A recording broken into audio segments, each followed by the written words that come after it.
Yep. Yep. We're here. It's Wednesday.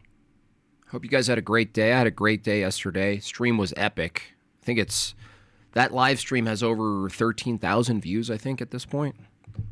To me, that's unheard of. A live stream? I could see a video, but a live stream? Damn. We've successfully kicked the hornet's nest of Scientismo dum-dums, evotards, as we call them.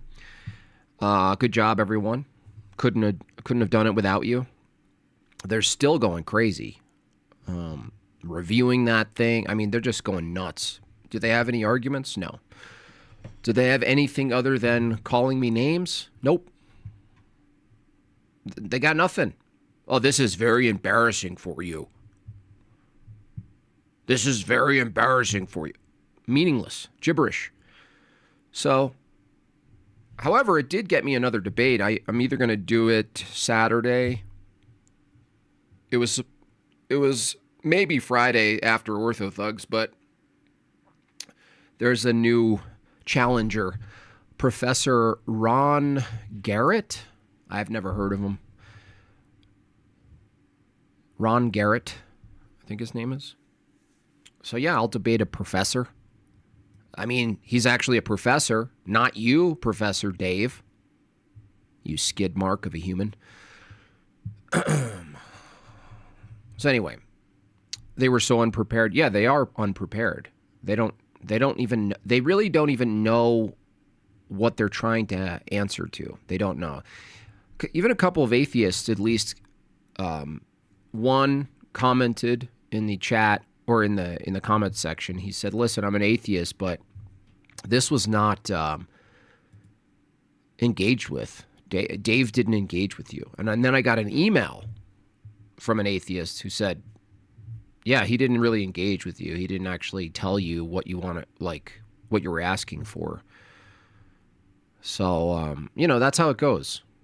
But I'm happy with the results. And I even went over just to see, okay, am I gonna be surprised by this comments over at Dummy Dave's channel? No, the lowest IQ stuff going on over there. So it's just. So anyway, fun time. It's something to debate in the future, particularly the angle of epistemology and how if thinking is completely dictated by chemical reactions, which the evolutionary view would reduce to, by the way, then there's no truth. There's no truth aptness in strict chemical reactions. Thank you so much. Yeah, it was awesome. It's awesome. Thank you so much. Give me some money dollars. Yep. Logos is copied idea. Not necessarily, no. I mean, the thing is, digital content, the Greek concept of logos being like, order, rationality, reasoning, logic, like this kind of through line, some sort of through line that's stable and untouched. Christianity merely utilized similar language and further extrapolated it, and reduced it to personhood. So that's a word concept fallacy. To say like, well, the concept over there existed, and you guys use the same word. No, the logos, the Greek term logos, as it was earlier presented, is insufficient. It's getting there. It's pointing to something, but it's not there. It's not justified. The logos must necessarily be a person, not a concept. So they almost got it, but not quite. They almost did. They can't invoke artificial selection either. No, they can't point to... honestly, someone made a good point yesterday. Like, even natural selection has to be random from their view. I don't know where they're going to take it. I mean, maybe the funding just runs out, and that's all it is. It's got so many things against it. Evolution is not a scientific theory. Doesn't pass it. If something was a scientific theory, at minimum, on top of everything else you're adding, at minimum, it would go through the scientific method. They're like, no, it doesn't need to. It doesn't go through the scientific method. It's a horror show, and you see what it produces. The fruits of evolution, people. Like, wow, the fruits. There's no way to defend evolution without coming from broken metaphysics. I was going to say it produces broken metaphysics, but it's not actually the case. It's broken metaphysics that allow people to engage and follow this kind of view of reality. It's broken metaphysics. It's just doesn't work out. So anyway, speaking of broken metaphysics, there's this guy Aarvoll. He's kind of like a more successful Owen Benjamin insofar as homesteading and like a central, intentional community kind of thing. Get away from modernity. There's a couple. There's some notional truths that Aarvoll represents, but he's off the path. And so we're going to examine a very short 5.5-minute video from him explaining his vision, and we're going to watch it back. We're going to watch it all the way through without interruption, which is hard for me. And then I'm going to watch it back. And we're going to untangle it because the whole philosophy is broken. And he's trying to find it. But he's rejecting a true church. And so ultimately he's going to start his own church. That's what he's going to do. But you can't start your own church, because the moment you start your own church, if it's reflective of a historical church, you're using something that you're denying. So it's a big problem. The guy who told you to read more books, they can't debate. They can't defend their views. They're literally cultists. They can't even control their reactions. I mean, think about it. I engaged in good faith with Dave. I didn't insult him. I didn't get all puffy. I just asked really basic questions. I was really calm. I was, respectful. And he called me names during the exchange, and then posted something that was obviously the insult was literally in the title. And people are like, "You didn't engage with him properly." I'm like, okay, buddy. Shut up, Neil. Shut up, Neil. Wouldn't be surprised if Dave currently worked on a 12-part series on you. He's so done. Even part of his own branch of atheists don't like him. He's just he's garbage. He's a real garbage piece of human. He's a piece of human. Aarvoll used to argue for perennialism, which is, now he's like a Marcionite or something. He thinks like the God of the Old Testament is like a demon, which is possible to argue for. How would you justify it? Lots of religions in the world. He can't. It's arbitrary. Look, obviously his secondary goal is coming to the true faith, Aarvoll. Not to assign intent to him, but just based on how he talks, he's focused on utility first. He's focused firstly on utility, and then he's like, well, maybe we can find something that's pretty good. Right, exactly. Anyway, we'll get into it. Let's take a look. He's got pagan stuff, Gnostic stuff. It's a mess.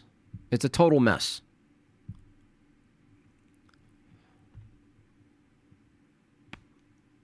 Complete mess.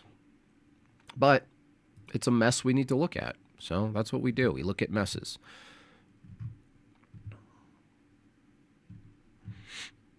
Bum, bum, bum, bum, bum, bum, bum, bum. All right.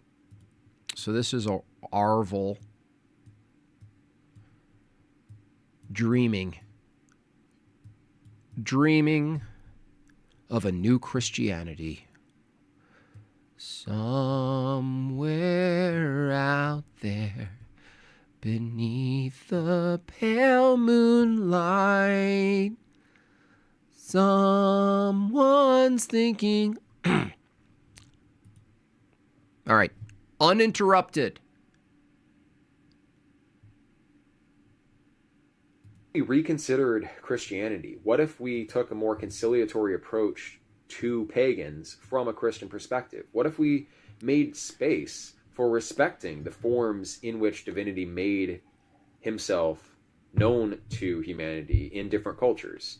You know, if you have Norse heritage, maybe there's something to the idea that that archetype of Thor, that archetype of Odin does live in you and is a manifestation of divinity in some limited way. We should accept that it's a more limited way than God the Father from Christianity, who is, you know, that Platonic God, simply. But yeah, why not allow some degree of appreciation, devotion to some of those cults outside of Christianity? That's going to sound very heretical, but using that kind of Olympiadorian interpretation, I don't see the problem with it. I mean, it requires saying that the church was wrong to demonize the old gods, but I think that these paths are not mutually exclusive, paganism and Christianity. I think we can take Hindu philosophy, and I think, in fact, that's what happened historically regardless. The Axial Age emanated from the Punjab. Philosophers who wrote the Upanishads invented the Axial Age philosophy that was then transmitted in different cultures, reached Plato, Pythagoras before Plato, but it reached the Greeks, and then through the Greeks, primarily, it entered into Christianity. But I think the source of a lot of the philosophy that makes Christianity a rigorous system and not just like mere assertions does come from the Upanishads. Again, apophatic theology appears in Hinduism first. You know, the notion of that one omnipresent divinity, the oneness of God wasn't as emphasized until the Upanishads. So we could respect that philosophical heritage, tell the truth about where we got these ideas. We could respect the Platonism and Neoplatonism that Christianity drew from more, and make it important that we learn that stuff. You know, that's our true philosophical heritage. Modern philosophy is typically some form of ripping off Neoplatonism. Scholasticism ripped off Neoplatonism. Even modern philosophers like Leibniz or Schopenhauer ripped off Neoplatonism heavily. Whitehead, you know, footnotes to Plato, whatever. Modern philosophy is still highly influenced by Platonism, but we don't actually read these guys. What if we did? What if we made not a new religion, but a new practice where we see that this whole tradition is ours? God-given revelation, all of it, with a special priority placed on the traditional European religion of Christianity and its scriptures and the gospel message and everything.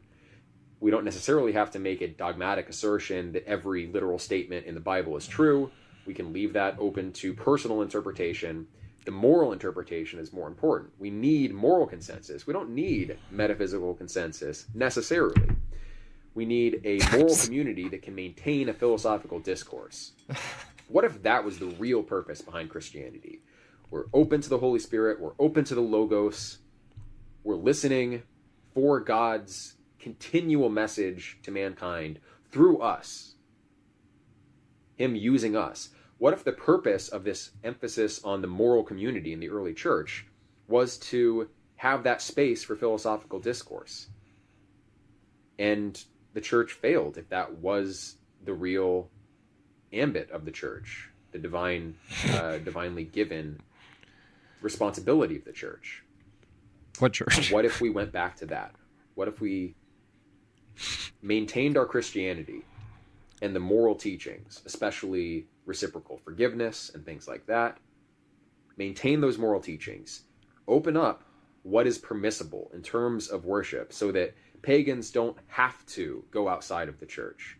Pagans who feel that strong connection with their ancestral gods can recognize one and the same divinity in both approaches. A perennialist interpretation of religion generally, but with a Christian emphasis. For the last 1,000+ years, your ancestors, if you're European, were probably Christians. You can't just set that aside like it was nothing. It accomplished so much, too. It's like you judge a tree by its fruits, and the fruits of Christianity, well, the modern world in all of its technological sophistication, scientific knowledge, it comes from those universities. That's the responsibility of Neoplatonism as well as the church. But that general heritage centered on Christianity, I think we have an obligation to make sense of this history at a deeper level. We reconsidered. What a junkie.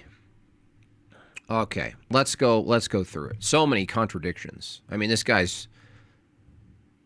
Aarvoll, it might be time for you to go back to OnlyFans, honestly. No. You said so many broken things in there, I don't even know where to start. I guess we have to start with one sentence at a time. I mean, it's a 5-minute video. It's like, I'm tempted to do the whole entire thing in slow motion.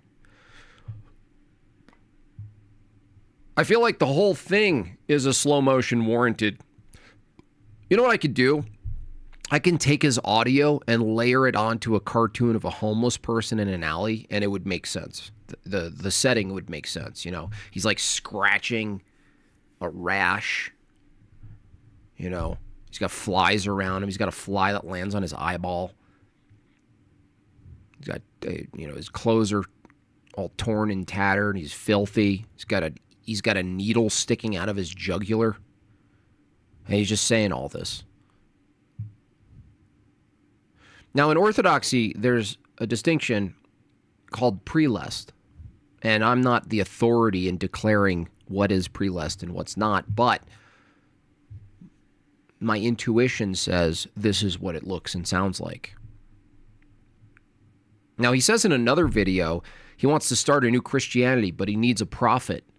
So he affirms prophets, which is an affirmation of what a prophet is, which would be an affirmation of what Christianity is, right? Unless you asked him, well, what do you mean prophet? Are you taking like a Mormon view? But to say I'm waiting for a prophet to start a new Christianity is to affirm the prophets of Christianity and also deny them.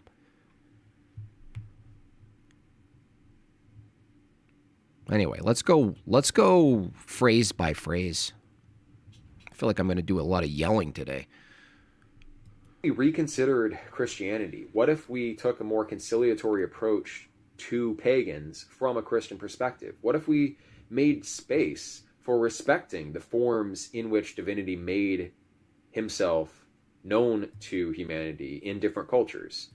Wait. So he's kind of perverting in Orthodoxy what might be referred to as logos spermaticos, which is that percolated truths can show up in different cultures and religions, in fact. But he's taking a big jump. He's saying, well, if there's anything true about anything, then why don't we respect all of it? Well, no, that doesn't make sense, Aarvoll. That doesn't make any sense.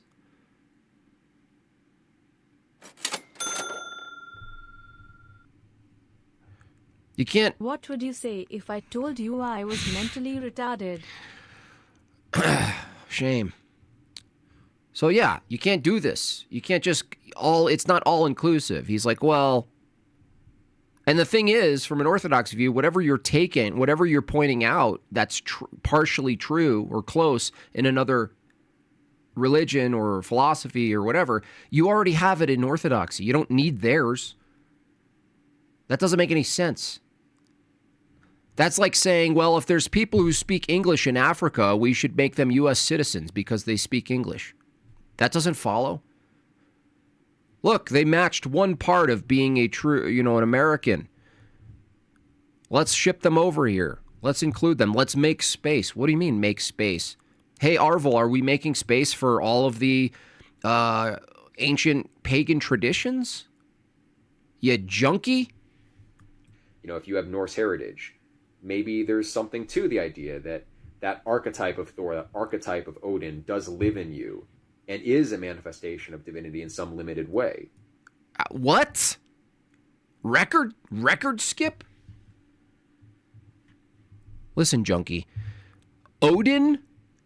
Look, there's not multiplicity of gods, okay, buddy?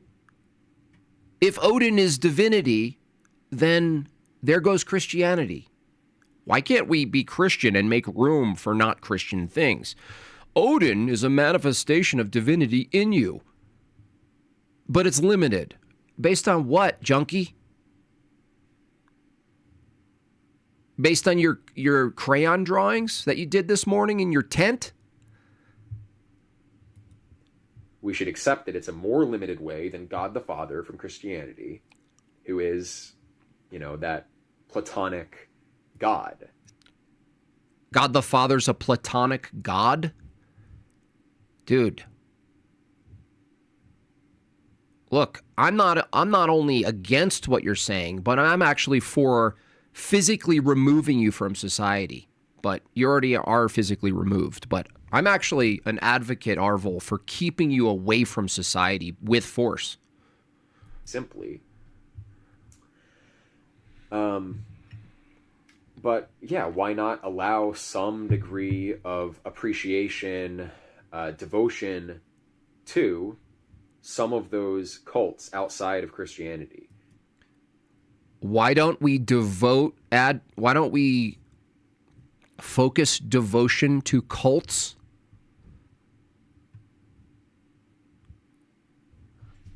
Where are you looking? Show us your arms. Let me see your arms. I want to see if there's track marks. That's going to sound very heretical, but using that kind of Olympiadorian interpretation, I don't see the problem with it. I mean, it requires saying that the church was wrong to demonize the old gods. You don't see a problem with anything then. You don't see a problem with conflicting incongruent beliefs. You don't see a problem with broken metaphysics. You don't see a problem with truth being broad instead of narrow. You don't see a problem with contradictions. You don't see a problem with incompatible practices between cultures and theologies. He wants to be Christian, but he needs donos from pagans. I think what's happening is that he started his whole thing with this soft, broken view of Christianity, like Owen Benjamin, by the way. And similarly, when you go off and you go away from the true church, the only thing you can attract are heretics. This is a very common thing. You want to start something, and so you base it linguistically in Christianity, and you attract a bunch of people who are like drawn to Christianity, generally speaking. You don't attract Orthodox from that perspective, but you attract people who assign the character, who have an emoji. But what happens is he starts to realize as he builds his little cult on his homestead, he attracts people who are essentially pagans. And he's like, oh, damn, I thought we would do more of like a Christian homesteady, focused intentional living center. Even if it wasn't super rigorous, at least it would be like mostly, quote, Christian. But then it attracts all these pagan goblins who start, rubbing dirt on their nipples at night and howling at the moon or whatever they're doing. And he's like, what the hell did I get into? And now that it, quote, works for him, he's his own mini cult leader now. He's starting a thing. He's got a thing going. He has to, I think you're right. I think he has to maintain the infrastructure, which is not made up of true Christians, while asking the external world outside of the cult to be like, why can't we be more inclusive? This is just liberal gibberish, dude. You're a liberal. You have to literally become the thing you left. Why? Because it's pluralism. You're advocating for pluralism. You're a libtard. But I think that these paths are not mutually exclusive, paganism and Christianity. Really. Paganism and Christianity aren't mutually exclusive. Really. Tell me, how do you organize law? How do you organize society? How do you organize decency codes? How do you organize how we ought live if you have two competing philosophies and practices, paganism and Christianity? What, you just do it in your mind? I think we can take Hindu philosophy. We need to radically question everything to see what sticks. Can we radically question that? Let me guess. We can't. We can't do that. We can't question that dogmatic statement. I think, in fact, that... How about that? Hey, look, we're radically questioning this idea where you're just seeing what sticks. Sticks to what? War sticks. Do you know that war sticks?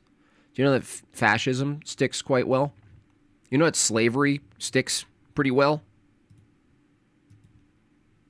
That's what happened historically, regardless. The Axial Age emanated from the Punjab.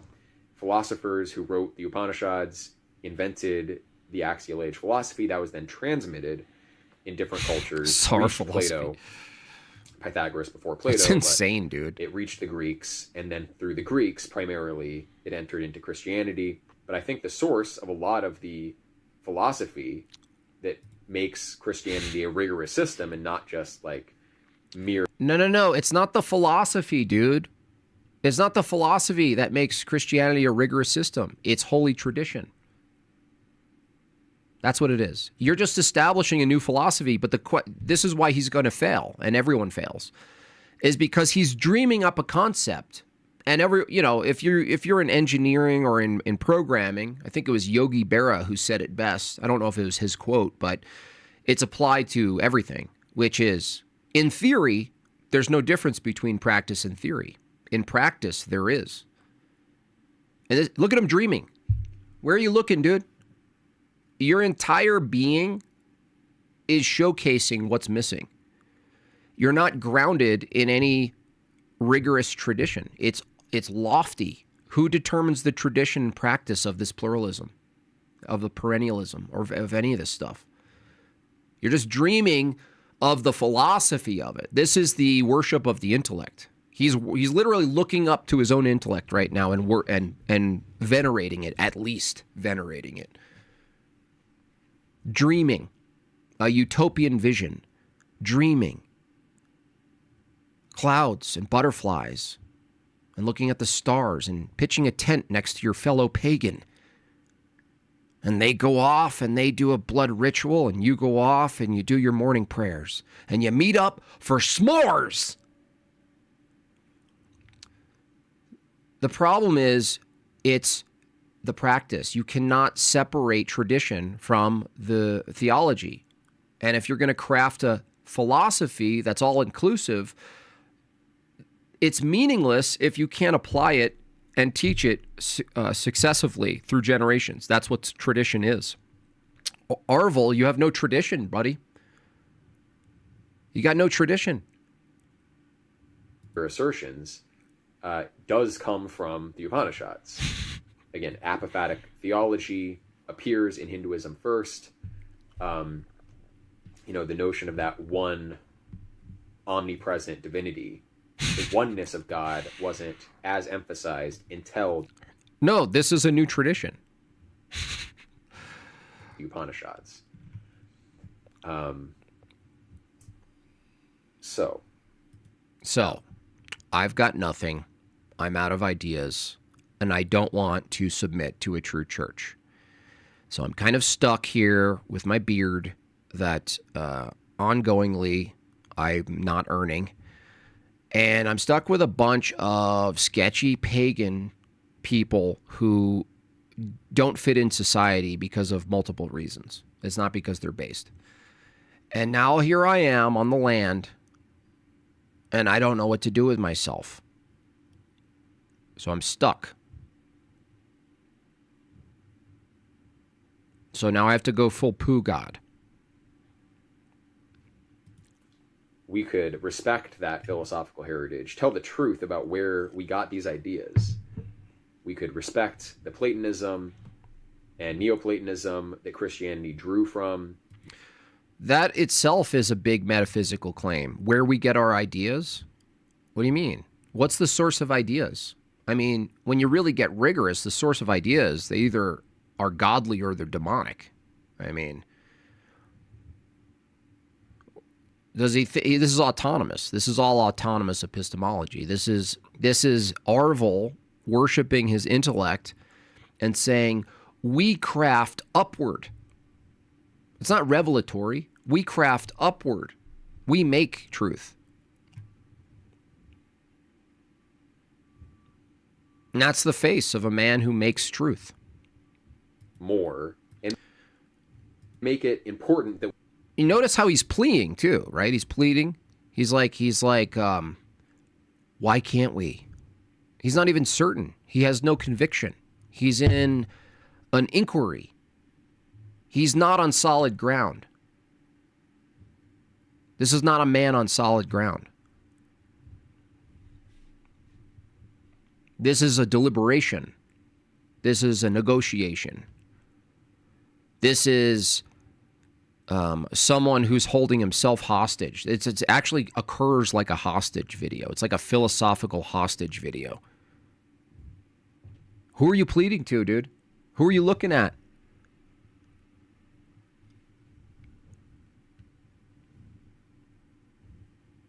we learn that stuff. You know, that's our true philosophy. This was you about 6 months before the election? No, that's... What are you talking about? What are you even talking about? Not even close. You have no idea what you're talking about. You don't have to be lonely at pagansonly.com. Pagans only. Terms and services apply. We might sell your soul, information. I'm glad you figured it out. What are you talking about? You're lying. You're literally lying in my chat. What are you talking about? This is me 6 months ago. I don't like liars, dude. I don't like liars. Modern philosophy is typically some form of ripping off Neoplatonism. Scholasticism ripped off Neoplatonism. Even modern philosophers like Leibniz. No, this another thing here. People, quote, ripping each other off. When it comes to truth, the ongoing higher resolution that we apprehend truth doesn't follow that you're ripping anyone off. You know what I mean? It's like it ought to be seen more like a filtering system, like a colander. That over time in humanity's growth as children, right? If we use the analogy of being a child, you go through life and you come to truths, and then, God willing, you learn the rigorous, narrow truth through this system, right? But the analogy of being a child from birth to death is a microcosm of humanity from in a sense, in the Christian view. And he's like, no, people rip each other off. No. This is like a genetic fallacy. It's a genetic fallacy in reverse. Like the genetic fallacy is usually, this is false because we're the source of it.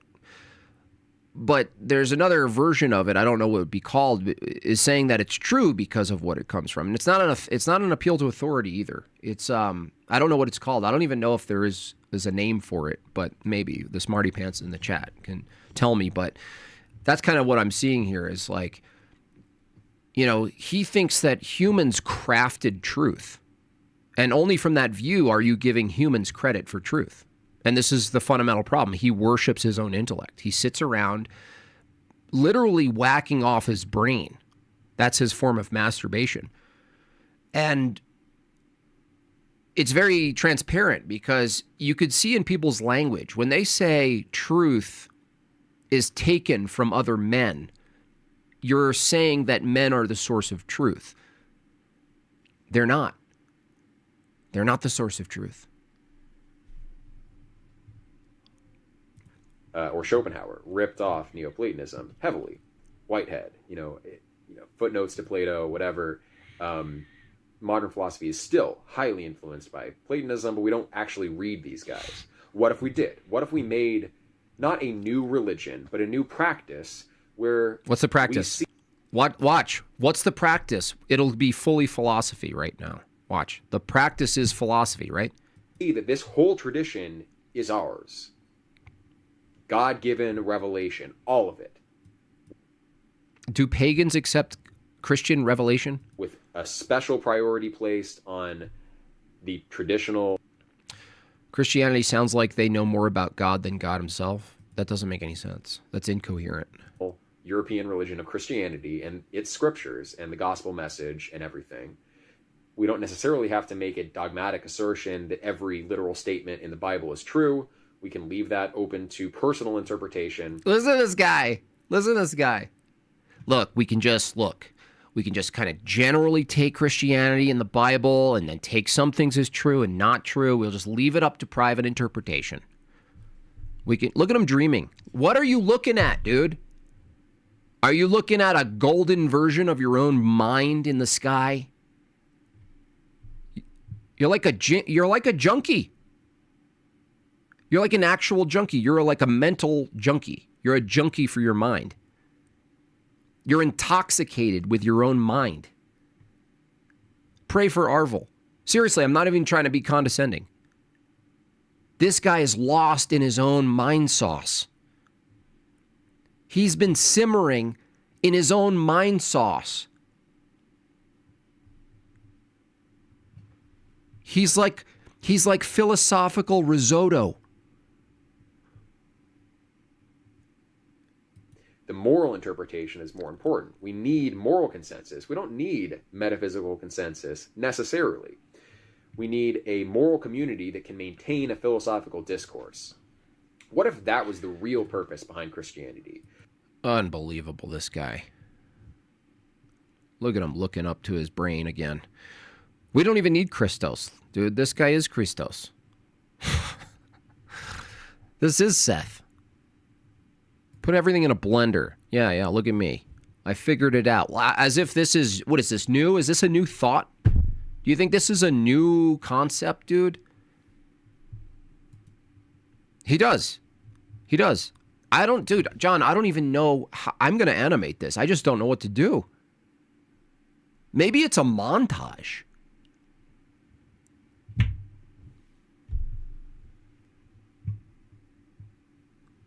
Like, I want to do a homeless person, but now you've changed my mind. Now maybe it's a high school chick in the basement.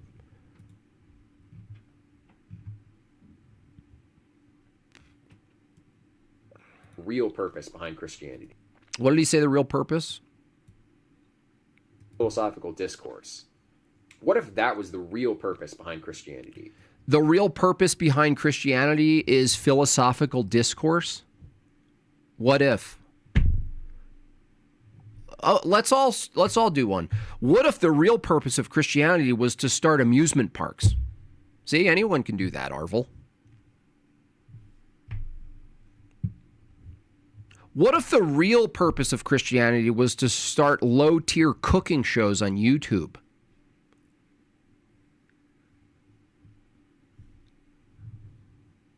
We're open to the Holy Spirit. We're open to the Logos. We're listening for God's continual message to mankind. Wait, are we listening to God's message or Odin's? Who's God, dude? This is like sad. This is sadness.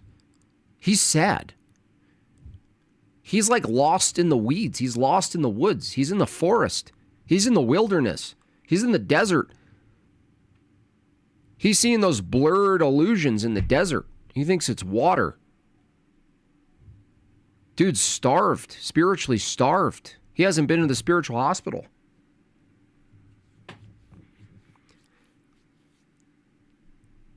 He thinks his infection and the pus that's coming from his infection is like a sign of vitality.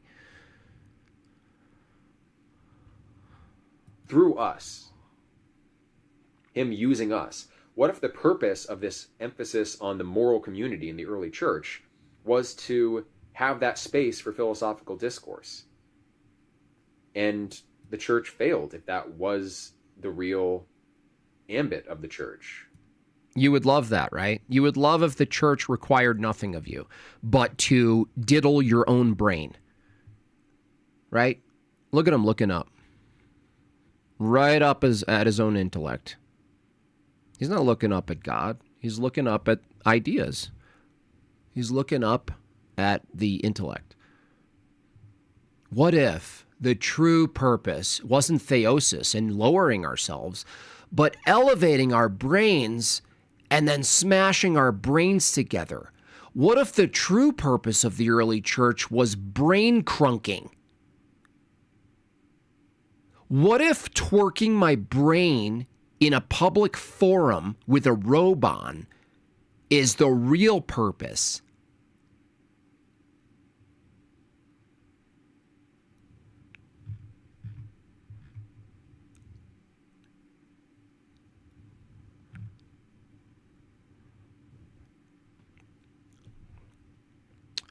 I want to twerk my mind.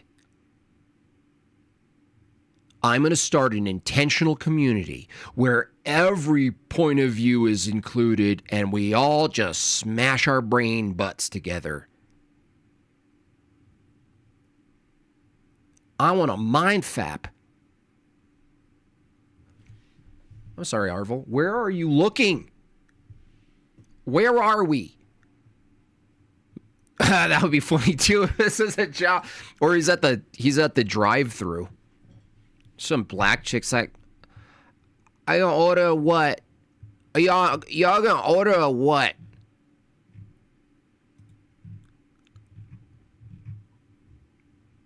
I don't know what to do yet. Honestly, I'm so torn. This is definitely getting animated though. This is like a golden nugget. It's good audio. He doesn't fumble. He doesn't say he nailed it. He gave me a golden audio goose egg.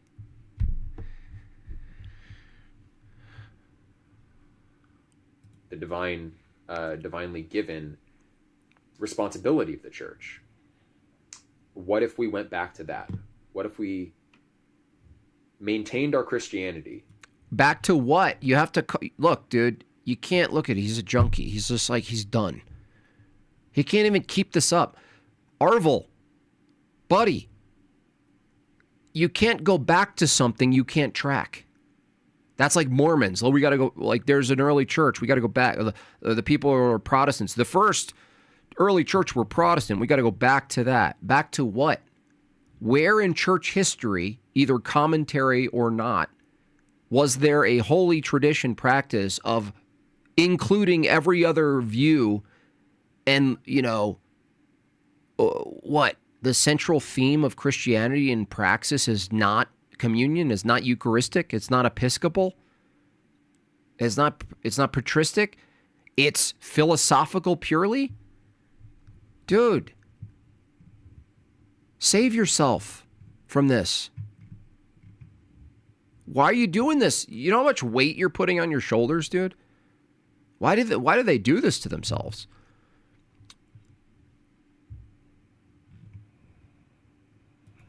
And the moral teachings, especially. His name's not Farvel or Fivel. It's Aarvoll. Especially reciprocal forgiveness and things like that. Maintain those moral teachings. Open up what is permissible in terms of worship so that... What's permissible? Yeah. Who determines that, Aarvoll? You? Open up what's permissible. I mean, if it's eating a rabbit's head, maybe that's permissible. Maybe you don't allow killing the baby, but maybe just opening their veins a little bit and having a little bit in your milkshake. We just got to look at the pagan you know, culture in general and say, well, look, if I'm going to start an intentional community, I want one side Christian doing communion and participating in the sacraments, but adjacent is a nice little pagan place where they're doing moon orgies.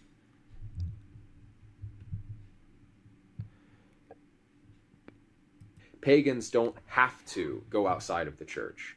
Pagans who feel that strong connection with their Pagans are outside of the church. Pagans are outside of the church. ancestral gods can recognize one and the same divinity in both approaches. No, they can't. A pagan's not going to recognize the divinity of one true triune God. This guy's going to get, he's, you know what? This is a blessing. He's going to basically lose all audiences from this. And maybe he should. Maybe that's the best thing for him. Trying to dilute one or the other by way of his own sort of arbitrary ecumenism. Right? He's both affirming the authority of each of these churches, and he's also distinguishing them, but then he's mashing them together. Which is it, buddy? This is incoherent, homeless person talk. A perennialist interpretation of religion generally, but with a Christian emphasis. For the last 1,000+ years, your ancestors, if you're European, were... He's actually not. Adam Green at least rejects something. He's like, I'm going to reject Christianity. I'm going to reject the Jewish culture or whatever he thinks it is, right? He's not. He's like all inclusive. probably Christians. You can't just set that aside like it was nothing. It accomplished so much, too. It's like you judge a tree by its fruits, and the fruits of Christianity, well, the modern world in all of its technological sophistication, scientific knowledge, it comes from those universities. That's the responsibility of Neoplatonism as well as the church. But that general heritage centered on Christianity, I think we have an obligation to make sense of this history at a deeper level. What's the sacrifice, buddy? What is the practice, dude? Notice how nothing he's saying actually puts down a cohesive practice. What is this society you're dreaming of? It's all in your mind, dude. Totally in your mind. The whole thing is in your mind. It's sad. It's unbelievable. Thank you so much, Sound. Demonic pagans who love Jesus, creating new paradigm, new scriptures incoming. Well, he literally he did an open call for people who claim to be prophets. He literally did that on a recent stream, this guy. Well, if we need a new Christianity, we need another prophet. So he literally said, anyone who thinks they're a prophet, please, make your way. Any claimed prophets to the high school office? Any prophets to the high school office? Thank you. Glory to God, and thanks to you, Jay and Andrew. My son is being baptized into the Orthodox Church Glory to March God. 14th, and Glory I am to God. making my way through catechism. Beautiful. Keep up the great work. Thank you so much. That's beautiful. And what's funny is that the atheists have a similar approach. That's why Aarvoll is no different than an atheist at this point. He's just like, why can't we just take the things I kind of like, smush them together? And I want to show this chick, Britt Hartley, who's kind of making her way through some of the circuitry. She has this concept of spiritual atheism, right? And it's all of this is just broken philosophy. That's the irony of Aarvoll, who's obsessed with philosophy, and yet he's so focused on philosophy that he's come around full circle to broken philosophy, vain philosophy, the philosophy of his own intellect. And this is the same. Atheists reject Christianity, but yet they try to substitute it with some sort of pseudo-spiritualism. Some people go New Age. They can't fully participate in life without doing a performative contradiction. that they're participating in life as if they're a spiritual being, as if there's a soul, not just a body, as if the mind is not just a determined mechanism of biology. They keep doing this. And the rejection of an authority, the rejection of theonomous epistemology, and the affirming of autonomous built up from the ground epistemology, they grab all of the Christian metaphysics, the distinctions, the tool belt, and then they start working away, start building their own. Nothing new under the sun. It just, look, we're gonna watch this. It's gonna sound probably similar in some ways as the last guy, right? Britt Hartley has a master's in theology. She is a religious deconstruction coach and an author of a book with an intriguing title, No Nonsense Spirituality. Well, I wanted to talk to Britt about her life and her work, her past, her present, and this guy did a great job on A Christmas Story narration. She joins us today, so good to meet you. Thanks for coming. Glad to be here. So on your website, I got to start here. There's this picture right front and center of you wailing on a pearl drum set. Are you over there? Are you a rocker? I do have a punk rock heart, but for me, it's mostly Weezer. So I picked up Weezer when I was 14, 15, and luckily for me, no one cares.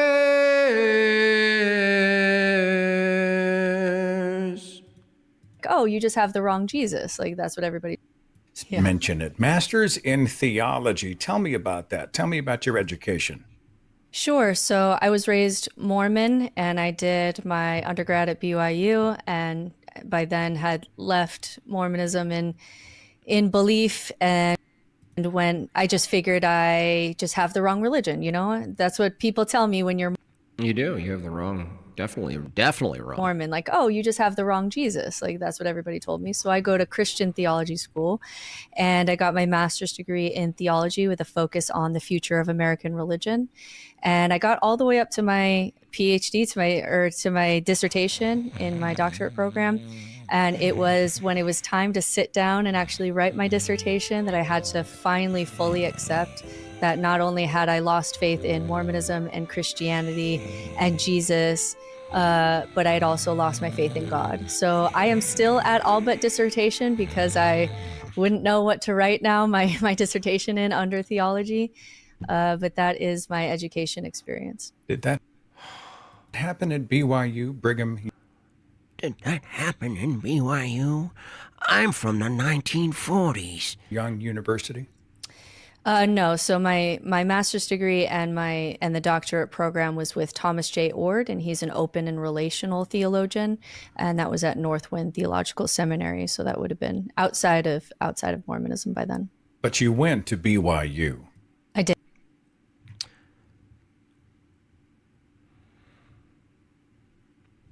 Cutting stuff, Seth.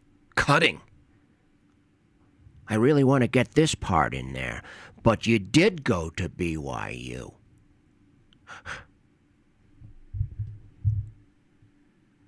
Riveting interview. But you were in BYU. What's your debate with Professor Retard? Off topic, but does the fact that random mutation isn't actually truly random but a determined causal chain, in their view, ultimately guaranteed to lead to human consciousness undermine their position? Yes, but they have to be at least partially philosophically capable of understanding this. Now, Dave, not even close. He's not even close. They don't understand the entailments of any of this. Now, you can go backwards. You could say, how do you determine something's random and get them to understand that they don't have a methodology for that? And if that's the case, then they have to hold to strict determinism. Either way, it's a trap. So, yeah, that's a good point. From their view, all of it has to be determined biologically. Every single thing, every single motion. Not just because you don't understand it, it's not random from their view. It's silly to say that. So yeah, it undermines their entire position because it would be determined to produce consciousness physically by the laws of physics. when you review a woman speaking, can you run it through some program to make it sound like a dude? Whoever invents that, honestly, whoever does it, 47 minutes. No. We're gonna try to just get to the goods here. Hopefully, they can skip ahead here, and Seth will ask a little bit more direct questions. Then, were you at BYU? Were you? Did you go to BYU? Did, yes. So ideology first, not education first. Would that be unfair? Philosophy comes before education, and there is an ideology that precedes education, Seth. It would be more so daddy's paying for this, but not that. So I rode that train as long as I could when I was younger, if I'm being totally honest. So I'm going to ask a couple of questions I know my viewers and listeners would like me to ask. Aye. And there's some hot button terms that you use, and I'm just curious as to how you define them. No. Do you really talk like that, Seth? I mean, do you really honestly sitting around, you're about to watch Netflix? Yeah. Is it really your voice? Hey, honey, let's watch Severance. Should we watch Severance? I hear there's a show on Apple TV called Severance. Should we watch it? Make me some popcorn. Make me some popcorn. No nonsense spirituality. Now, spiritual, the root is spirit. A lot of people get hung up on that. So how do you define spiritual? Yeah, the language in this space is really difficult. It's really difficult because we don't have secular language for a lot of these terms. So I am an outright atheist. I'm very public about being an atheist. My technical title is that I'm an atheist spiritual director. So after you're an atheist spiritual director, and you think women should vote? The technical term is like an atheist spiritual director. And atheist, I reject anything, any notion of God existing. But by spirit, by the same epistemic standard, I shouldn't believe in spirit either, but I do. But I'm a director, too. I'm going to direct your spiritual journey in your rejection of spirituality. That's what I do I'm a director. After my master's. So this is like SNL. We're at parody level atheism. This is like I wish I could come up, I wish I came up with this as a skit. Maybe, dude, I'm going to do that. Tony, when Tony wakes up, we're going to do this. We're going to do an atheist. He's going to be my spiritual director. I'm going to call in. We're going to have a, you're going to think it's like a shrink session, but it's going to be a spiritual director meeting.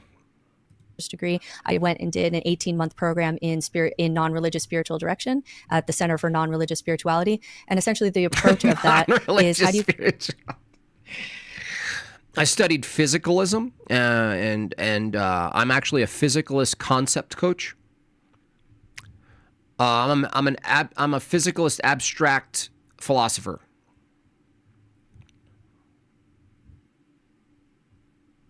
You get all the benefits of religion and spirituality. So that would be things like community and ritual and awe and states of transcendence and wisdom and love and rites of passage. There's all these benefits that we have from religion being a cognitive technology in many ways. And how do you get all those benefits without belief? So how do you get benefits without belief? You believe there's something called a benefit, lady. You believe that there's something called a spiritual journey. You believe there's something called fulfillment in community. Atheists hate each other. You know what's funny is like the niceness that you see between these people, and this happens on like what Andrew deems sewing circle Christians, right? But more so in the atheist sphere where they're so accommodating to nonsense. Well, let's say they're so accommodating that they accept nonsense. Well, as long as you're an atheist, I'm totally fine with you proposing absolute nonsense on my show. I'm going to spend the rest of the week refuting Christians and talking about how ridiculous they are in their beliefs. But you said you're an atheist spiritualist. Now you're on my team. I'm a crown-locked astronaut. I'm a sand swimming coach. For me, what spirituality means, and I know this word is difficult, and it's okay if this word triggers you and we want to use a different word. Oh, gosh. But if we're looking at spirituality as a whole, especially when we look at... Total nonsense. She asserted transcendence and then proceeded to claim to be an atheist. Yeah. Yep. Seth hated Abel. Yeah, they hate each other. They don't call each other out on their nonsense. It's a form of hatred of the self. It's an act against the other. And they let themselves do it. But it's presented as nice. It's presented as, oh, that was a nice conversation. Oh, thank you for that. And this kind of thing. They don't call each other out. Christians call each other out. We're brutal. We're absolutely brutal with each other. At even non-theistic forms of spirituality. The best definition that I could come up with. Is she married? I think she. Oh, I thought she said married. She really is boring. But Seth is that spirituality. Somehow Seth is more boring. Is connection to your deepest self, and then connection outside of self. And oh gosh, you don't even have these people are just so lazy. Hey, Britt. Hey, Britt. You don't have a justified position for the self. You're literally a walking biological skin suit. What do you mean by self? Welcome to the thinking. This is called The Thinking Atheist, by the way. That the channel, Seth Andrews, is The Thinking Atheist. And for many people, that connection outside of self includes a God. For me, or a supernatural element. For me, it doesn't. For me, I'm connecting outside of myself in different ways, in the story of humanity or in nature. But to me, spirituality is really about that connection. And we don't have, in the secular world, we don't have a lot of language for everything that's under the umbrella of spirituality, but secular. And so it's one of the difficult things that I would love to talk to you about is how much do we reclaim these old words? Or you can't reclaim them. They were never yours. What do you mean reclaim them? When was it the case that any of these spiritual distinctions were atheist or secular? Reclaim them? That means you had them in your possession. You bimbo. Or should we create new ones because everybody's so triggered by the baggage that comes with the old words? I don't get hung up. I don't get hung up on anything. You'll shoot your eye out, kid. Up on I went out this morning for the papers. I put my pants on, and I realized I was stuck in 1950. Spiritual as a descriptor when we're groping for language, the birth of a child, or a transcendent piece of music, something that really transports us somewhere emotionally. How are my bottom teeth so damn tiny? How am I even capable of eating oatmeal with these teeth? It's impossible. That's why I asked for my wife to put the oatmeal in a blender. We may not be able to find the language. So would that be an accurate way to use spiritual? Is that how you are using spiritual? Yeah, absolutely. And to your Yeah, absolutely. Let's talk about this. Let's flesh it out. point, I think it does the secular world a disservice when the only people who are talking and giving language to those experiences is religion. And then people, so for example, there was one study that showed that 2/3 of people who did, psychedelic mushrooms and had. Oh, great. Here we go. Every time. Oatmeal smoothie. Had a very transcendent experience, didn't have. What's a transcendent experience from an atheist view? Look, the atheist has to say to that experience that you were under a psychedelic delusion, like the Troon shooter, that you were on some sort of psychedelic drugs that altered your mind state and got you to believe something wasn't real. That's the atheist skeptical position, lady. That's amazing. You know what I'm saying? Like, watch. Every time a Christian or someone someone else who doesn't say atheist, right? If they say they're not an atheist, this is how inconsistent these people are. If someone calls into Seth Andrews and says, you know what? He says, why do you believe in God? And the guy goes, well, I had a really crazy religious experience. And he goes, you didn't happen to take DMT or something, so hallucinogenics, did you? And he goes, yeah. And he goes, see, I knew it. Now, do you think it's more reasonable that the psychedelic experience was just that?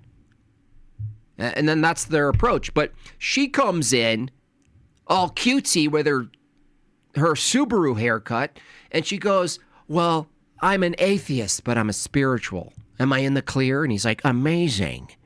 This is amazing stuff. Of language to be able to talk about that in secular terms. And so 2/3 of atheists after that experience no longer called themselves atheists. And I think a lot of that has to do with the secular world being very scared and allergic to some of these terms. And I think over time we need to have space for those kinds of human experiences outside of religion, or it does secularism a disservice. How much pushback do you get from not me? How much pushback do you get from not me? Atheists. Atheists. How much pushback? I get pushback from everyone, and that's okay. You know, it's a very controversial place that I find myself in, but I get push. It's not controversial. It's dumb. It's like there's nothing you can defend. And the thing is, you only talk to these atheists who call themselves thinking atheists. They don't know how to cross-examine your claims. And there's another thing I wanted to highlight here. She thinks all of this stuff is just grammatical. She just thinks that's a matter of words and using words to describe things. No. The reason that general theism or religion, spiritualism has a claim to terms like transcendent or spirit or mind or these kinds of things is because it's their paradigm. It's a paradigm. They're not all coherent paradigms, but there's a paradigm. That's where the language fits in. Britt Hartley here doesn't have a paradigm. Atheism can't be a paradigm for spiritualism. It's completely and entirely incompatible. She thinks it's just a matter of changing words. We have to reclaim the word spirit for atheism. What does it mean then? Tell me what it means. Oh, a deeper sense of connection. What does that mean? There's no metaphysics here. Back from the religious people who are very mad that I'm doing spirituality outside of the bounds of religion and doing it really under the umbrella of atheism. I get pushback from the atheists who really just think all religion is bad and it's all bullshit. We need to burn it all down. Spirituality, we don't need any of this. And so I'll get pushback from atheists. And then I get pushback from the New Age people because not only am I critical of organized religion, but I'm also critical of superstition and biases in its many forms. So That's true. They should just become Buddhists. I'm skeptical of astrology. I'm skeptical of some of the New Age spiritual claims coming out of that space. So it's a very tenuous position that I find myself in, that I want to get all the benefits of religion. I want to get all the benefits of secularism and rationality. I think what she means by benefits is like donations. She's a coach. This chick is such a lying, grifting snake. She has a coaching program where you pay her to coach you on spiritual atheism.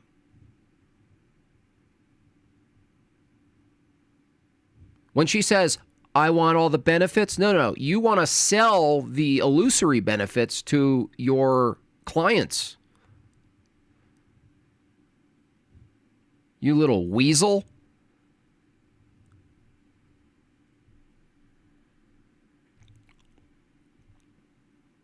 That's what you're doing. It's a business, lady.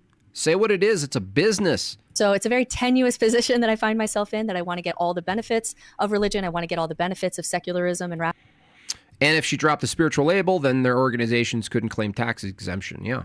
Mm-hmm. Rationality. I want to get all the benefits of things like ritual and story and narrative without going into truth claims like, the planets affect human personality.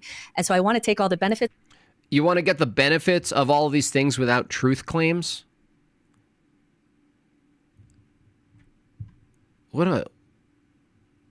Unbelievable. It's crazy how women did the difference between men and women and how they sell deception. She's like all cutesy and she talks all cutesy and she's literally telling you that it's not based on anything true. I want to get this stuff and I want to give people the opportunity to experience the delusion of rituals, the uselessness of them. This is worse than just using evidence to confirm the evidence. Can these people even be helped? No. Well, everyone can be helped, but no. Yes, but no. Yeah, she's just smiling. She's just grifting and smiling so hard about it. And she knows that these people aren't going to call her out. Oh, cute little Britt Hartley. She's so small and so unalarming, unassuming, not aggressive. She literally just told you, Seth. She just told you it has nothing to do with truth. She's selling a lie. She admits it. It's not based on truth claims. It's based on the practice of just kind of going through the motions of lying, ritualistic lying. Fits of these places, but avoid all of the pitfalls of these various camps, and that makes everyone mad. But it is resonating with some people, especially people who are deconstructing from religion, who still want oh my gosh, see what I'm saying? Some elements of a spiritual life, but feel like they see what she's doing? She's a real sicko. Britt Hartley, you're a sick woman. They can know. What you're doing is, here comes Vagine again. This guy reminds of the family skit of Wilford Brimley. Hi, I'm Wilford Brimley, and I have diabetes. It hurts me to pee and it causes me to be short with my family. I can't sleep at night. The other day, I stubbed my toe and took it out on the dog. And 2 weeks ago, I ran out of vanilla ice cream and struck my wife. Then I find out my wife's been dead for 6 years. Who the hell did I hit? Yeah, you're talking about the guy's voice, right? Look, thank you for the super chat, Vagine. Listen to what she's saying. She's telling the audience what she's doing. Deconstructing from religion, who still want some element. They want to take all the benefits of these places, but avoid all of the pitfalls of these various camps, and that makes everyone mad. But it is resonating with some people, especially people who are deconstructing from religion, who still want some elements of a spiritual life, but feel like they can no longer believe. See, she's capitalizing on people who are in a vulnerable state. She's a real sicko, this woman. Britt Hartley, shame on you. I want a piety signal right now. You're relying on the deconstructionist culture where these people exit themselves from their families, from their structures, from their core. And when they go floating out into the waters, you're like a pirate.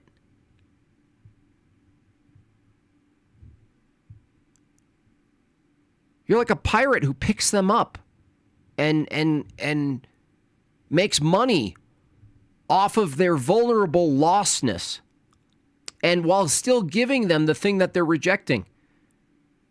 You're like a methadone clinic. You're sick. That's exactly what you are. You're an actual methadone clinic making money off of people who still have this attachment to their based structure that they had that was good for them. Even if it was like, heretical, it was still good for them. There was something, I wouldn't say wholly spiritual edifying, but it was edifying. And you are capitalizing on that. You're saying you're an atheist, but you're going to take advantage of people who are still spiritual. You're really sick. You're a sick lady. You should be shut down. I'd throw you right in jail, you witch. I bet she has a killer Kool-Aid recipe. Mala mutar danala kadu masale vie rete. Yeah, shot to Labiki Yoku. Is really the community that I'm finding some resonance with. But I'm getting pushback from everyone. And yeah, you're finding resonance with the people who are in a vulnerable spot and they have nothing, and you're just reaching out your hand, offering them both the rejection of what they long for, but also giving them a pseudo version of it. And that's okay. I don't have this in my notes, but who writes the astrologies? I mean, it's funny because people are like, I need to find out what the chart says. And no one ever says, well, who writes this stuff? Yeah. The people will say, like, this is just a gathering of patterns. And so we can, from the patterns of the past, then we can get some information of this. And I do think that there is some human archetype work that you can do with astrology. I just don't think it's the best tool for that. Oh, gosh, shut up. To whatever you want with hindsight. This woman's such a bullshit artist.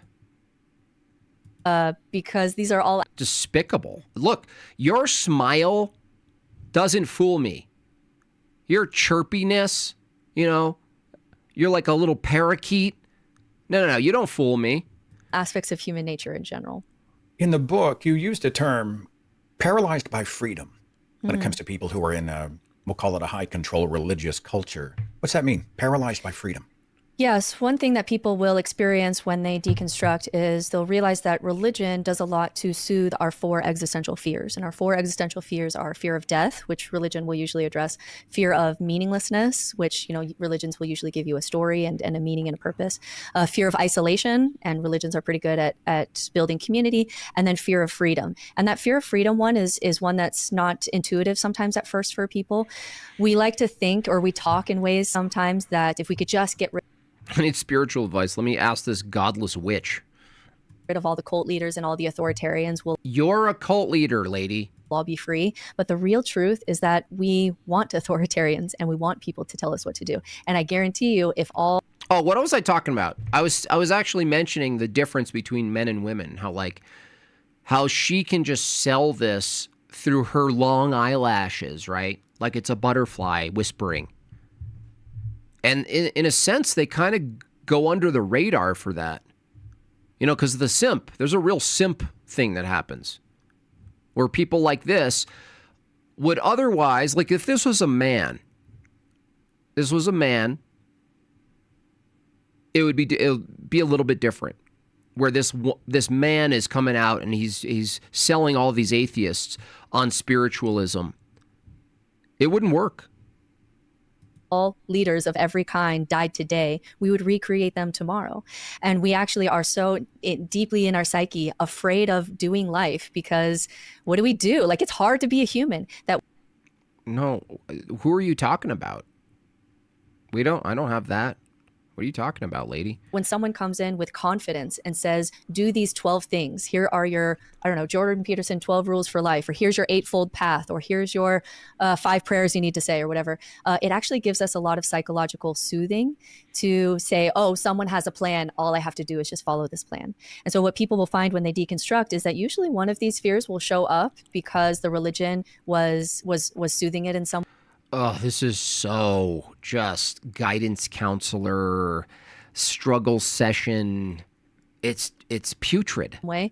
And for many people, it's that fear of freedom of this, like you step out of religion and that first breath is freedom. And then that second breath is, oh shit, how do I raise children? What do I do? Like, what is the purpose of any of this? And that can be very paralyzing for people, where we'd have to work on finding new ground, which can be difficult the more you deconstruct, because the more you deconstruct, the more you start heading into nihilism territory, where it can be really hard to find your new anchors.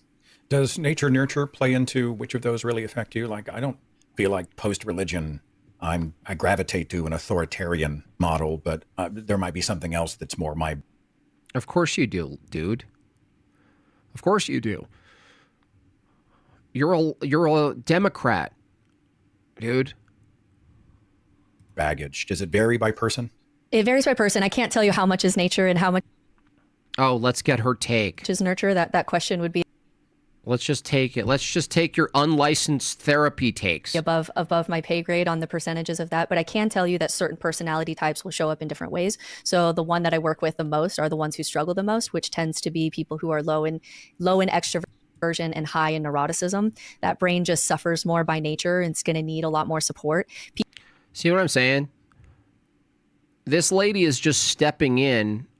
She's basically grabbing the market share of people who would otherwise be in regular therapy. Cool it with the anti-Semitic remarks. And she's just going, well, I could probably get away with this because it's spiritual. I'm not doing psychological analysis, but I kind of am. I'm not doing, sort of like... counseling, emotional counseling, but I kind of am. She just admitted that her clients, the ones that find her, are the ones having the most trouble. People who are high in openness, high in extroversion, tend to do well outside of religion because they can handle a lot of ambiguity, and their brains just tend to suffer less, so they're enjoying life more, so they need less. So there are certain personality types that will, for example, tend towards pessimistic nihilism. Yeah, I don't predict Britt Hartley. I don't predict at all a couple of parasocial relationships in your coaching. That's probably not going to happen. Or optimistic nihilism. I don't see the optimistic nihilists because they don't need me. I see much more of the pessimistic nihilists. I want to talk. They need you? I want to skip past the codependency that you just exposed about your own system.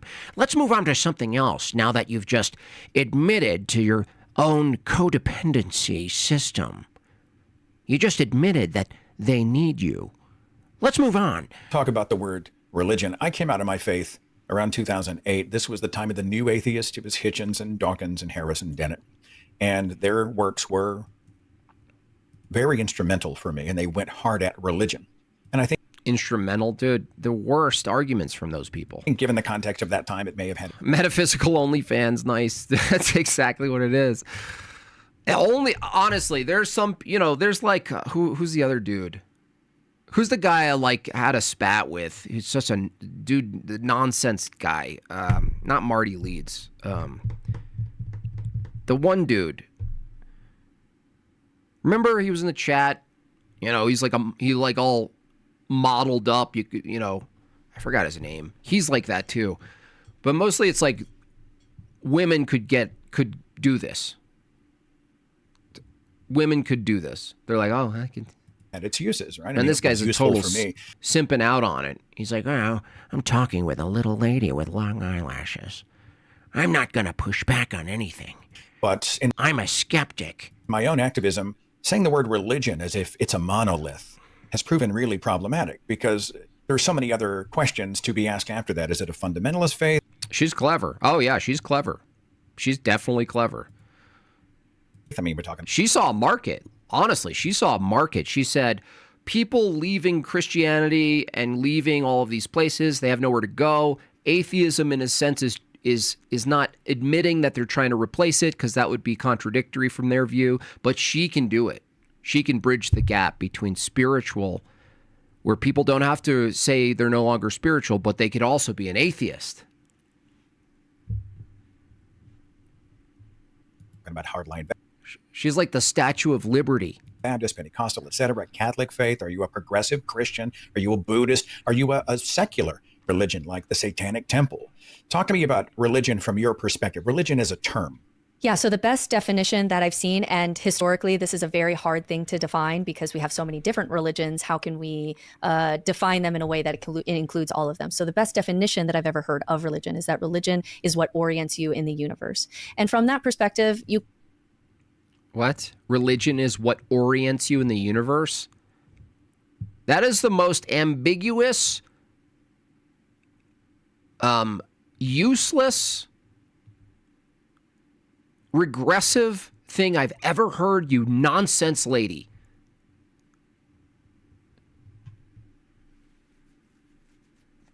What?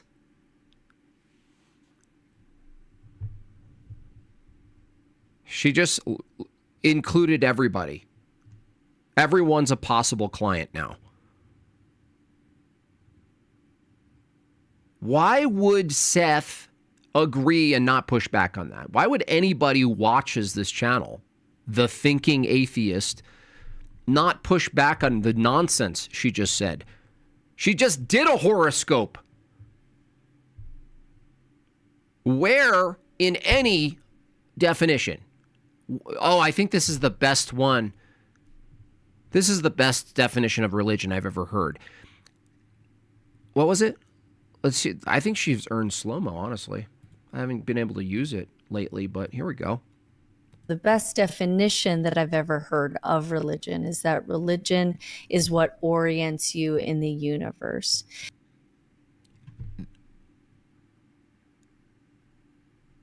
What orients you in the universe? What orients you in the universe? What orients you in the universe? Religion? What is that? What is it that orients you in the universe? Amazing. I'm so blown away by your metaphysics.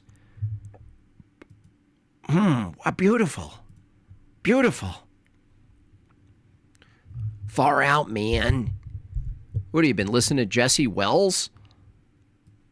And from that perspective, perspective, you could say, like, it doesn't bother me when theists say everyone is religious in some way. That doesn't really bother me. Does she get any pushback? This was interesting, thought-provoking. Thank you, Britt. Can get on board with that, and I could explain my religion, basically what my community looks like, what my rituals look like, what my family culture looks like, the people that I have in my life who are alive and dead, who I access for wisdom. So that doesn't bother me when people say that. Jesse was on CBS. It was horrific. Was he just like, I don't know, man. I don't know what I'm saying, man. Everyone is religious. And I do think that the New Atheists did get into trouble, even though Hitchens was particularly influential for me. I do think they got into trouble by condemning all religion. I just can't. You guys, I can't do it. I can't do it.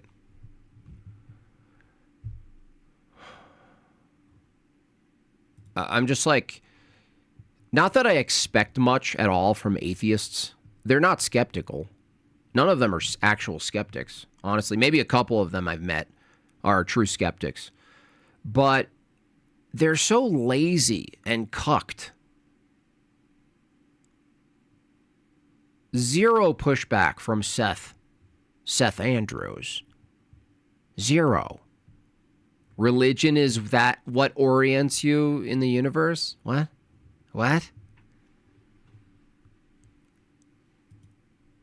Meaningless gibberish from this lady. But you know what? It's like it's not a bad thing to have rip through atheism. Because look, they're forced then to battle over truth, right? They have to decide who they let in and who they don't, who they accept, who they support, and who they don't. This lady comes in with pure contradictions, pure oxymorons. She just sells them wholesale to people. And they're all, well, we should be nice because she says she's an atheist. And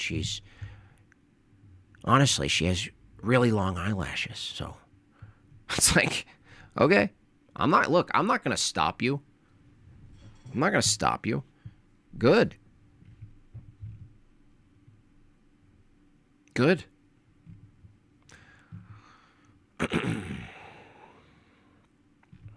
care. Do it.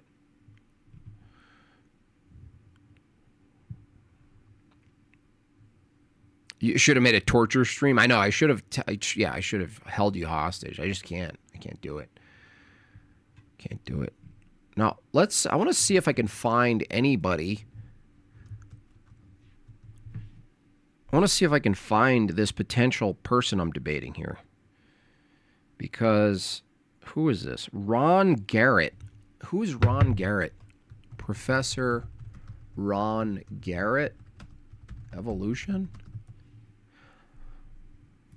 Thank you so much for that. Dr. Ron Garrett. Okay, he's arguing against creationism, evolution of morality. Ooh, this should be interesting. This is who I would be debating potentially this Friday or Saturday. I have to see. Let's see. Put this on higher speed for sure. Definitely. Have you heard of Charles Darwin? How many people here have heard of Robert Axelrod? That's what this talk is going to try to fix. Because Robert Axelrod. Darwinian morality. Wow. Already sort of malformed prompt right there. Why aren't atheists raping and pillaging? Well, the question isn't why aren't atheists doing that? The question is, why would it be wrong if they did? They always do this stuff. They always do this. No one argues that being Christian or religious causes one to not do this or not do that. The question is whether or not there's anything wrong with it to begin with.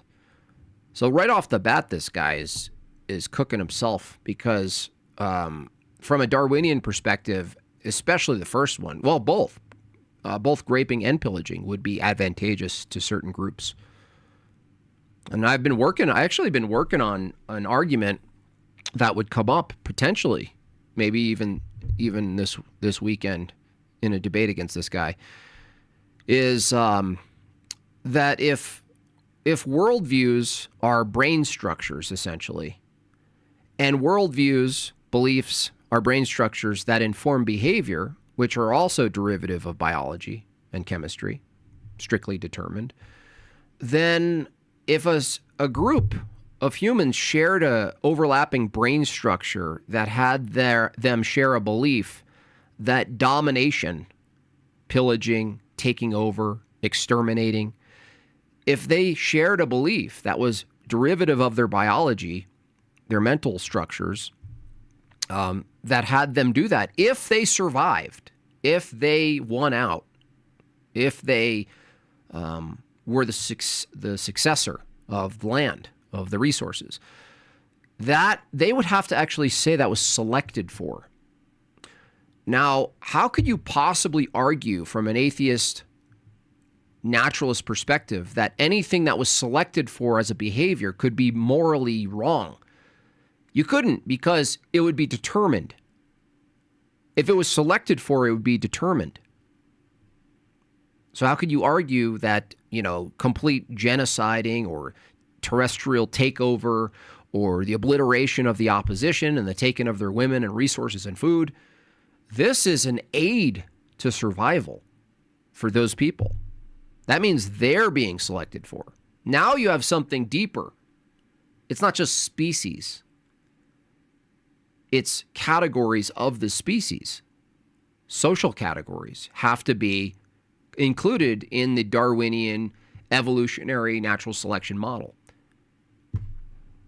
Now, they can't deal with this, of course. There's nothing they can say about this. But I'm pretty sure I could come up with a pretty good argument, whether it's a syllogism or, four premise, five premise, and a conclusion. I think these people wouldn't know what to even do. Axelrod is the scientist who figured out the answer to this question. Why aren't all the atheists raping and pillaging? And he only did it in the 1980s. Terrible audio. Yeah, okay, so this is a long-standing question. If you don't believe in God, where does your sense of morality come from? No, it's not sense, dude. These people they're so dishonest. Now, it's kind of ironic he's quoting Dennis Prager, who thinks CP, if it's done in cartoon form, there's nothing wrong with it. He shortly after was paralyzed for the rest of his life after he said that. He says, if there's no God, there are no rights and wrongs. Yeah, that would be true from our view. Now, notice how this guy switches it to your sense of what's right and wrong. What? No, two different statements. And this question has been asked by religious people. It's been asked. He just skipped it. He just totally skipped the question. By atheist Bertrand Russell in 1960 said, I cannot see how to refute the arguments for the subjectivity of ethical values. And he was as staunch an atheist as you'd ever hope to find. He said this in 1960 when the answer wasn't done. So to sort of set the stage in Tennessee, I pointed out that even morality with God, you're on kind of shaky ground because you have to do things like decide which God you're going to believe in and how you're going to interpret the scripture. Next. No, that's not. This guy sucks. See, I'll debate him, but I don't even want to watch him. Sorry, guys. I'm trying. I really am trying to find something here, but it's just not working. What can I say? Yes.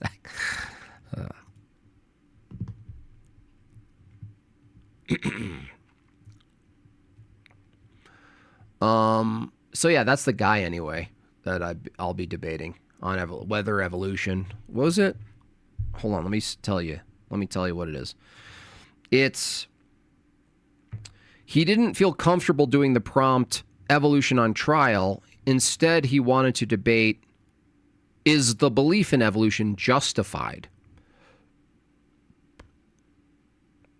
I think that's the same prompt, but whatever. What can I say? He did debate Kent Hovind, though. Different kind. Baptist preacher 46 years, and I take you start by assuming the opposite of what you want to prove and see where it leads. So let's try it. Let's suppose, for the sake of argument, that you're right and evolution is wrong, and not just plain old ordinary wrong, but dangerously wrong. Absolutely 100% indefensibly not a shred of evidence kind of wrong. The dumbest idea in the history of dumb ideas. The problem is that if we suppose all this, then we immediately collide head-on with one particular aspect of reality, and I'm not talking here about any of the scientific evidence. I'm talking about the elephant in the creationist living room. Oh, see? It's always this versus that. Yeah, I'm not watching that. Evolution is crazy. Is it crazy? Is it defendable? But Christianity. But creation. Nope. Guarantee when I debate this guy, he's going to bring up the red herring of creation for sure. It's not even a true dialectic anyway. It's false. Totally false. Well, let's keep looking then. Okay, let's just keep on looking, y'all.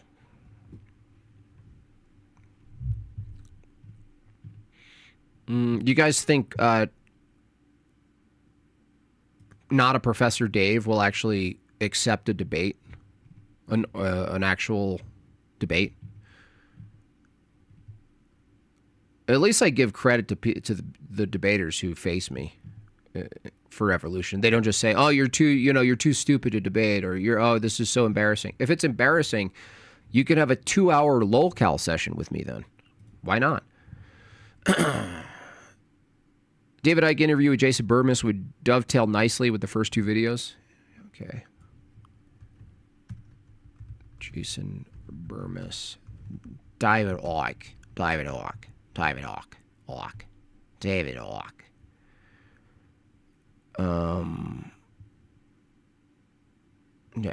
2 months ago? That one? Is that the one? Moral Autist? 2 months ago? Thank you so much for your chat right there. Appreciate you guys. Thank you so much. David Icke. Yeah, right. Let's binge watch the Tampa Southern Baptist guy for comedy. Is that the fat guy? Dude. I'm trying to get him up for Scud, actually. I want him to debate for Scud. I want to get him versus Planet Peterson.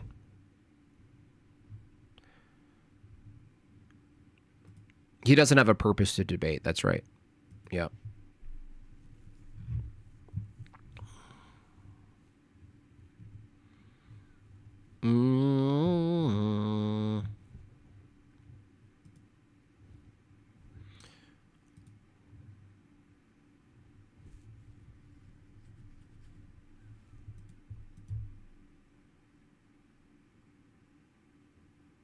The hell? No sound? Is there no sound?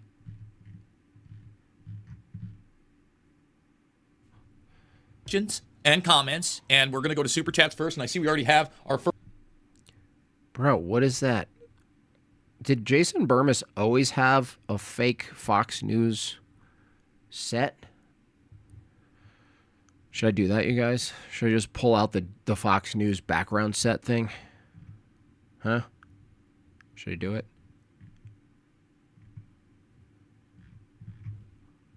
First one, Flick Off, my man.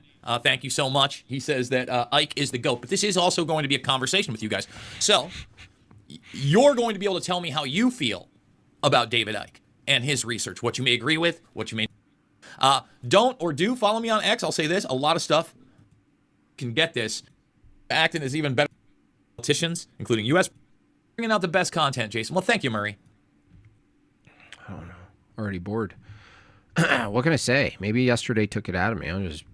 Everything's boring me. It's all boring.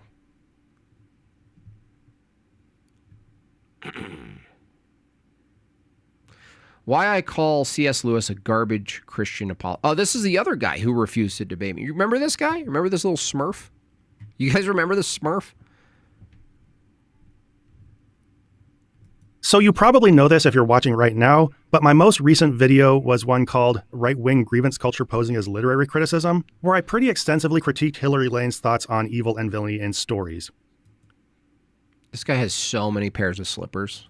Now, I did not realize just exactly how infamous Hillary Lane was on YouTube, but this video just really took off in ways I didn't expect. This new channel I started about a year ago currently has 10,000 subscribers. Some people did not like that, and I can kind of understand why. I personally don't think a ton of C.S. Lewis, but I can see why some people do. He has at least this stature as one of the most intellectual, philosophically thoughtful Christians, and maybe just in some people's minds at least general thinkers of the early 20th century. And so for me to refer to him that way kind of in their minds discredited my... Oh, you're so freaking boring, man. Is this what we're dealing with? I'm sorry. Is it just me, you guys? I mean, I don't know. I have just such a low... I don't have any patience, I guess, today. Grant me some patience, Lord. I was like, oh, look. This should be good. Trent Horn? Andrew Wilson? All right. Fox cultural commenter Andrew Wilson criticized me as a virtue signaler who is too critical of political Christians like him that are actually trying to fix the culture. Those people to me are like the lowest of the low of the low. You know, reps like Trent Horn, people like this. Oh, call out. Oh, snap. Call out. Today's episode, I'll talk about where I agree and disagree with Andrew and the difference between being a strong, assertive Christian and a bad, overly aggressive one. And to make sure I didn't misunderstand overly aggressive? Don't be overly aggressive. I messaged Andrew and showed him the script, so my reply incorporates some of what he... Beautiful colors in the background, Trent. He wrote to me in our exchange. First, let's take a look at Andrew's comments on the Patrick Bet-David show. Most of my criticisms don't actually come from leftists, though many of them do. They actually come from a particular brand of Christian, virtue signalers, right? They're always trying to signal their virtues. Andrew wants a debate. Yeah, Andrew's like the boxer and he's Don King. It's always like, oh my God, you smoke. You smoke cigarettes, sir. I will not debate a Christian who smokes cigarettes. I will not. I will not. I used to hold the belief that God worked through evolution. What is the flaw in that? What is the flaw? Well, the question, Flavius, is why do you no longer hold that belief if there wasn't a flaw in it? The flaw from a Christian view would be that God created humans as they are, body, mind, spirit. And that if evolution were true, God didn't create humans that way. And there has to be a time in which a beast acquires image bearer status and is suddenly morally culpable. The problem is that has to be post-fall. Why? Because evolution requires sex and procreation. So how do you get creation and a fall when man is the product of procreation? Can't. The other part is a metaphysical problem with the universality of human as a category. Christ can't take on the universal category human, defeat death, and save mankind if there is no such thing as humanity. That's just a nominal illusion. That would mean Christ only took on a particular creature's nature, his own. That's it. Not your nature. He didn't take on your nature. He took on one nature, and it was his creature's nature. It also means that Christ taking on this beastly nature would be downstream from a beast.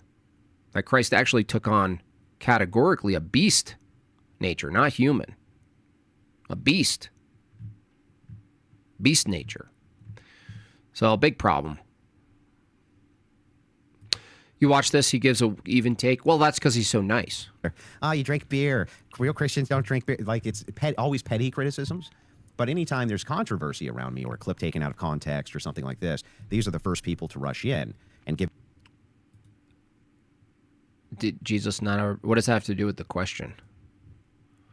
Me universal condemnation, mostly so that my enemies will look at them. And these are leftists, right? They want leftists to look at them and think, you're the good Christians. Andrew may be speaking of critics more generally here, but I don't have a problem with drinking beer. This is a beautiful H&M background. Or smoking. I have a hard time. Honestly, I like those colors. I'm justifying habitual smoking, but if other Christians want to smoke or drink, I'm not going to say they're sinning. I do think... Give me a drink. Smoking can come off as an embarrassing LARP when people lean into it as part of their identity as a... I kind of like that guy. I mean, it's unfortunate. I think he's a Calvinist, but he's a young guy, but he's making a dent. You know, you got to meet people where they are. This guy, Josh, I think his name's Josh. It's a Christian influencer. And I think Andrew would agree that no one is above criticism. In a previous video, which I'll link to below, I praised Wilson for using shrewd debate tactics that resulted in Matt Dillahunty rage quitting their debate. In that debate, Andrew playfully kept calm and got Dillahunty to flip out by bringing up stuff that was personal to him, like Dillahunty being in a de facto same-sex relationship. Attempting to lie to people who claim men can be women isn't human flourishing. Why, you ask, would people be this over-the-top stupid? Well, you can tell in this is pre-Andrew success, because look how scrawny he is. I mean, he was probably eating beef jerky and bubble gum at this point. Good for him. Steaks all day. It's simple. The good is the good, man. We have to do what's good for human society and human flourishing. And if you don't call these deranged lunatics something they obviously aren't, they might self-terminate. So in order to avoid that, we need to make everybody on planet Earth lie to them. This guy's not serious and I'm leaving. I'm leaving. I'm getting out of here. I'm going to go cuddle with my man prop. James, if you want a refund, you well, good day, sir. And so Andrew won the exchange. But on the Whatever podcast recently, Andrew was generally seen as losing this part of an exchange with a feminist who used the same tactic against him. She calmly brought up a legal fact about Andrew's wife, and then Andrew aggressively responded to her. Your wife has 3 baby daddies and has been married twice before. And you under your religion. You lick. What is that? You're a fucking. Don't talk about my wife, you stupid. Shut your fucking mouth. Shut your stupid mouth. Your wife with the 3 baby. What did I just say? With the Now, to be fair to Andrew, I go to this place probably maybe every third exchange, okay? Sorry, I'm sorry. Is she morally inconsequential in comparison to your licking? Now, in a 5-hour discussion with people insulting you, it's not uncommon to lose your cool. We're all only human. But this kind of aggressive behavior isn't uncommon for Andrew and other people in his orbit. So it's fair to point... You talking about me? Say it to my face, dude. Just kidding. Well, we're just not like little, you know, we can get, look, Trent, we can get guidance about these things, but look what what is the field we're in? What is the field we're in? We're not in the field of like guidance counseling. We're not in the field of, we're not giving spiritual advice. We're debating. We're in a warfare, dude. We're in warfare. It's like this kind of stuff is not uncommon in his group. Pointed out and just You mean fighting back? What are we supposed to just sit there and let them say their stuff and not fight back? Come on, man. Discuss the merits of acting like this. Like any public proponent of Christianity, there's good and not so good elements to Andrew's approach. In our email exchange, Andrew said, Sewing Circle Christians tend to focus on why the person who is moving policy and people's minds on policy isn't acting in a pure enough way, and often will actually side with the critics of that person affecting change in order to purity signal. Now, I agree it's cringy when some Christians do everything they can to please non-Christian critics, even by taking unnecessary pot shots at fellow Christians. It's a kind of ideological simping similar to male feminists who throw all men under the bus to appease women. But my criticisms aren't because of how other people complain. It's because God's revelation has said we shouldn't engage in these behaviors, and I definitely care about appeasing God. And it's like the whole time. So another. Wait, no, that was ambiguous. What behaviors? See, that was. Come on, Trent. It's question begging. What behaviors? What behaviors? In other words, the whole time these people are burning the whole forest down around our ears, right? And I say, hey, put those matches down. They're like, hey, don't say the F word. I'm like, well, wait, we got a bigger problem here. We got a bigger problem here. Nope, you said the F word. Yeah. That's no good. I agree with Andrew that being overly puritanical about language, i.e. what I'd call true tone policing, is lame.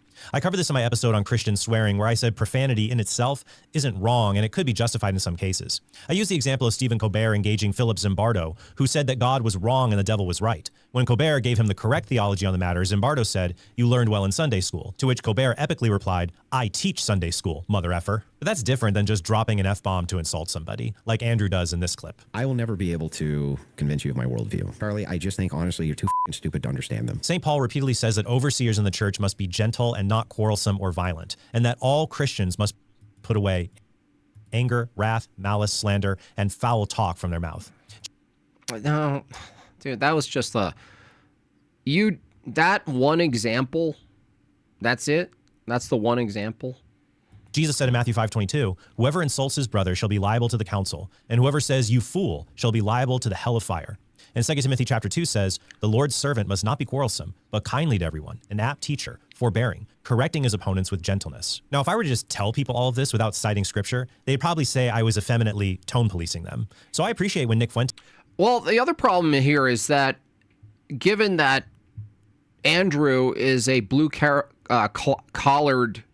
foul-mouthed guy from the wilderness, this criticism isn't actually even because, you'd have to even it out with every other interaction Andrew had.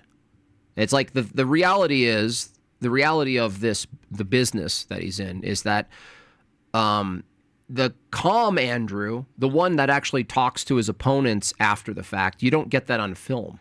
You don't get that. You don't get the charity. You don't get the help, even, financially or emotional, right? Because you're not going to clip that. You're not going to get a clip of Andrew. Like, generally, you're not even going to get a clip of anybody doing that because it's not fire, right? It doesn't move.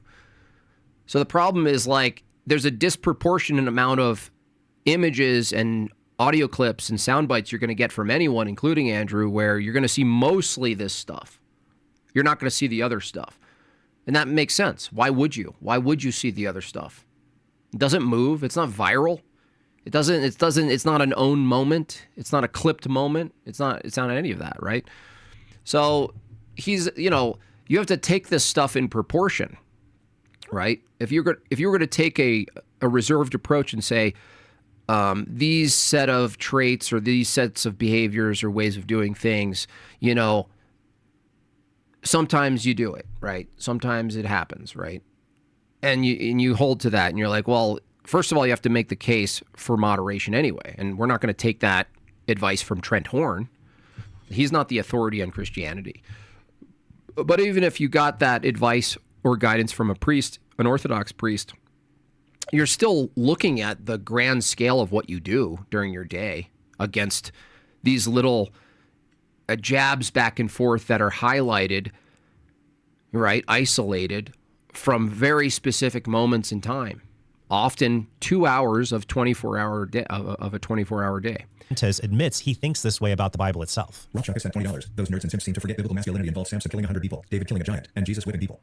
Yeah, they forgot that they worked out. In the Bible, they did deadlifts, and they ate raw eggs, and they beat people up. Biblical masculinity is based. Typical bro. Let's just be honest. Biblical masculinity, like, the Bible tells men to be feminine. Like, let's just be honest. Let's just be honest. Typical bro sent $20. Hey, Nick. Let's not cope about it. The Bible is not a story of, like, men being jacked and going to the gym. Okay? What? But that's only true if you think masculinity is raw power that doesn't give an F about anything, instead of seeing true masculinity as controlled strength that submits to God.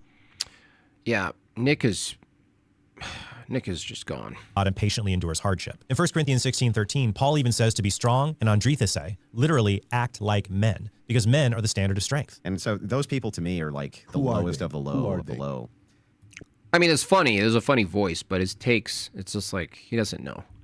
Well, I mean, if you want specific names. Specific names if you're comfortable saying. Who are some of them? So I would say people like Lila Rose, representatives like Lila Rose. I would even say, reps like Trent Horn, people like this. These are people who, they themselves may not necessarily levy the criticism directly, but it's the influence that they have over the various audiences that they have that then go and direct these criticisms towards you. Got it. Though I never actually see these people in the arena debating these social issues with anybody. They'll do abortion debates, things like this, but I never see them surrounded with a panel of like the worst degenerates on earth debating all of their worldviews simultaneously, but they have tons of criticisms for people who do. And I'm like, well, where are you? No, I'm sympathetic to some of Andrew's criticism. For example, I'll get people who criticize how I debate non-Catholics like Gavin Ortland or Alex O'Connor and say I'm too nice or I'm not blunt enough. To which I say, okay, then why don't you debate the best defenders of Protestantism or atheism and show us how it's done? Andrew's criticism is similar. Don't critique how I engage people unless you're willing to engage them yourself. But I don't see how this criticism applies to me in particular. I used to do debates surrounded by college students, and now I focus on just engaging the best defenders of other worldviews in one-on-one debates. Wow, he's young. He was started young, huh? Trent Horn? I've applied to be on Jubilee, and I'm open to being on panels with Jubilee sucks, dude. hostile opponents. Worst. I would actually never do Jubilee. But I don't want to engage. What a terrible format. It's like totally unfitting for the truth. In a fruitless shouting match. I'm also not sure if I want to do something like a whatever podcast discussion, because one of its main effects is just giving free publicity to OnlyFans pornographers, though it can be a good place to evangelize these people. But even in environments like the whatever podcast or Jubilee, there are political Christians like Charlie Kirk or Michael Knowles who have done well without resorting to the more aggressive tactics that Andrew Wilson uses. And where are you, by the way, when anybody wants to debate you on why it is that you're so inactive when it comes to the culture war and social issues?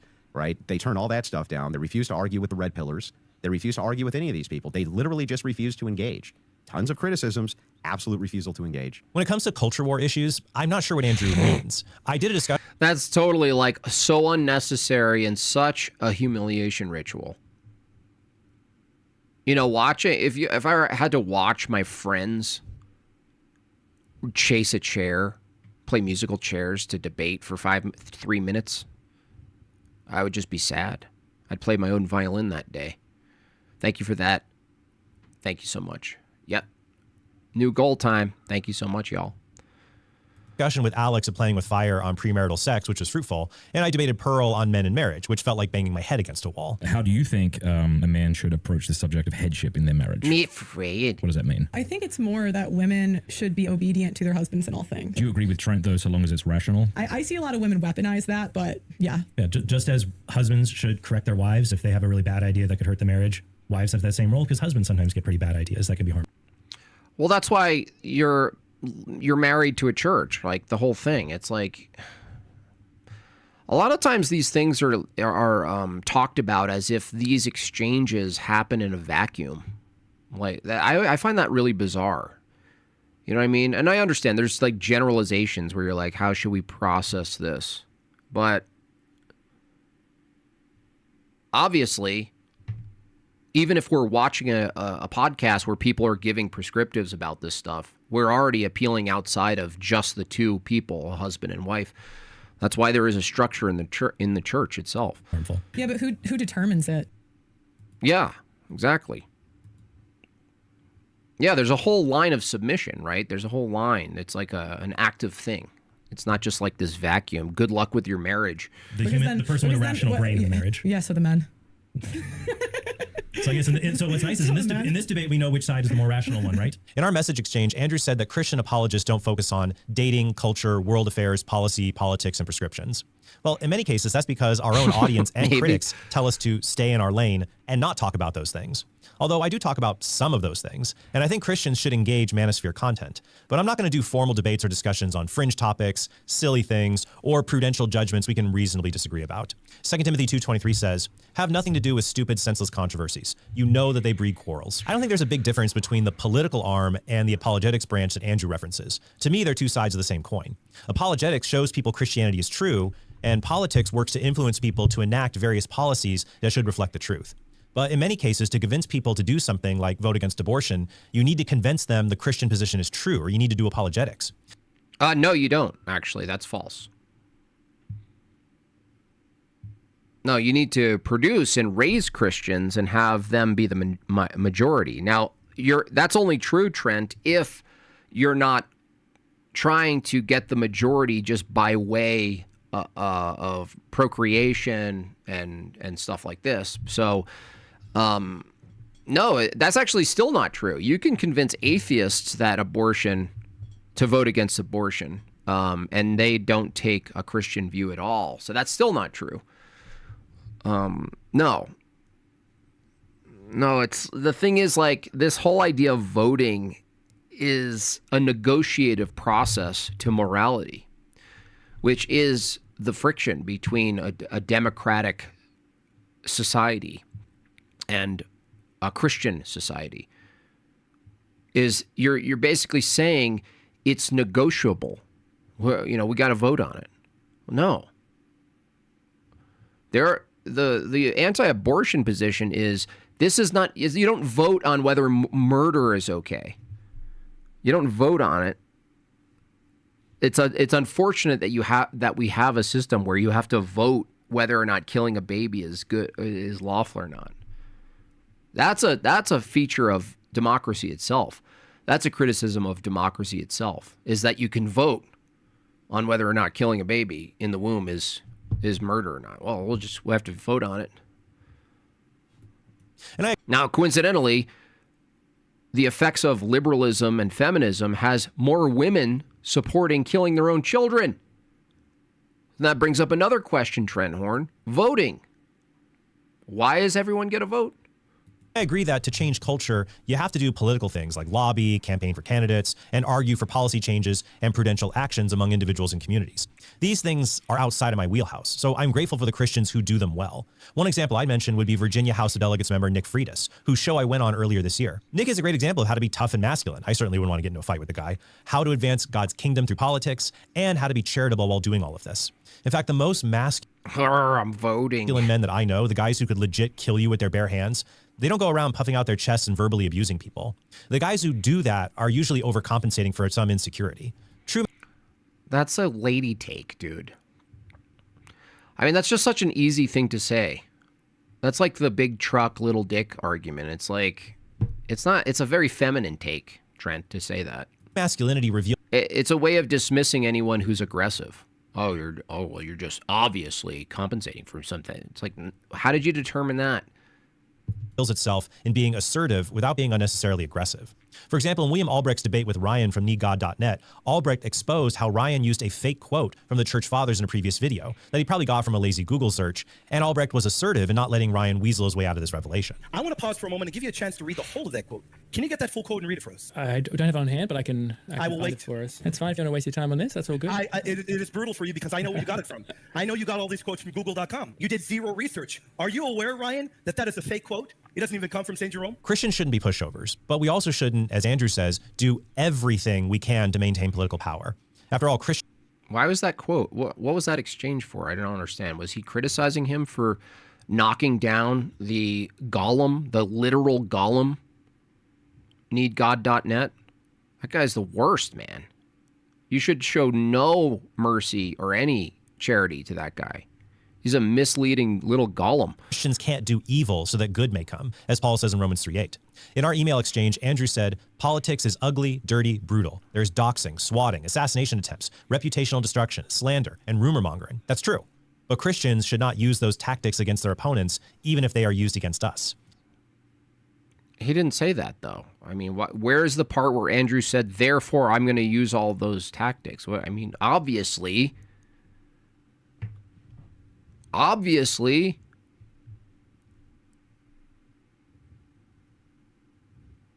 what he's saying is that these are the set of things that they do. You have to have something adequate to battle it back, and it's not being nice. We shouldn't dox people, knowing that this could lead to them being harmed. We shouldn't spread lies, and we definitely shouldn't assassinate people, even if they talk about killing us. In our exchange, Andrew said that he agrees we shouldn't do those things either. Oh, he supported the aggression? Good. Okay, good. I wasn't sure there. I was like, yeah, be aggressive there with that guy. But I would add on to the list that we shouldn't even be verbally abusive when we are mocked. We should instead imitate our Lord, who endured abuse without... No, he mocked too. What are you talking about, Trent? Christ mocked. We should be... this is just... striking his abusers. No, he mocked. He mocked. That's why I agree with what Joel Berry from the Babylon Bee said on Tim Pool's podcast. Oh, Joel Berry. About how Christians are handicapped in fighting evil because we have principles and our opponents don't. That's actually true to some extent, but we're not handicapped. We're only handicapped from the worldly sense. We're handicapped. In the worldly sense, we are, but we're not handicapped. That's little iffy of a statement. I know what he meant, though. I'm trying to be charitable, but it's important that you don't take that position that you're not actually handicapped. You're actually fully equipped to fight evil within yourself and out there in the world.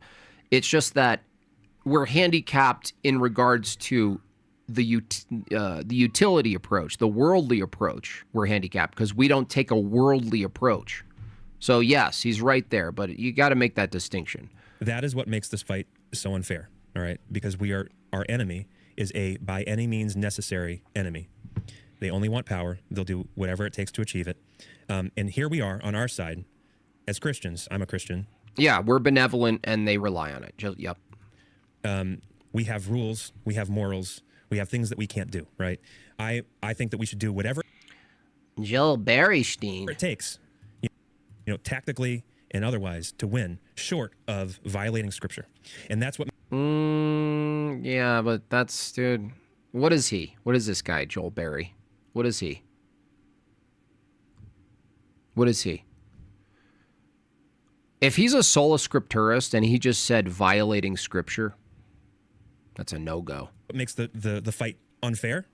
But here's the thing. Here's where faith comes in as a Christian. He got washed in this debate. Who was he talking to? Game caller.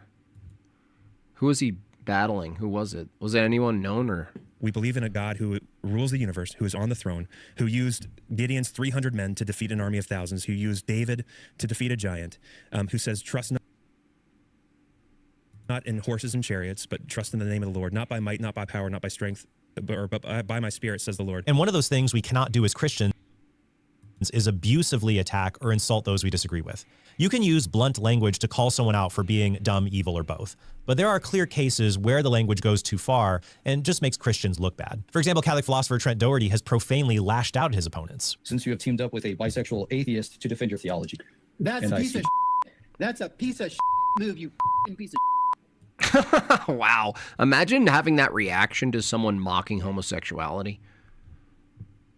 Trent Doherty. What have you been up to, buddy? Well, it's almost like you were expect to hear that from Danny, maybe, but from Trent? What happened, Trent? Trent, by the way, Trent just kind of, after Cleve annihilated him in this exchange, Trent went pretty much dormant. That was some, yeah, based Cleve mocking, yeah, for sure. you. And even threatened to beat them up. Do you have any boxing experience? Or do you want to? You ever roll around with a man? You ever roll around with a man? Let's not. When Jay Dyer was on Piers Morgan, he repeatedly mocked Pentecostal prelate Talbert Swan by calling him Tilda Swinton, the name of a Hollywood actress. That's funny. It's the same logic that this guy has in terms of his liberation theology. My name is Bishop Talbert Swan. My name is not this guy. You've been dealing with me in a very disrespectful Bishop manner. Tilda Swinton, excuse me. Bishop Tilda Swinton, excuse me. Talbert Swan. Sam Shamoon has also frequently... Dude, come on. Stop, Trent. Stop. Jay has been way meaner than that. That's funny. That's just wordplay, dude. That's rhetoric. That's funny. That's just silly talk. Frequently insulted his critics. Did you defend him? I can't tell anymore. I honestly can't track Trent. Like, what is he saying? Any of it's bad or some of it's bad? I don't even know. The stupid fat cow? No, it was by your mother being a Shia prostitute in Iran. Shut the hell up, you stupid bastard. You stupid dumb. Let me tell you why, David, you're a stupid fat bastard. You're too much of a narcissistic, sociopathic scum because the Bible is busy talking about your mother. Well, I'm glad I'm not as popular right now. I would have been included in this. Mother being a whore. Your mother's a whore. You're a bastard. You're a feminine queer. You're gay, and Satan's proud of you because you're a whore of Satan. You stupid whore. Thankfully, in November, Sam asked for prayers to stop swearing and claimed the insult, your mother is a whore, was a metaphor for his opponents being children of the whore of Babylon. Sam is actually the worst one. Not a statement about his opponent's mother's literal sexual history. It seems like Sam won't use that language in the future, and I hope he doesn't, because most people would take what he said as a literal insult and not a metaphor about their own sinfulness. When Jesus insulted people, he accurately described them as hypocrites or evil. He was exposing their sin to lead them. See, I want to take the rage that comes behind an insult, but the insult is like a really stupid insult, like silly pants. I'm going to try to do that more in debates. And then it's like, where do you criticize? You're like you cut to a clip of me, I'm like, and you know it, silly pants! You dork! Okay.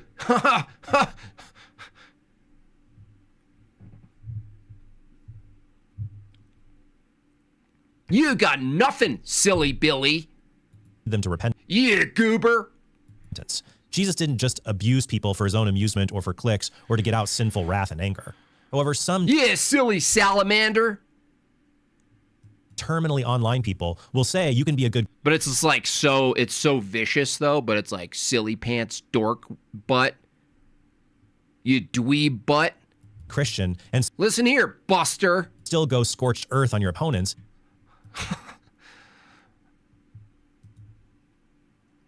Because Jesus whipped the money changers in the temple. But the Bible doesn't say Jesus whipped anyone. John 2:14-15 says, in the temple he found those who were selling oxen and sheep and pigeons, and the money changers at their business. And making a whip of cords, he drove them all, with the sheep and oxen, out of the temple. And he poured out the coins of the money changers and overturned their tables. Jesus is described as overturning the tables after the money changers left the temple, not throwing tables on top of them. And oh my gosh. The clause, he drove them all. You have to be nice. You have to let them go first. Always let your enemies go first. Always give your enemies first dibs on the machine guns. With the sheep and oxen out of the temple isn't the best translation of this passage. That's because the common Greek words for with are not in this part of the passage. The passage literally says, and having made a whip of cords, all he drove out from the temple, both sheep and oxen. And of the money changers, he poured out the coins, and the tables he overthrew. Before the Council of Nicaea, only Origen commented on this verse. Yeah, I understand his position. Yeah, but he doesn't have any. He really is taking just like an arbitrary position of authority. It's like, this is a good topic, honestly. It's a topic, Game Caller, honestly, that I wrestle with myself, not of other people. I don't look elsewhere. I don't look at Andrew or all these other people. I look at myself and I go, that's something to think about. But Trent Horn doesn't have the authority to even do the video.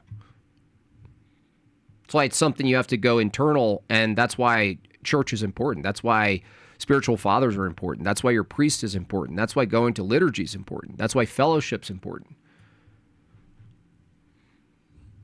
And he said, but that's the thing, Game Caller. He doesn't have the authority.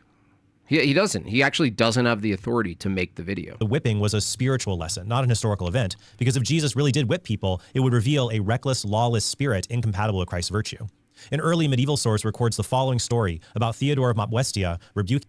Oh my gosh, just stop, bro. To not lose their merchandise. Jesus expressed zeal for his Father's house, but didn't express his zeal through violence against living creatures. And when Christians engage in debates, they should do the same thing. Be zealous, but not verbally violent. Andrew did that very well, in fact, in a debate he had with a Muslim on how Islamic societies promote physically unhealthy practices like widespread cousin marriage. He even got his opponent to say this. I prefer the low IQ. I prefer the low technology society. And I appreciate that Andrew recently labeled me as a top-tier apologist, but with the caveat that I appeal to a particular Ned Flanders audience. They're all... That is funny. It is Ned Flanders, isn't it? The Pearl debate, he acted like a male feminist. Yeah, he is. It's soft. Trying to get kind of ideologically capture these different audience segments. So he sent out to capture Ned Flanders, and Ned Flanders is exactly what he captured. So can we settle on 7 for charisma? I think 7's fine. All right. He is a very intelligent guy. He's very academic, very well read. I think he's very intelligent. I'd say a 9. And then he engages in all sorts of really high level debates and always holds his own. I'd give him a 9 for debate as well. See, I give him a 10 on both. First, The Simpsons has really betrayed Ned Flanders because in the first seasons, Ned was just a good father and neighbor. His Christianity said more about Homer's subpar lifestyle than Ned's problems. It was only in later seasons that Flanders became a scrupulous weirdo. In fact, this process happens to many sitcom characters, where they get exaggerated to the point of caricature, and it's called Flanderization. In our exchange, Wilson said, the Ned Flanders thing refers to the irony of Ned Flanders being the only decent person in Springfield, and everybody else being horrible, basically. Those aren't the people I try to reach, but the Mr. Burns types instead. And that's fair. Most people are lukewarm about the truth. They aren't like psychos on the internet. I want to share the faith with the greatest number of people who are the furthest away from Christ. So if my approach isn't attractive to a minority of people online, but it is attractive to a larger number of average people on and offline, then that's okay with me. I doubt my book, Why We're Catholic, would have reached such a large and wide variety of people if it was an aggressive, profanity-laced tirade. Finally, I agree with Andrew that the general thing here is it's like, you don't get respect if you just, roll over. Now, to what extent you don't roll over, like I said, that's a process. That's like something you actively figure out, right, through your praxis, through the practice of your faith, honestly. It's not like a legalistic approach. That's the thing, is like, you can't really, not that he is, but you can't really approach this topic, niceness, etiquette. You're always navigating between Christian etiquette and social norms and taboos. And social norms and taboos sometimes supersede what you think is right, correct and incorrect sometimes. But it's not like it's a clear line either. You know what I'm saying? Christians shouldn't needlessly attack one another. Given the wide variety of people who need to hear the gospel, the population of evangelists and apologists needs to be diverse. That way, there's always someone in the body of Christ that appeals to every social group that exists. That's another thing here, yeah. He's not an apologist, yeah. Outside the body of Christ. And that's another distinction, actually, that might be important to look at. It's like, people might not be apologists, but the question is, if someone's not an apologist, are they of the face of their faith? So it's like, yeah, apologist refers to argumentation and the defense of the faith through argumentation or, historical references and this kind of stuff. Education, right? You have to be approved, actually, in the Orthodox sense to do that. And then there's this other thing is that you represent, even without being an apologist, you represent orthodoxy. So it's like, in a sense, you never really get away from the fact that you represent Orthodox if you're Orthodox, especially now. It's more on the stage highlighted than ever before, at least in my knowledge, like in modern history, that Orthodoxy has really taken a main stage character, not just in the West, but the world. And that's a beautiful thing. Now, to what extent it's represented and how it should be and who gets to, police that, not me. Within limits. For example, we don't need polygamous Christians to evangelize polygamous pagans. Some people engage in these attacks, though, because they want to virtue signal or feel superior. And some people on the right attack ideological fellows for a more sinister reason that Daniel Darling notes in his book on Christian patriotism. He writes, "Here is a dirty little secret that I've learned after a career in advocacy. Most of the nastiest, underhanded opposition doesn't come from the left." I have a blessing. No. I don't do I don't do teaching orthodoxy. I send people into church. So no, I wouldn't put myself in that category at all. Though the left opposes much of what conservative Christians believe on every level, most of it comes from people who agree with you but are fighting for attention, for turf, for funds, for tribal affirmation. Let's look to Origin. Many of them have a Bible verse. Let's see what Origin had to say. In their social media profile and profess to be Christian. The narcissism of small differences flares up easily. A perceived traitor is far worse than a true enemy, our gut tells us. We should be careful of this instinct. Christians who agree on major moral issues should stand up for one another, and we should see ourselves as being on the same team. But that doesn't mean we should give each other a free pass.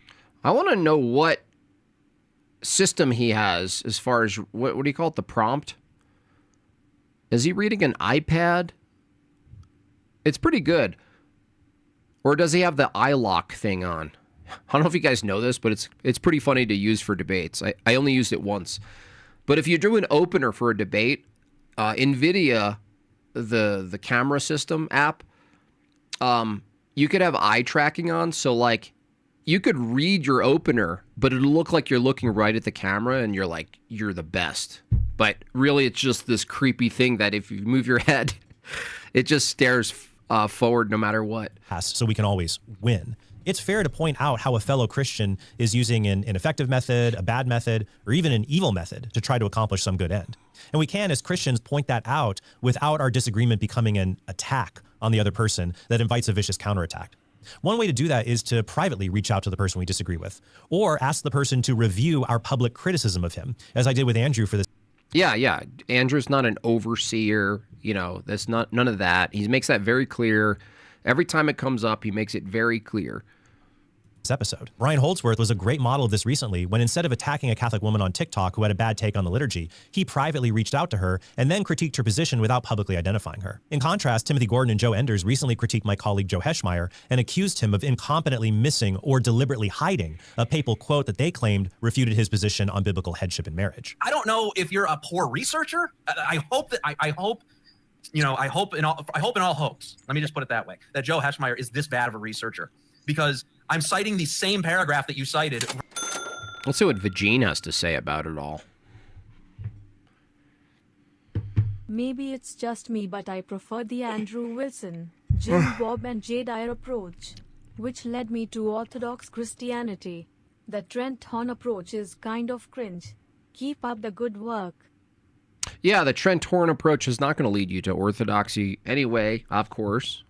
But like, you know, I could see that there's people who see me, Andrew, or Jay, or someone else, and they're like, ugh. But like the thing is, orthodoxy being the truth. Part of what stops you from going into orthodoxy, if it's a person, there's a bigger problem you have. That's what I think. That's what I think. You know, because you can guide people. Like sometimes people are surprised how many people mention when you go to a parish, how did you get here? And they say Jay Dyer or this guy or that guy. And there might be a general consensus that online stuff is ridiculous and that's not orthodoxy and I don't like them and I don't like that they represent it and all this stuff. And yet the parishes get flooded, and a lot of times it is in fact these online things, you know, and some priests understand this properly. Some priests do understand. There's a whole world out there that's essentially new. There's a new world out there. And it's wild, and there's convert zeal, and there's bad representation and good representation. It's like Wild West.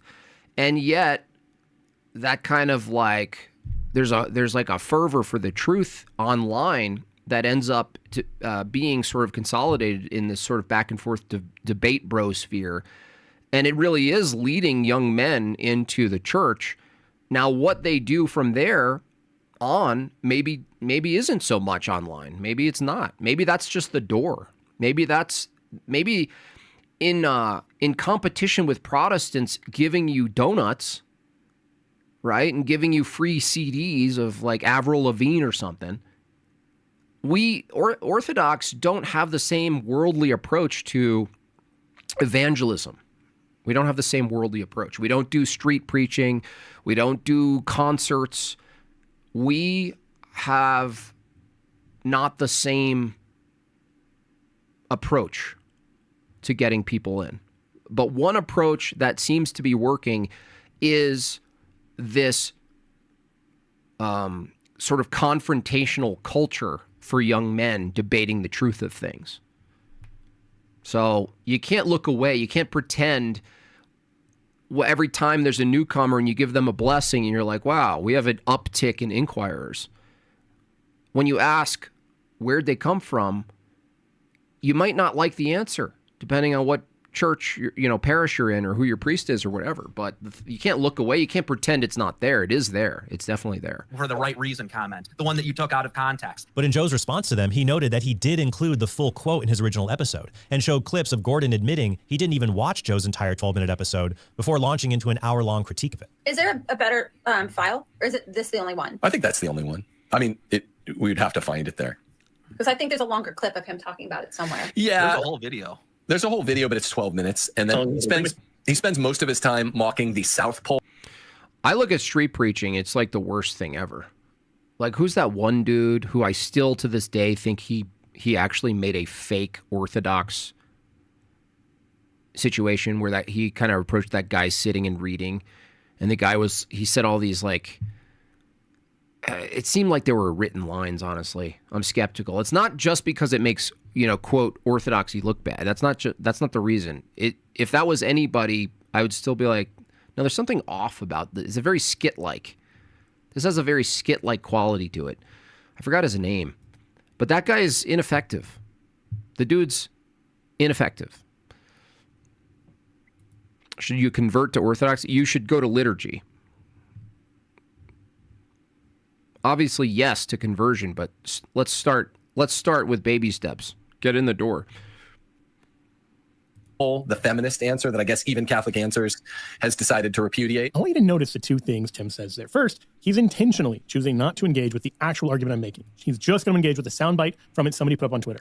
And second, he's perfectly aware that the actual argument argues against. Wait, that guy did fake healing? I'm not talking about Todd White, but that guy's nuts. Todd White's nuts. It's that other guy. He's like young and blonde. I forgot his name. A feminist rejection of male headship.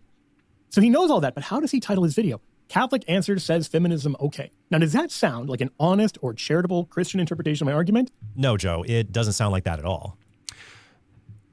rarely give blessings for street preaching. Well, that's the thing. It's like out of the context. It's like you're sitting there on the street in an improper. It's like doing stand-up comedy,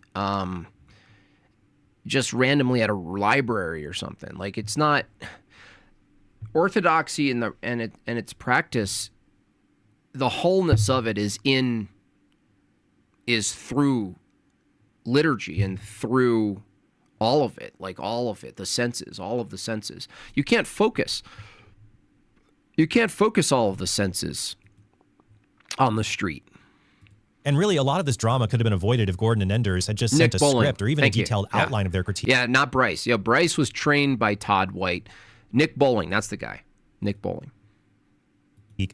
Super ineffective. To Joe before recording their episode. It's just piety signal. It's just like the standard, you're gonna have to confront it and Jesus loves you, and everyone's just like, I'm glad I do this now for my rebuttal videos. And there are videos in the past where if I had done that, I could have avoided basic mistakes in the argument I presented. And even for regular people, there are many cases where you may have a better chance of changing someone's mind by privately reaching out to them to avoid the messiness of other comments.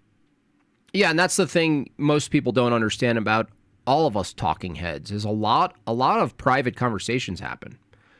You might criticize someone like Andrew, who's hit essentially notoriety-wise, hit the big time, right?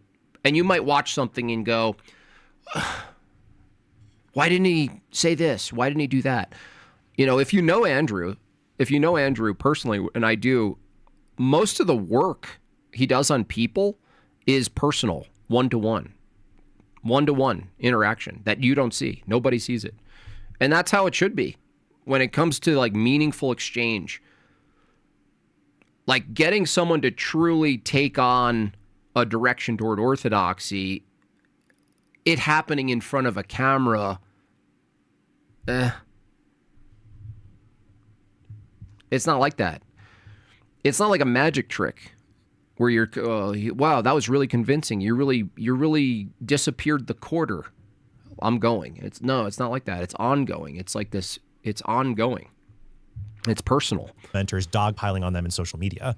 Although in some cases, if they put forward a serious error or a bad attitude, a charitable public correction can be warranted. In our email exchange, Andrew stressed that he and I agree on far more than we disagree, and that we're on the same team. And I agree. I would say he and any of you watching are free to point out problems in how I approach renewing our... I have a problem. What you believe is false. Culture. And I'm free... How about that? Free to do the same towards other Christians of the public platform. Once again, Darling puts it well. Politics, as we know, is a rough and tumble sport. It always... Here's my criticism of you socially, Trent Horn. Your worldview can't fight off Islam. There, I said it.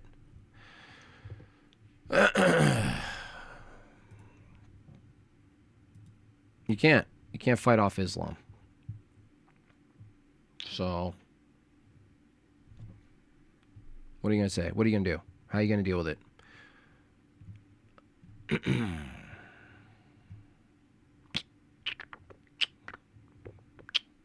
Bondi wants to move on. Oh, Pam Bondi is now like, I don't want to deal with this.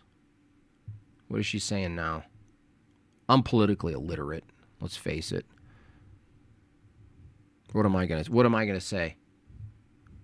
There shouldn't even be a chick named Pam Bondi talking. That's my take. How's that? How's that for a take?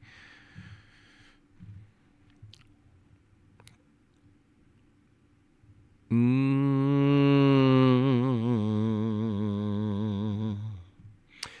lot of people getting attacked. Oh, look, Brian Callen getting attacked because he was defending the sort of ambiguity of age.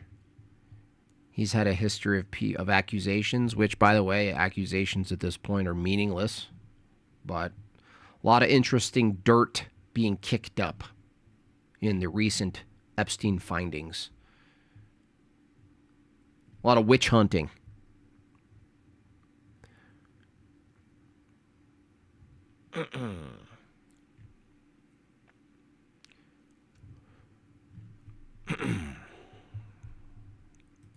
Pam Bondi sucks. Anywho, what else? I'm gonna keep attacking evolution through debates, so that's good. You guys should be pretty happy with that.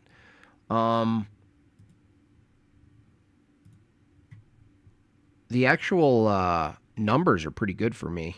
I mean, a live stream is over 12,000 views in a day. It's pretty awesome. Pretty good. Most of them are haters, though, but that's fine. That's fine with me. I don't care. Good for me.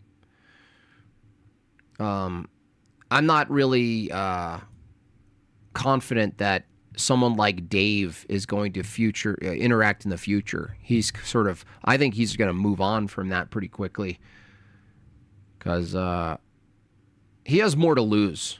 He has way more to lose than me if he were to do a proper formal debate. And that's probably why most of these people kind of back out, because here I am, you know, little dum-dum asking dumb questions, yet leading you to absurd conclusions with pretty much with ease. Why would you do that? Like, why would you debate me, honestly? Some of these people, 7 million, right? All massive channels. Huge risk for you guys. Moon landing? I like moon landing stuff. I told you, in Jortlandia, we're going to develop holidays. We're going to have Adam Green. Let's do that. You know what? I almost feel like doing it right now. The Adam Green evolution documentary is so funny. I really want to debate Adam Green on evolution.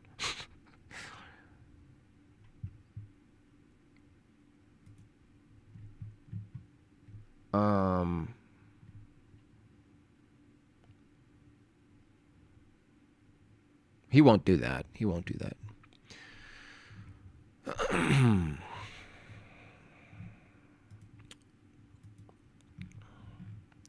Moon landing. Moon landing. Wait, why do we doubt the moon?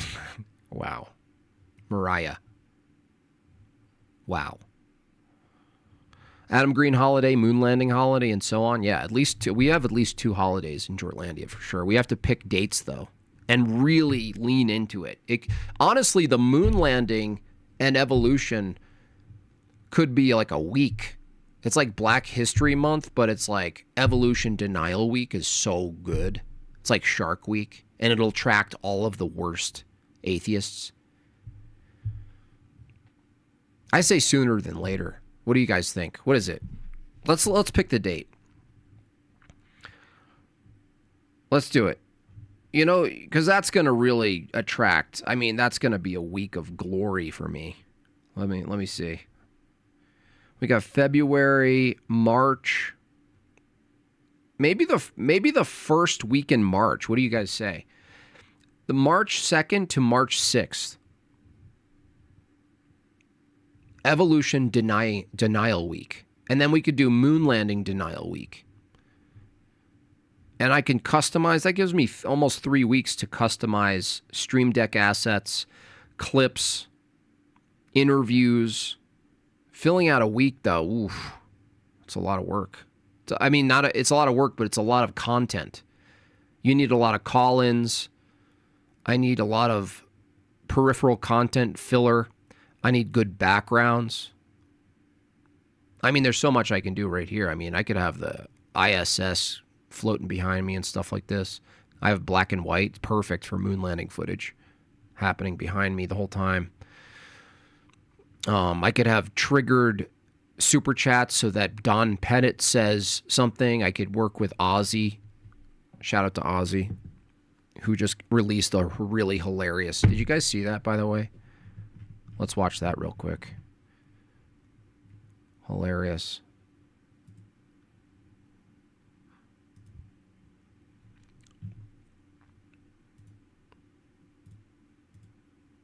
Let me see. All right.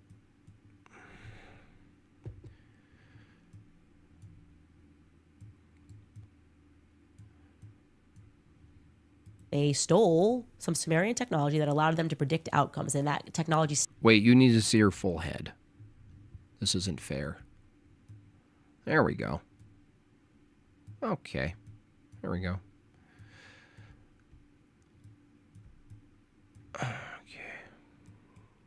They stole some Sumerian technology that allowed them to predict outcomes, and that technology stopped working in 2012. We're going to get into that tomorrow. I find it to be fascinating. I wonder if they saw Charlie Kirk.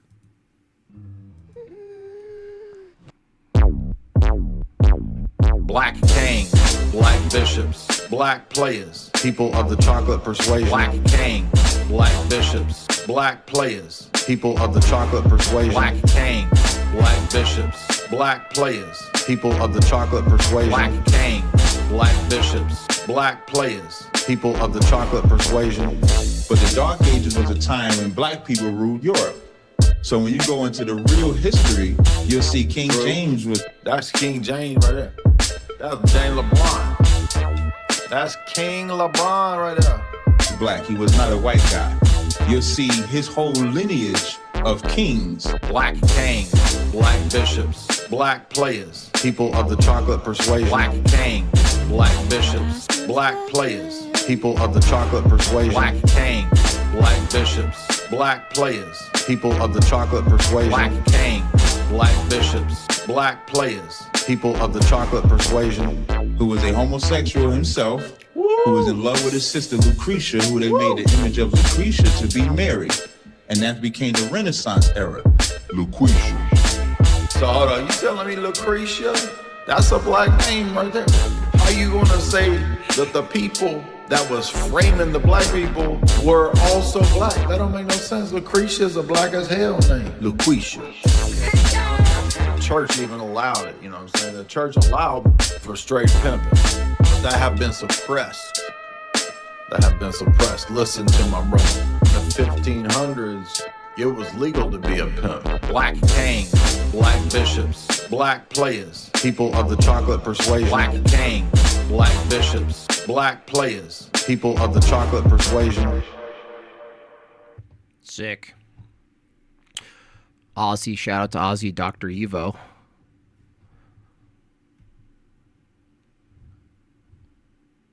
There's so much potential there, too. I mean, obviously, there's actualization in front of us, but I'm thinking movies. I'm thinking like a video against evolution, but in that format, you know? It's just funny. I'm gonna have nightmares. Yeah. That's right. Nightmare fuel. Yeah, he's working on my long-awaited music video for Lie to Me. You guys remember Lie to Me? Classic song. A fairly long song. He's going to work on that. We're going to co-create it. So that's going to be awesome. New Tucky. Is Tucky out?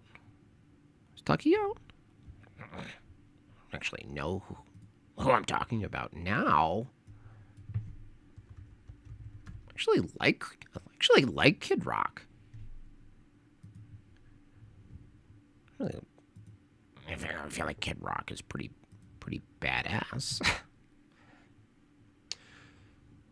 CIA's psychic spies. I can't do it.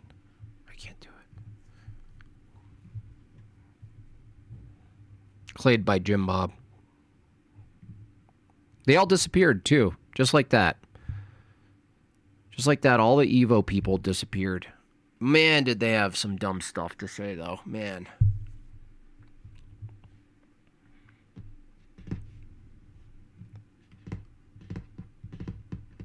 People of the chocolate persuasion.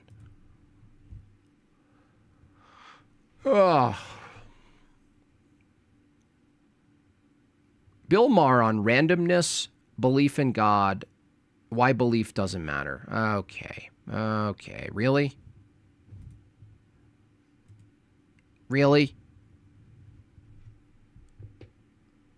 So bad, dude.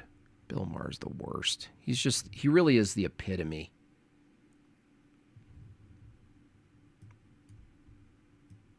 He's just the epitome of The View. You know what I mean?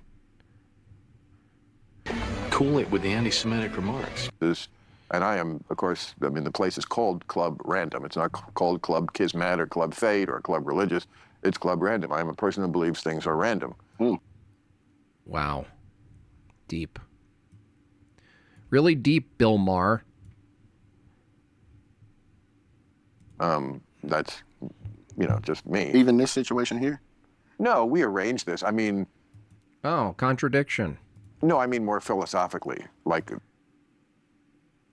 Oh, no, more philosophically. Lots of people will see patterns in... He's got a bowl of Skittles. Things that I think are coincidental. I didn't always... Oh, God. I just can't.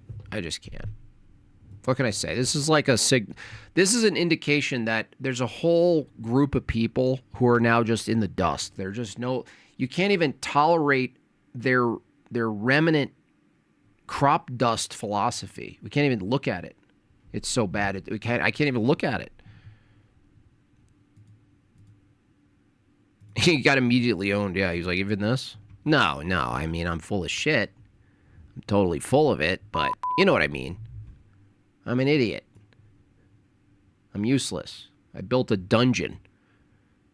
I built a dark, dingy bar dungeon.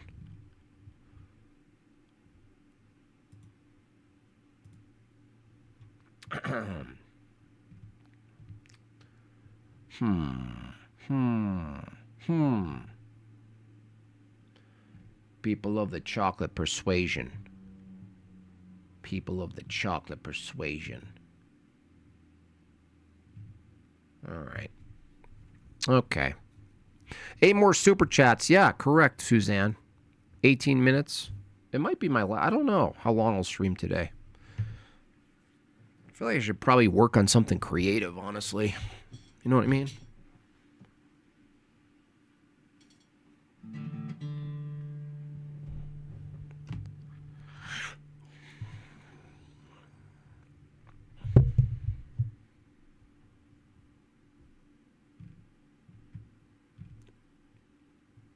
Such a wild world out here.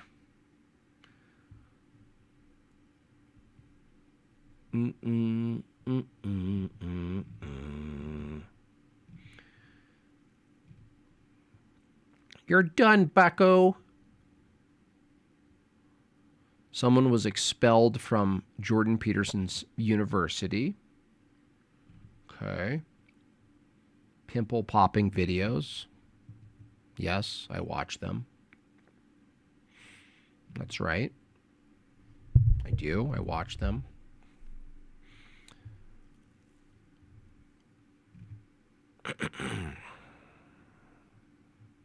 What other instruments? I don't know. I have Alanis Morissette skill level on the harmonica. I play bow on the guitar, mostly guitar. I can play bass, ukulele, mandolin. I don't know how to play the piano properly, but I can figure out chords and melodies quite nicely. And pretty much that's it. And the kalimba. So there's that, the kalimba. Bill. How would you tell if something is ordered or random, especially if everything's random and then you never know anything outside of it? Yeah, he got cooked so quick by a guy literally not half listening. That's how quick that was. Would using the waterfall analogy for the mind-brain work as chemicals and neurons are neither true or false? Yes. Yeah. You can actually properly, try to fully reduce it. I started my early video making this argument was effects of physics, but I realized after the fact, effects of physics is granting them too much. That's already granting them so much philosophy. So I got it reduced further down to just physical events. Just that's it. Not even understanding cause and effect. Just physical events. Pure physical events. States of affairs would even be maybe better. Right. States of affairs is a good one. They can't there's no one who can deal with that. It's impossible to escape that argument without special pleading. There was even a moment there I brought it back up with Tacos and his group, and they couldn't engage with it. They didn't care, though. That's the thing is, like, they didn't care that they couldn't engage with it. They were just like, oh, I can't. They just kind of, like, left it on the table. Okay.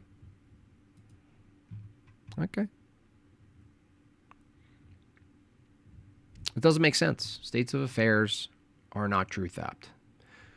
Evaluations are states of affairs. Evaluations cannot be truth-apt. So simple. And they're like, wait a second.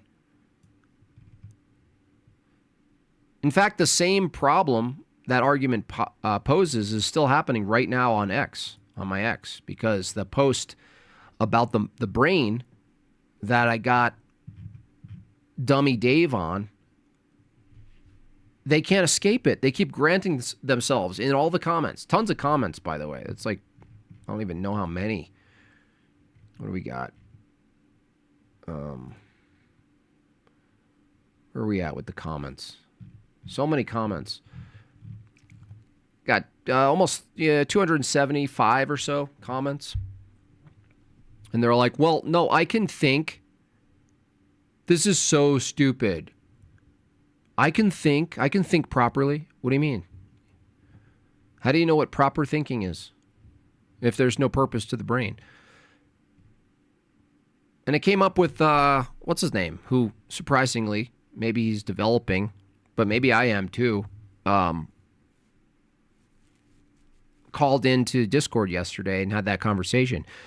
And it was still true, even for basic things, like a hammer. The hammer, there's an intent on the use of the hammer. There's a proper way to use the hammer.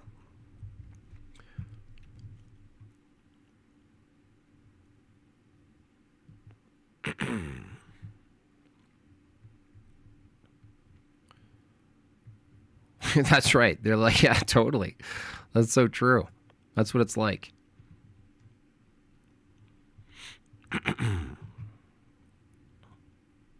Yeah, or this. My mind doesn't exist, right? That's what happens too, for sure. They don't know where to go with it. They also just don't know the entailment. That's the really annoying part, because that's the part you want them to get. You really want them to get the entailment of it, but then they don't. They don't get the entailment. It's like they just don't care about the entailment. Jim Bob, we got to get you and Meg Bob at Montanica. Well, I think if I went to Montanica, I would leave Meg Bob. It's more of a masculine-centered scenario there. Couldn't they claim the brain itself thinks? No. They could say the brain executes biological, not even commands, biological behaviors. Just more events. It's not thinking. It's a thing. It's a epiphenomenal effect of biological dominoes. Dominoes are falling. That's all they could say. There's nothing. There's nothing they could say. They can't get out of it. Even the best so-called philosophers, like who's that one dude? Alex Malpass. What a shame. He really didn't engage with anything I said, unfortunately. Plenty of families and women came last year. Yeah, but then it's like, leave my kids 4 or 5 days. I don't know. Cow Crapper, is he still here? Cow Crapper, crapping in the yard. Give me proof of Christianity being true. Well, the thing is, Cow Crapper, if Christianity is not true, that is to say, truth itself is, and epistemology is theonomous, that there's an absoluteness to truth and knowledge. Without that, you asking for something to be claimed to be true is kind of funny, because your own view doesn't have a standard for truth. So isn't it a bit silly for someone who doesn't believe in truth, who has no justification for truth, demanding something to be demonstrated to be true? Cowcrapper, that's impossible. It's both a concession and a defeater to your view for me to say that's impossible from your view. Isn't that cute? I'll just concede. According to you, it's impossible for anything to be proven true, including Christianity, according to your view. So I concede. It's impossible. Why? Because you can't prove anything's true from your view. So why are you asking about Christianity? Why are you assuming there's something called truth and it being absolute, or things like proof? This is why tag is so important. Why would you engage with an atheist with a question or a demand of something being proven? They can't even prove anything's true. They don't even have an absolute standard for anything. Everything's just a construct. Why ask for proof, something you don't believe in? Your belief in proof is just as real as my belief in God. Silly pants? You little silly salamander?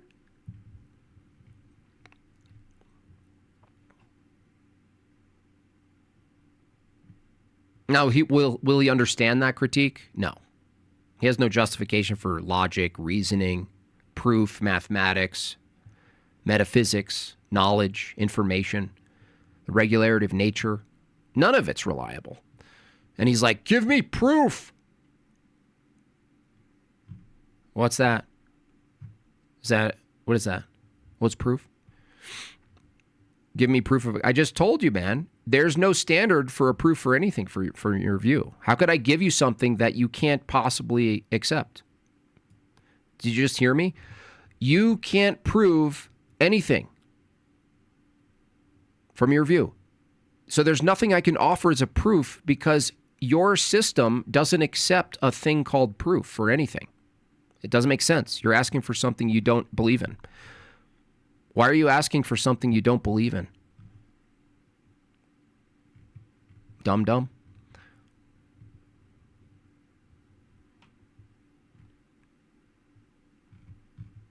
This is how low tier atheists are. They're just so low tier. Give me proof that this is true. Do you believe truth exists? Well, no, it's arbitrary. What?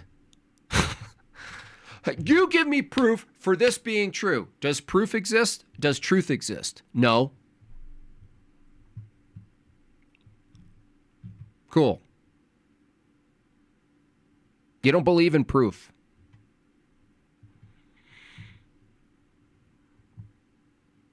You're a dumb. You're a dumb head. Silly salamander.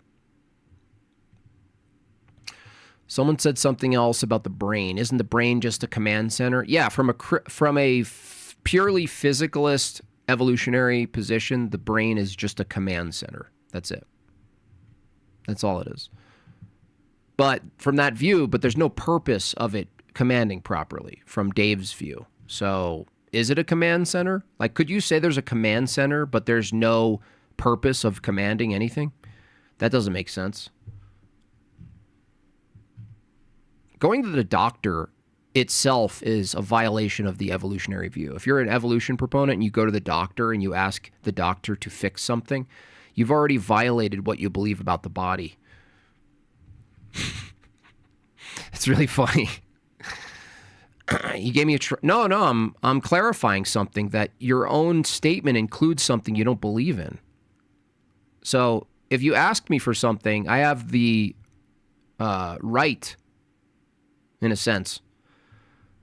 I'm perfectly fine in asking you a clarification. You said proof, and you said true. If you ask me, show me that Christianity is, prove that it's true, I'm going to ask you, well, hold on a second. You got a question that's loaded with things here. First, what's proof from your view? So I understand what you're asking for. And what's true from your view? And the moment I ask that, you crap the bed, cow crapper. You know why? Because you realize that you don't even have a criterion for what's true and what's considered proof. You don't even have a reason why we should come to anything being true or abandoning something false.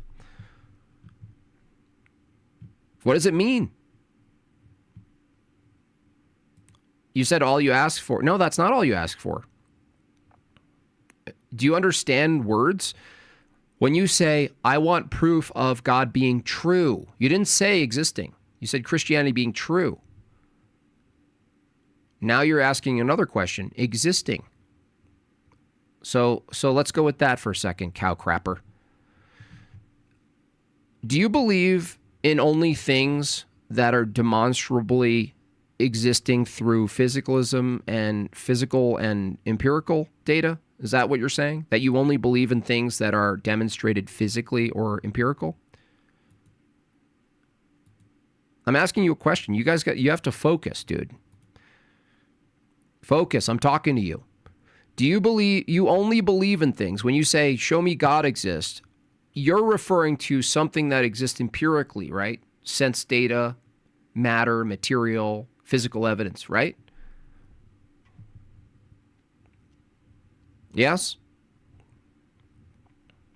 They always say semantics, right? Like as if words aren't important when you're actually having an engagement with somebody. Oh, you're just using meanings of words. Yeah. It's important. Crashing out hard, yeah. You're using meanings of words. I'm crapping my pants. I'm cow crapping my pants. You using meanings of words. Wait, so PP invoked God? Well, he crashed out because no one said anything about God, but he showed his cards when he said, yeah, there's no God needed or whatever. It's like, okay, your brain has no purpose then.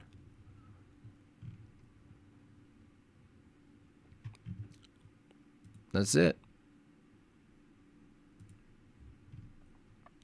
You could hear the rage. He just doesn't know where he is.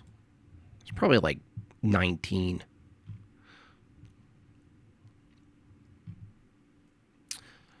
Can you justify your position? This is another one, right? He doesn't engage either. Yeah, but that doesn't mean I believe in unicorns exist. Wah ha ha ha ha ha ha ha. Well, no, it's worse than that, dude. Forget unicorns. There's a whole slew of things that if you held the view of an empirical view on things, there's a whole slew of things that you have to deny. By the way, you'd have to deny things that were necessary for you to make that statement. To even type that statement, according to your standard for what constitutes existing, if you're holding that view anyway, Chris, you'd have to deny everything that was required for you to make the statement. You guys are like in the resource room, okay? You don't know where you are.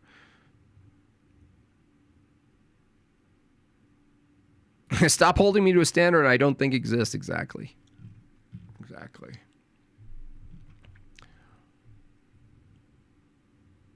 That's right. Unicorns could actually. So could dragons.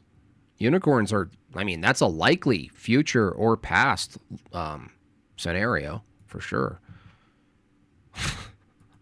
They are. Yeah, these are too big to Goth. These are way too big for them. The tag trick. They always do this. It's like nobody even made the transcendental argument for God. We're just asking you to justify the standard that you're presenting to us. You can't. Nobody ran tag, dude. Oh, I can justify it easy if I use the tag trick. No.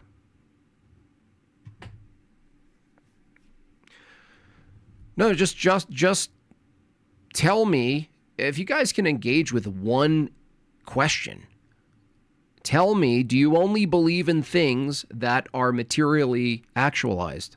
Yes or no? Why can't you just engage? Thank you for that.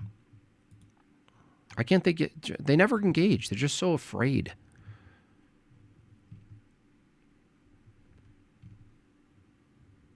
They're so mad. They're all mad. My brute facts. Yeah, facts. That's a funny one that was never fielded by Planet Peterson when I debated him in DebateCon. Is that it's a complete defeater to naturalism. Completely. Facts existing is a defeater to naturalism. Naturalism pretends that it comes to naturalism by following the facts, like Dillahunty would say. And you go, oh, really? What's a fact? Oh, word games? No, what's a fact? What's a fact? Do facts exist? You know, Leo Filius, at least, was pretty consistent. He was like, no. Does meaning exist? No. Does truth exist? No. Does knowledge exist? No. Okay. How about proof? Nope. Math? No. Language? Nope.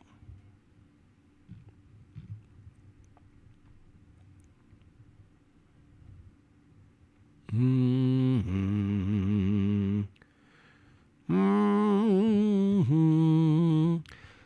you know my unicorn that says gods don't exist? Funny dude, I presuppose him.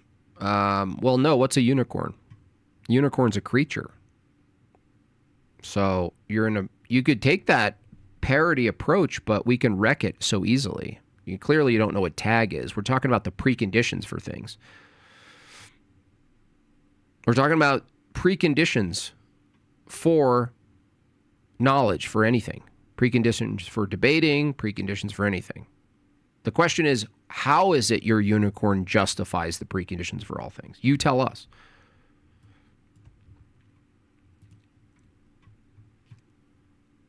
You can't.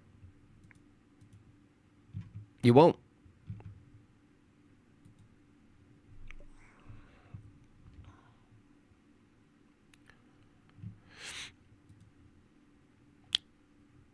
That's right. That's right. It's a type of creature. Even in your conception of it, it's a creature. All of the particulars about a unicorn, part horse, part whatever, horned animal. It's an animal, right? It's a creature. Thank you for the raid. So no, you can't swap these things out and pretend you got it. You don't have it. You don't even know where you are. You're like the old atheists are like those lost old dementia ladies that people have to sort of guide back to the home. And you're like, here, come back. Go back here. You'll be okay, lady. That's why I'm trying to be more gentle with them, because I actually feel bad for their broken spirit. Thank you so much. Cool. Appreciate you.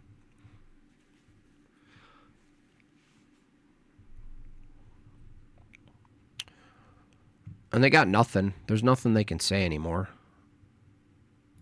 Yes, I have a whole bunch of them. Don't worry. For everything, reasoning, logic. Yeah. You got to tell me what logic is. It's just bad faith. All you're doing is like mocking, but you're not engaging with anything, Chris. You're not actually engaging. You're just kind of like, you take the piss so that you don't have to engage. It's just a weak move. It's just weak. It looks weak. You're just weak. You're like, oh, I'll just make fun of it. And then anything I say has to be a joke. And then if it's a joke, I both feel like I'm superior to the people, but then I also don't have to answer to anything. And so that's what I'll do.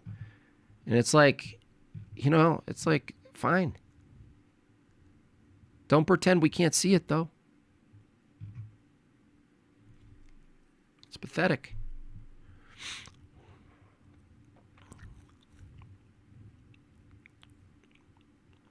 Unicorns are outside of space-time? Okay. What's a unicorn? The moment I ask you what a unicorn is, right? You can't tell me. In fact, the precondition for a unicorn is actually you. So now you're the precondition.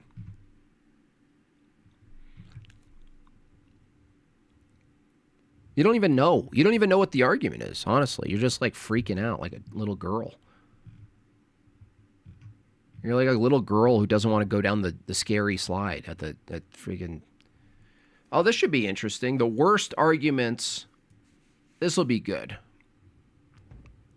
I mean, this guy's the worst, but he's like if a Subaru was reincarnated as a person.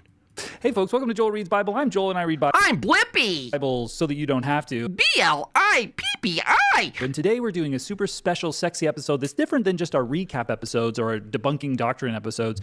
We're doing a tier list of all the arguments for God. Did this dude actually put a orange screensaver on his TV in the back just for the aesthetic? I gotta hand it to him. Or at least 10. I don't have children, so I have plants, and I name my plants too. This is Eddie, and this is Cynthia. Of the arguments for God.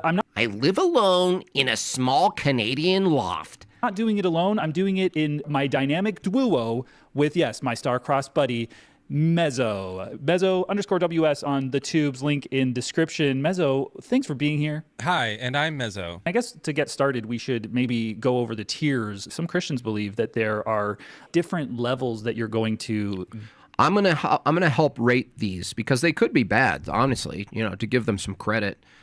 Some of these arguments they're about to bring up could be really bad. Get in heaven if you do. Yes, that's correct. They matchy-match. As you know, Mezzo actually is my roommate also. Did more work on Earth, you're at a higher level. Right. If you did less work, you're at a lower level. So I guess Eric Clapton was wrong. There are going to be tiers in heaven. Holy shit.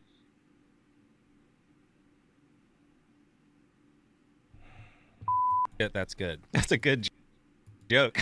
Did you plan that?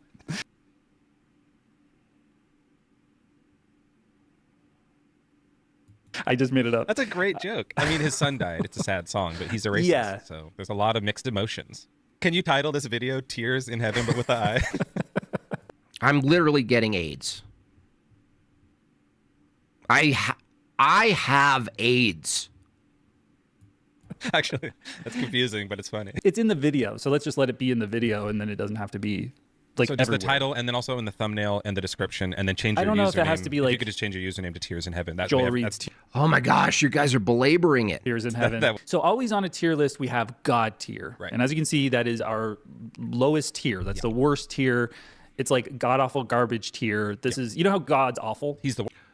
Oh my gosh, you guys are terrible. That will make Christ cry. Because he wept. We know he Famously. wept. There's no argument about that. Jesus did wept. And he's a little bit better than Yahweh, than God. Great. I'll do one right now. Okay, go do it. How could you say genocide is always bad? Eat crap, Holy Spirit. See, that's good. Like, oh gosh, you guys just...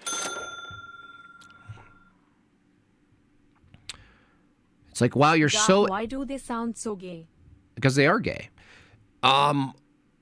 The whole like, oh, we're so edgy, we're going to do the thing that Christians hold to be sacred not to do, right? We're going to do that. We're going to do that. Let's just violate, right, and disrespect the things that other people hold to be dear for no reason. I don't gain anything, right? Let's just do that. Crouching played hidden nub. We're so edgy that we blaspheme. We do the things that Christianity says not to do because we're 4-year-olds. Not as much of an argument and more of maybe it's my thing. Okay, maybe it's not. It could be infinite other things that since we're just making things up, it could be literally infinitely everything, and you're assuming it's this guy that you read about. It just doesn't do anything. It's so slow and terrible. You guys are not entertaining. Depends on some sort of necessary being for its existence. The water in this vase, or as I like to call it, glass, is dependent on the vase or glass, and that's dependent on my hand, which is dependent on my arm, which is dependent on the floor eventually, and then my foundation of my house, and then the earth, and and it goes on and on and on. And there has to be some sort of something holding all of this up.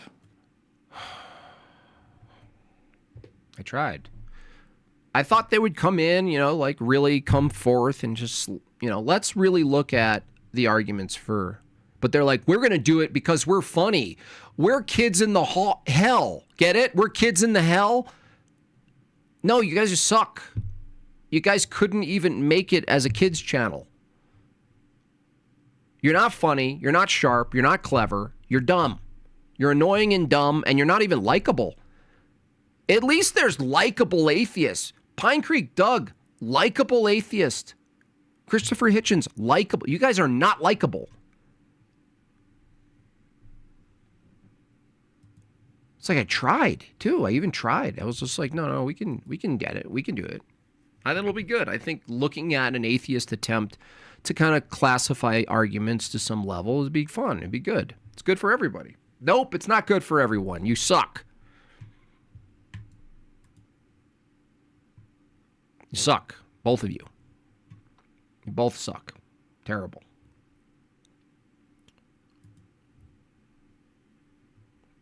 Try and I try. I tried so hard.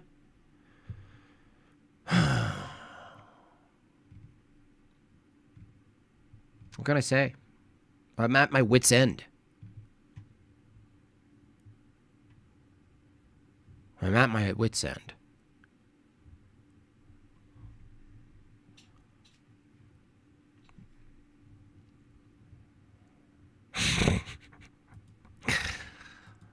Dude, you don't know the rage and the thoughts that go through my head when I interact with those people, when I see them.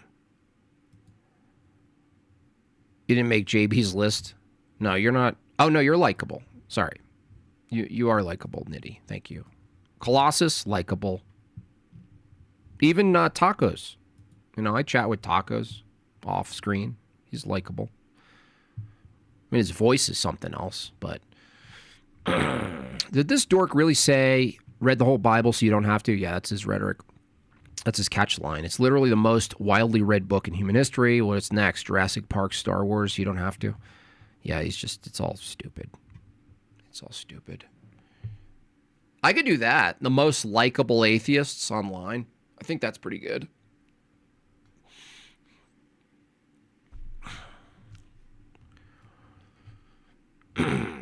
But when I watch those two people, I do think, wow, they are so lucky Christians have a moral code. They're so lucky that Christians are, generally speaking, benevolent. Won't let you super chat? You could use Vagine, bobchats.com. Or maybe try a higher one. Try like a 50 or something. It might get through. Might get through.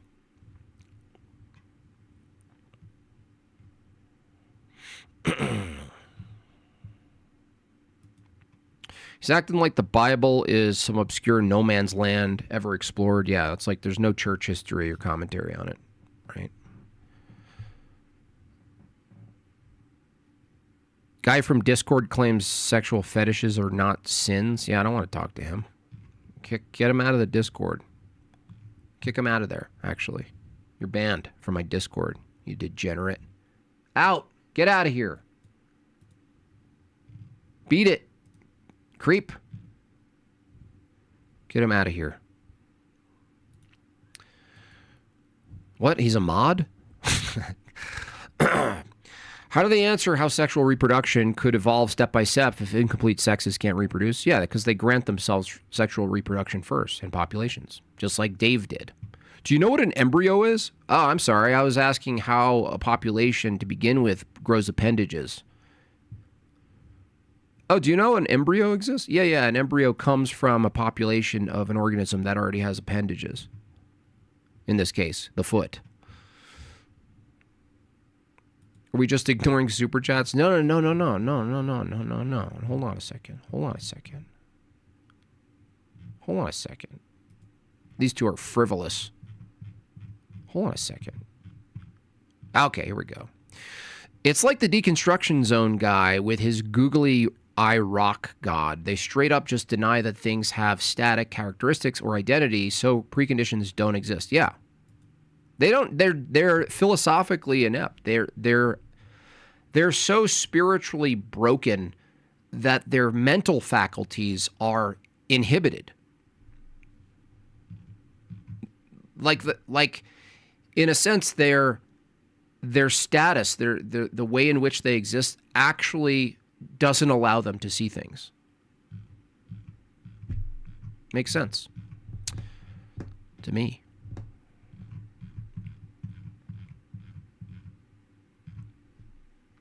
You notice how these people, these atheists, never say Judaism is false. Never once. Never once do they once attack Talmudic Judaism. Ever. Thank you for that super chat.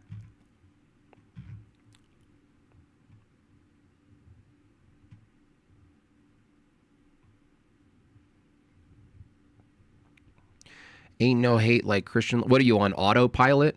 What do you just autopilot the memes? You have nothing to say? From your view, there's no love or hate, so it's your problem. From your view, there's literally no love or hate. That's non-existent from your view. Doesn't exist. Incoherent. I understand, dude. Stop spamming, dude. Who is that guy? Stop spamming me. Stop spamming me. Get out of here. Block that guy. The idea of the clouded noose is a real game changer. Yes, absolutely. Yep. He really is.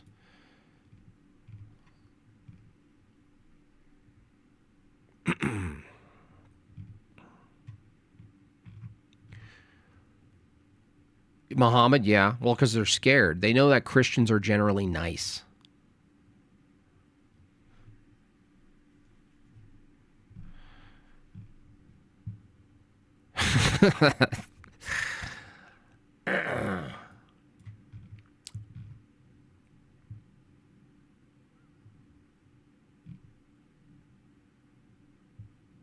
I think what was it Andrew said? It's like the progressives. They're standing this close. I'm not touching you. I'm not touching you. I'm not touching you. And then one day they're all put on trains and they don't know why. You know what I mean? I'm not touching you. I'm not touching you. I'm not touching you. I'm not touching you. I'm not touching you. Okay. Keep it up. Keep it up.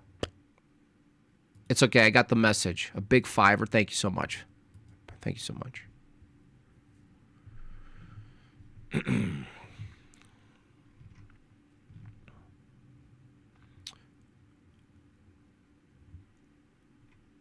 All right. What do we got here? What do we got here? I put my GoPro on my rattlesnake. What the hell is happening? The internet. You know when the internet dies sometimes, you guys?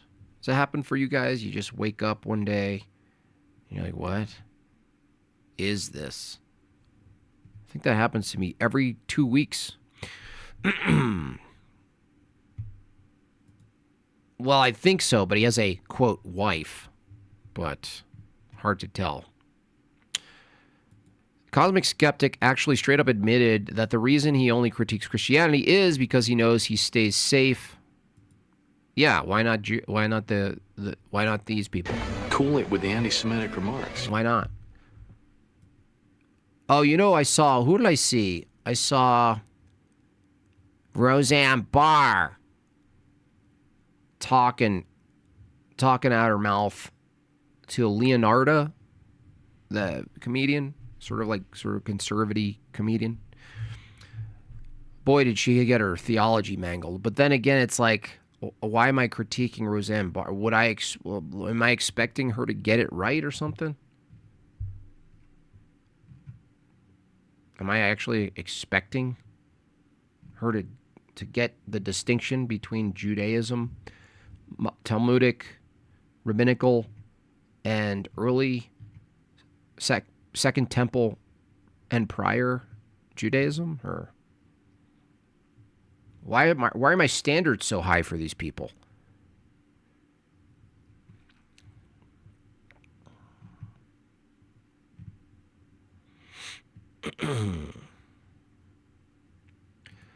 Would it be wrong to rewrite Shady Grove as Cloudy News? I kind of stay away from writing anything explicitly, seemingly orthodox as music for some reason. I know it's not like something you can't do, but I don't know. I don't know about that.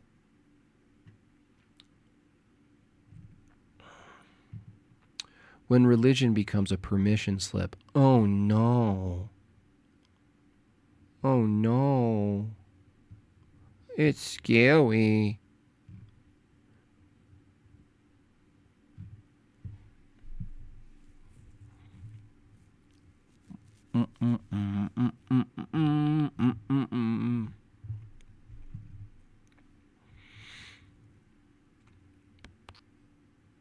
It seems like my opposition kind of are gone now. It was like a flood of Dementors, and now they're gone.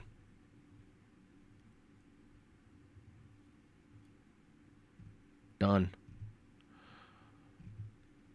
You'd think there would be a lot more people lining up to debate me on evolution, though, after that. You know, considering, like, from their view, I got owned or whatever.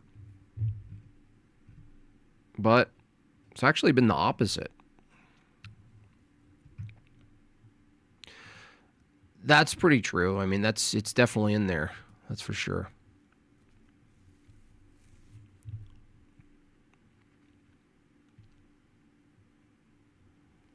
I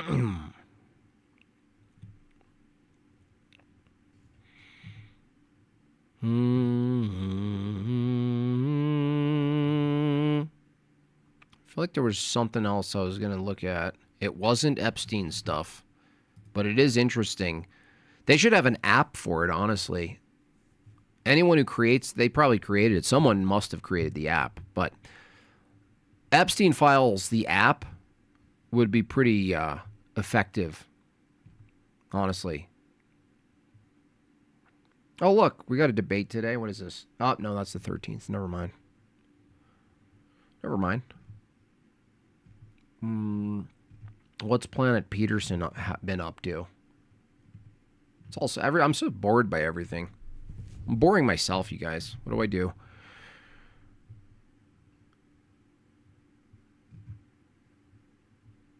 I perfectly just harmonized the song playing in the store. I know. You're welcome. Epstein, nice. That's a W right there, Epstein. That's a good skit. They have no worthy opponent. I don't have a worthy. Yeah, there's no one there. They're all gone. Ooh, this is good. This guy. I've debated. I not debated formally. I called into this guy Monkey Boy.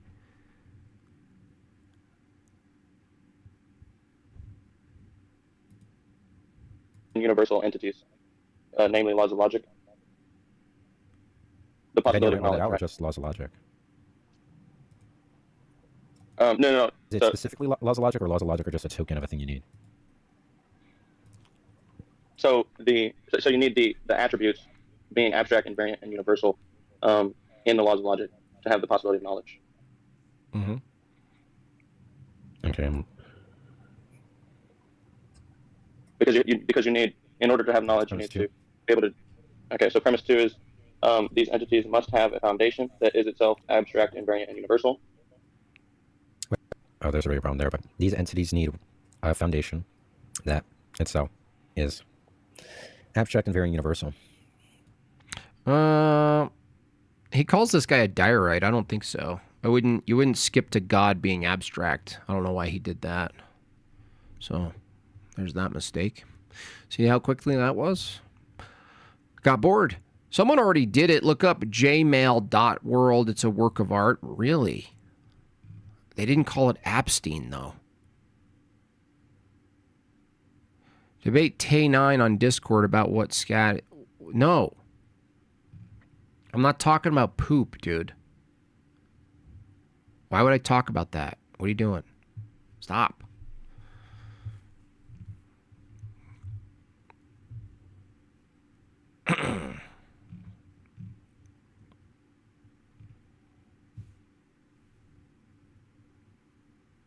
Dude, who are these trolls, man? Where's my wrenches, man?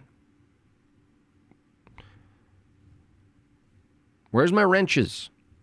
Why am I getting bombarded with pooper party people? Dude, get out of here.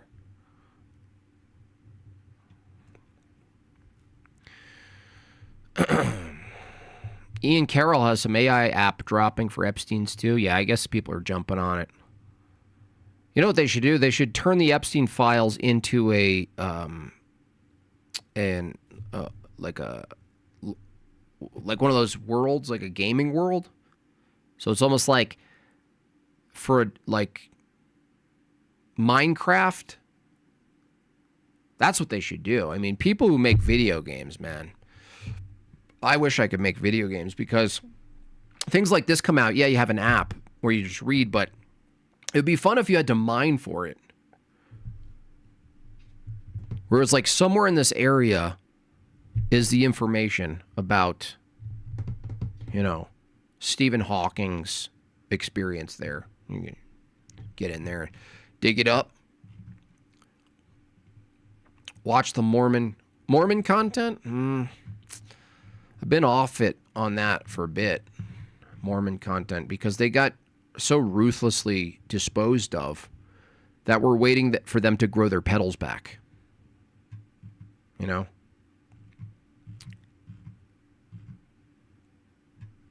You see, he's trying to work here. Live drawing, maybe that's what I should do. I'm excited to package these, you guys. I even got them into my parish's bookstore. So that's cool. Video game could be fun. You're going to tender your application for a wrench? Maybe. I don't actually control any of that, but maybe. Do we have enough wrenches? Who is that? Buck? Okay. Rip said no. I like what Aarvoll says about Platonism and Christianity, but occult cringe, he's way off, dude. He's so lost. He's really lost. That dude needs some spiritual healing, that guy. He's in dangerous territory. He's like lost in his mind. He could see him. You could see him like exploring his intellect. He's like, I can transpose my intellect onto the world. If we can just, you're like, what are you doing? Their prophet said they can't debate anymore. That would be funny. That'd actually be smart. I'd actually respect them. Right? So every time you ask somebody, can you lose your salvation? You know what they say? You know what they say? Okay. I just did a line of coke this morning. You can. And then they follow up with why they think you can lose it. Oh, if I separate from God. If God is omniscient and omnipotent and he's everywhere all the time and knows everything all the time. And even King David says, if I make my bed in hell, you're there. Dude has 744. Well, who knows? I could see this guy buying. Well, yeah, definitely. 28 likes. 225 watching. Guys, come on. This guy's a scammer. 744 subs, apparently. 233 watching. 28 likes. Seriously? They're all just liars. What a liar. What a liar. It's an absolute lie fest. Seriously. How many we got in chat? How many we got in chat? It's not working. My voice thing's not working. It's just embarrassing when it doesn't work. It's not even activating for some reason. Oh well, whatever. How do you separate from God? Oh, this guy's a bore. Everything's so boring to me right now. I should just go to sleep. Drawing requests? Yeah, maybe. I don't know. Drawing requests. Ugh. Ugh. Ugh. That guy's the worst. Johnny Kang. Lord have mercy. Johnny Kang.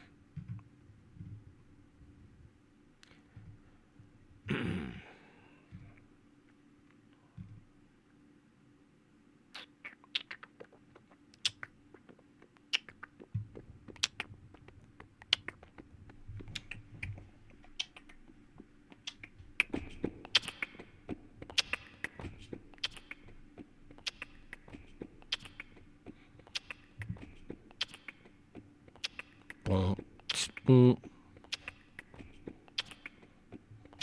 boom, boom.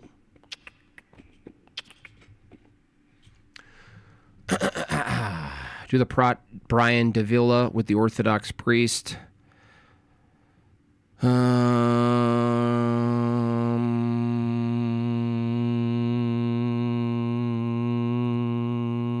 Edifying? Yeah, maybe.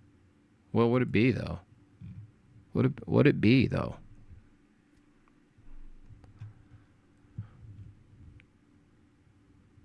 Watch Book of Mormon stories. That's not edifying. I do watch this one thing that I can't really share and like too much. It's this musician who does old, extremely racist jazz ragtime songs. And he has to preface it every time. He's like, these are for educational and historical purposes. And it's like full on hard end, full on. It's like, what?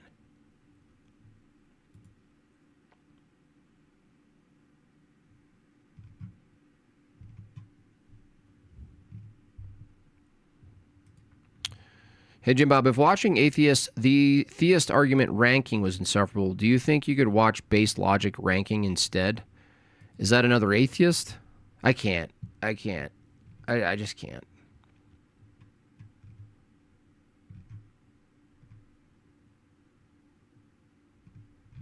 I can't do it. Like, I'm looking at YouTube right now, and I'm actually horrified that this is the reality I live in. I'm blackpilling myself.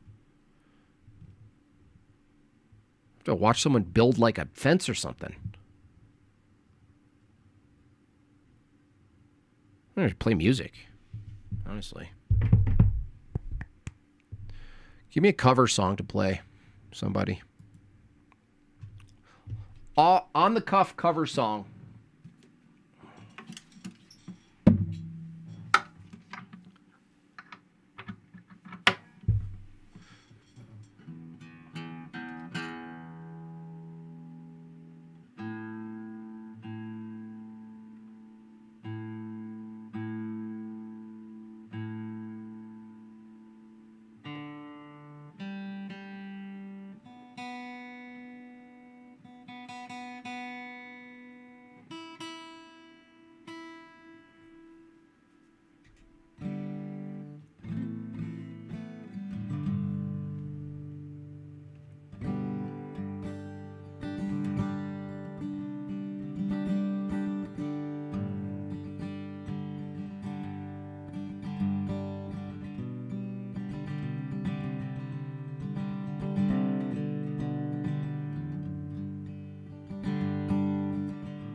All righty.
'cause wild, wild horses.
Couldn't drag me away.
Gapo, hey!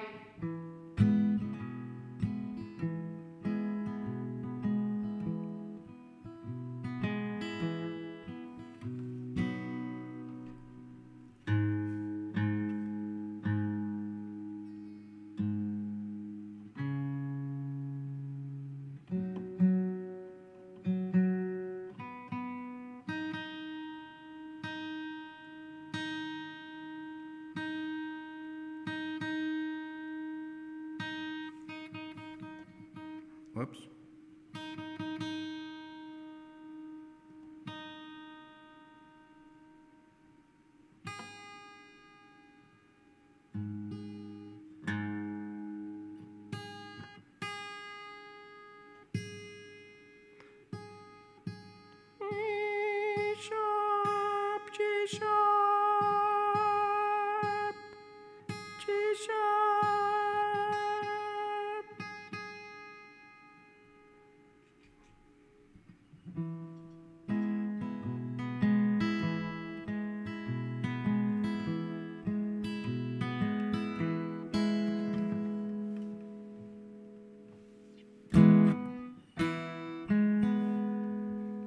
You guys hear the guitar okay?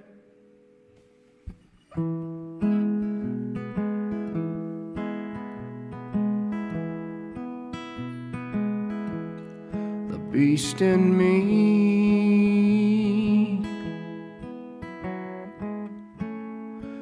is gauged by frail and fragile bars.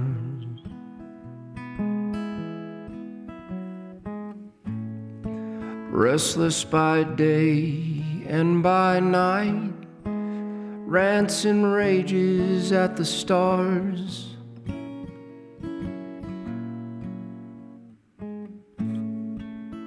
God help the beast in me.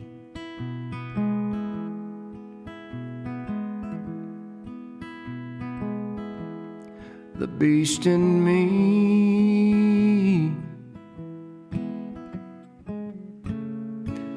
had to learn to live with pain.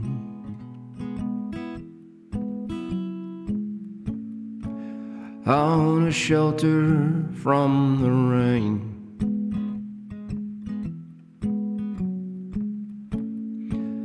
In the twinkling of an eye, might have to be restrained.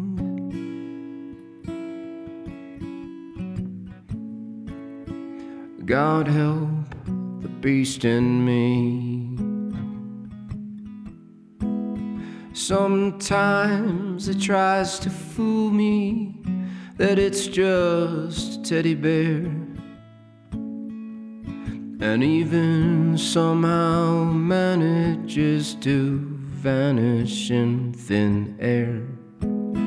That's when I must beware of the beast in me.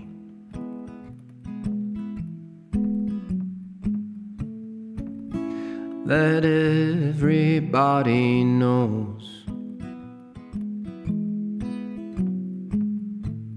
They're out there dressed up in my clothes, so patently sincere.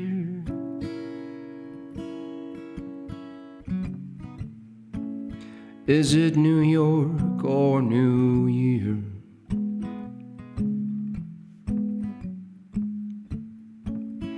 God help the beast in me.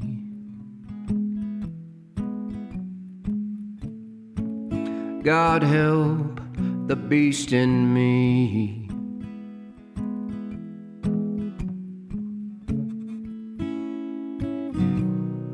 The beast in me.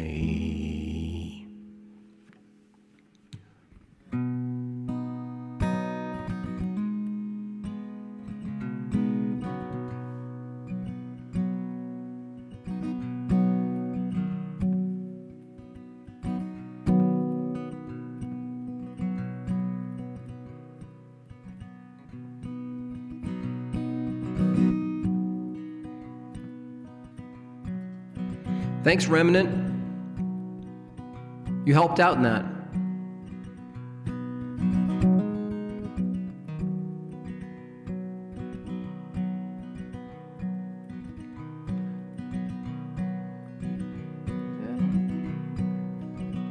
Said Red Molly to James, that's a fine motorbike. Make a girl feel special on any such light. Said James to Red Molly, My hat's off to you. It's a Vincent Black Lightning 1952. Well, I seen you at the cafes and cafe scene. Red hair and black leather, my favorite's colored scheme. And he pulled around behind and down to the foxhill they ride.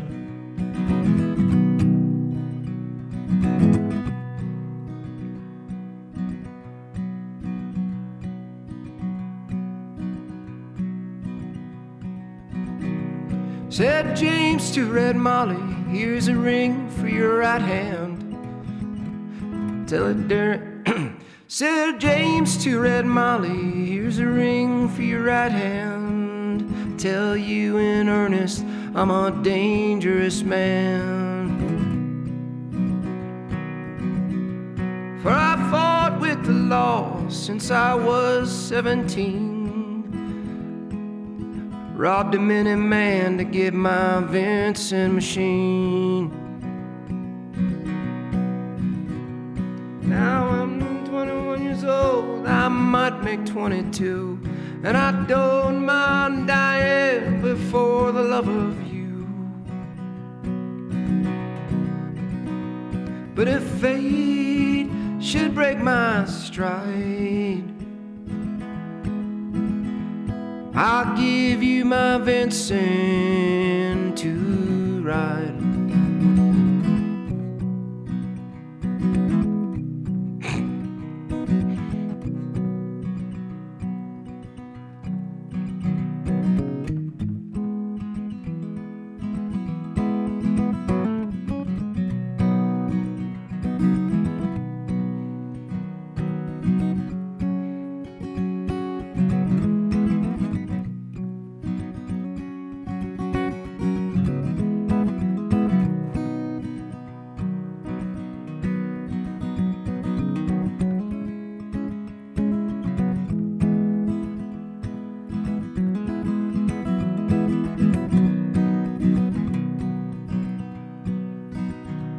Come down, Red Molly, called Sergeant McCrae.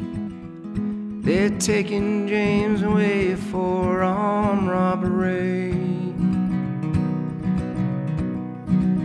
Shotgun blast hit his chest, left nothing in sight. Come down, Red Molly, to his dying bedside. Well, he came to the hospital, there wasn't much left. He was running out of road, he was running out of breath. And he smiled to see her cry.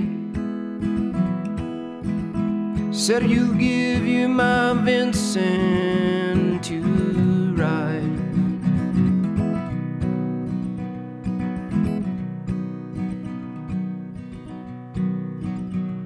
Said James to Red Molly, "There's nothing in this world beats a 52 Vincent and a red-headed girl." Now Nortons and Indians and Greaveses won't do. They don't have a soul like a Vincent 52. Reached in his pocket and he gave her the keys. Said, "I've got no further use for these." The angels on Marion, Mother and Chrome, reaching down the heaven to carry him home.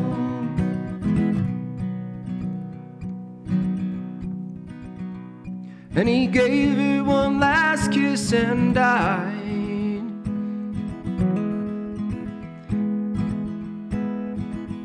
And he gave her his Vincent to ride.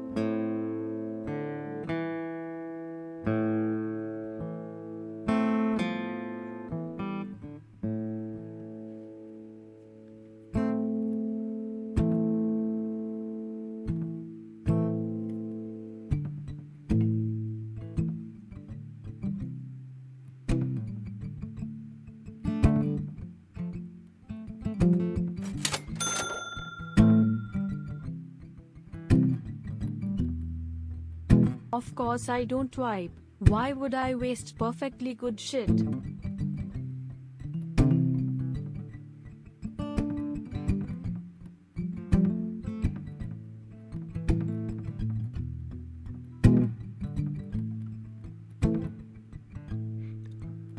There is a house in New Orleans.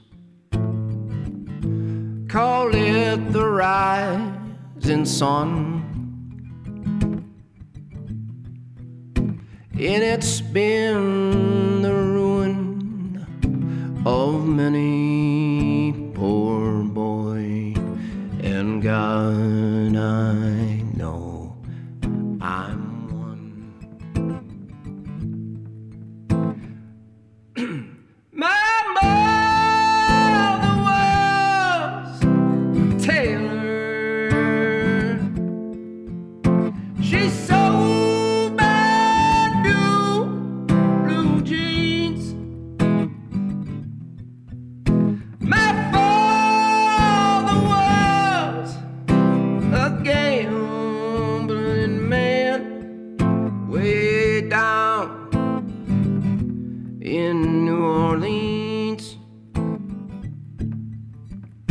Now the only thing a gambler needs is a suitcase on the truck, and the only time he feels satisfied is when he's on the trunk.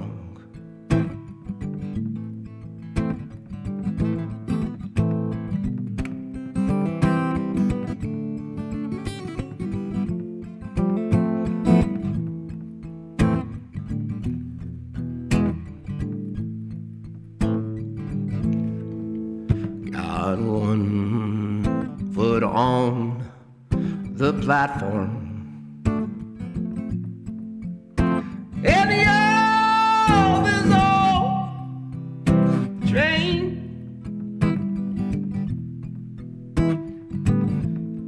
Going back to New Orleans to wear my ball and chain.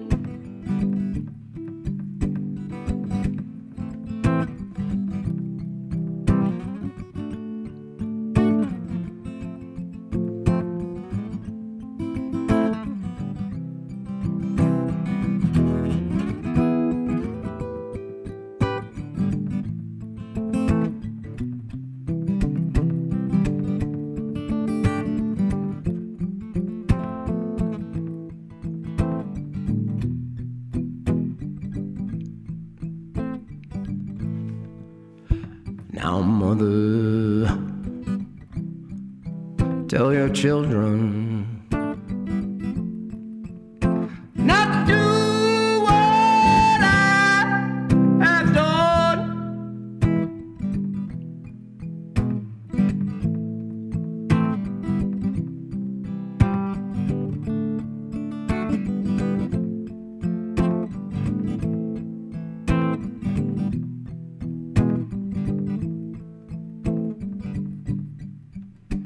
There is a house in New Orleans. Call it the rising sun. And it's been the ruin of many poor boy. And God, I know I'm one.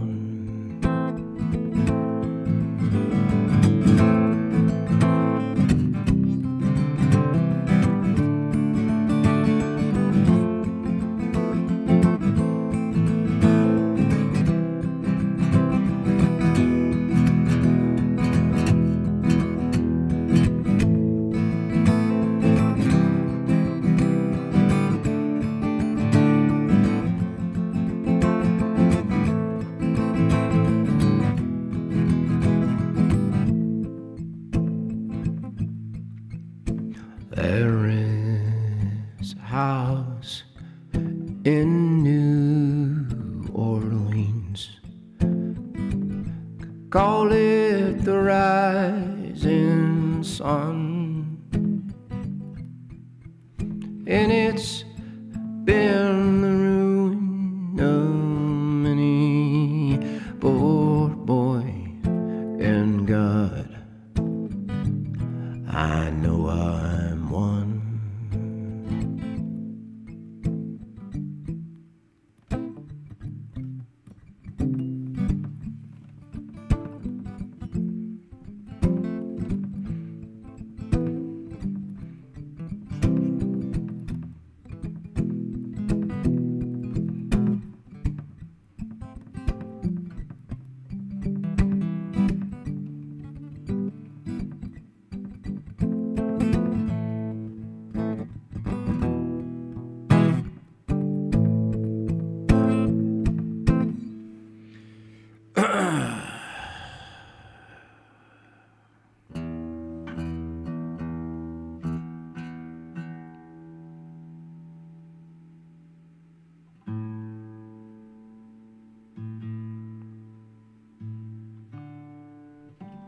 You like that, don't ya? You like that, don't ya? I'm Orthodox. I'm Orthodox.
Shady Grove, my little love, Shady Grove, I say.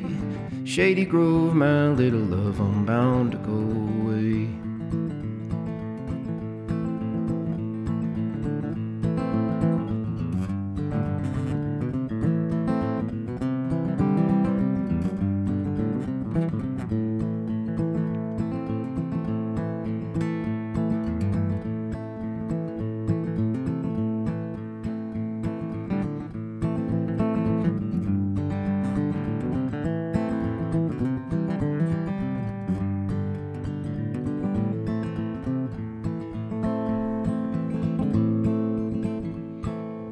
Cheeks as red as the blooming rose and eyes of a curious brown. She's the darling of my heart, sweetest girl in town. Shady Grove, my little love, Shady Grove, I say.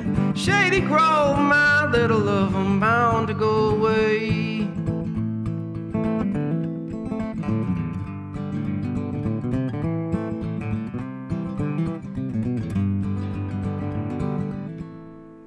Sorry, my pick's falling.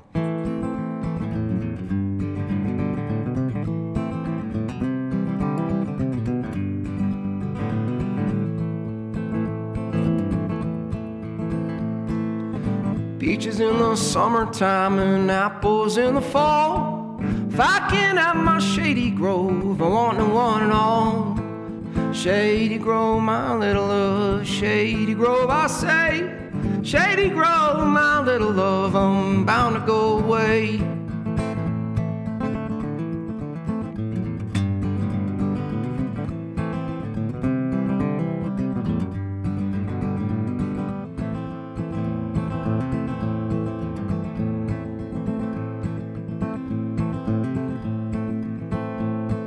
When I was just a little boy, I wanted a Barlow knife. Now I just want Shady Grove to say she'll be my wife. Shady Grove, my little love. Shady Grove, I say. Shady Grove, my little love, I'm bound to go away.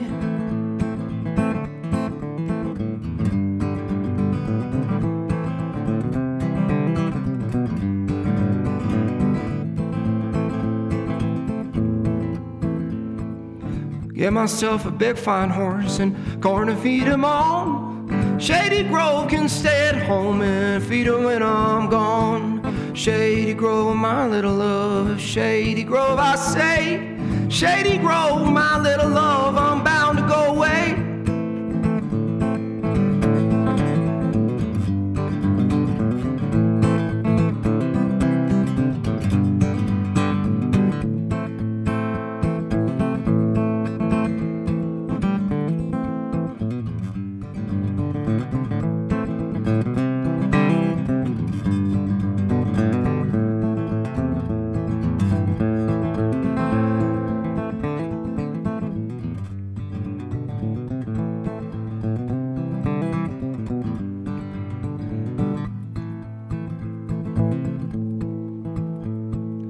Shady Grove, my little love. Shady Grove, I say. Shady Grove, my little love, I'm bound to go away. Shady Grove, my little love. Shady Grove, I say. Shady Grove, my little love, I'm bound to go away. Shady Grove, my little love. Shady Grove, I say. Shady Grove, my little love, I'm bound to go away. Shady Grove, my little love. Shady Grove, I say. Shady Grove, my little love, I'm bound to go away. Shady Grove, my little love. Shady Grove, I say. Shady Grove, my little love, I'm bound to go away. Shady Grove, my little love. Shady Grove, I say. Shady Grove, my little love, I'm bound to go away. Shady Grove, my little love. Shady Grove, I say. Shady Grove, my little love, I'm bound to go away. Shady Grove, my little love. Shady Grove, I say. Shady Grove, my little love, I'm bound to go away.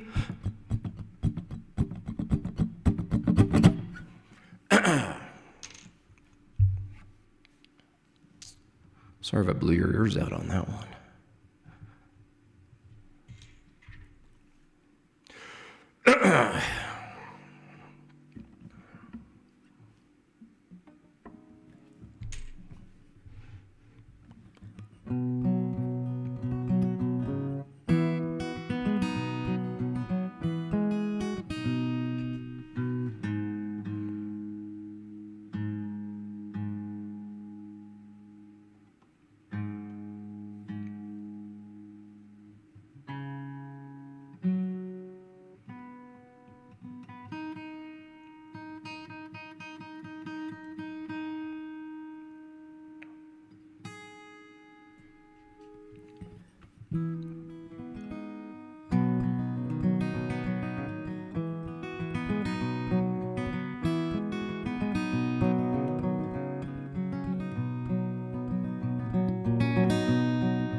Early in the evening, I'm yelling to the sky. Well, I swear I've seen the second sun, I'm telling you no lie. I got a pair of burning eyes staring at me from afar. Thought I'd chase them down, so I hopped on in my car. But as I turned the key, I looked and they were gone. Don't know what I seen, but something's going on.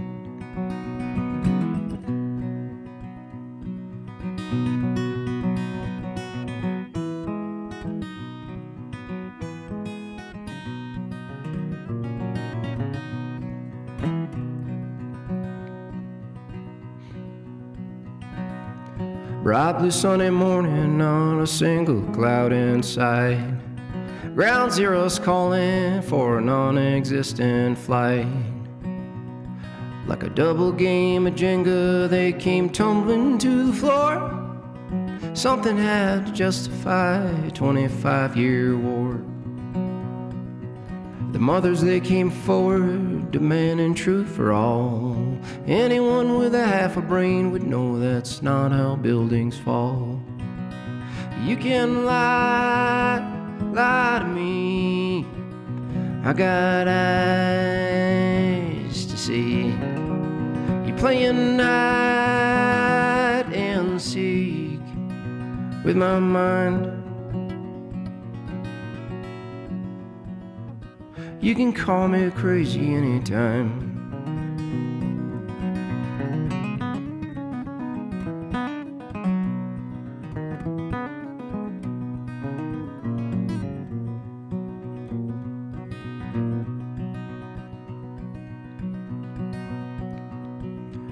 "1969 and we're gathered around the tube. Oh, Jackie's dead after he said we're going to the moon. And everyone believed that we finally won the race.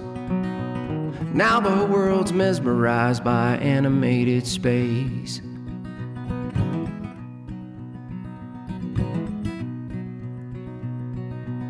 Half a century later and we still have not gone back.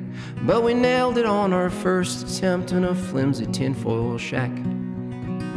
You can lie to me. I got eyes to see. You're playing hide and seek with my mind. You can call me crazy anytime.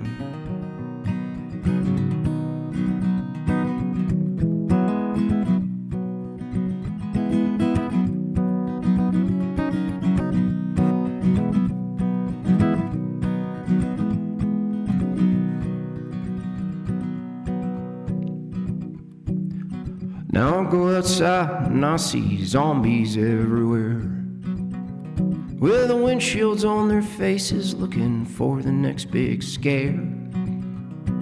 And all their little screens tell them they are close to harm. Big Pharma says no worries, just let us in your arm. But I don't know about you, I'm keeping my veins clean.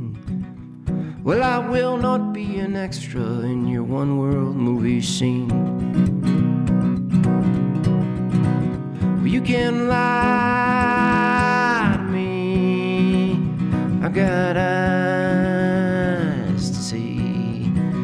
Playing hide and seek with my mind. You can lie to me. I got eyes to see. Playing hide and seek with my mind. You can call me crazy anytime.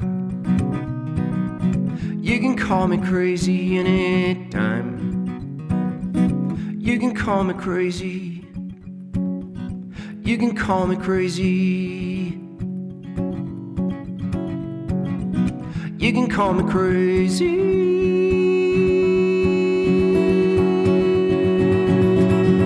anytime.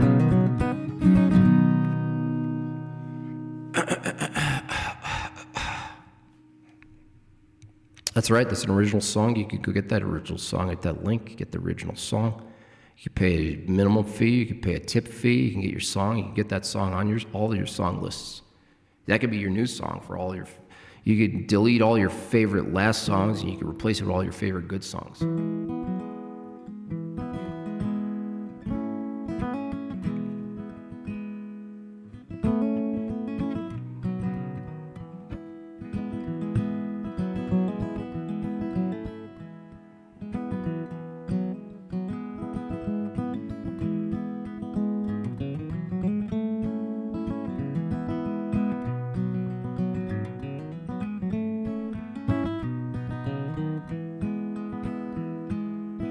I was born in a mountain town, in a little old farmhouse by the stream.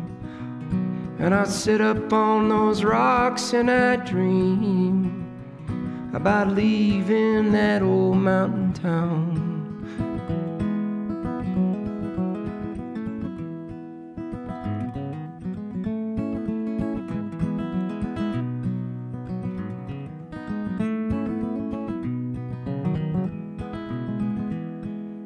I went out to Hollywood land with this old guitar, not $1 in my hand.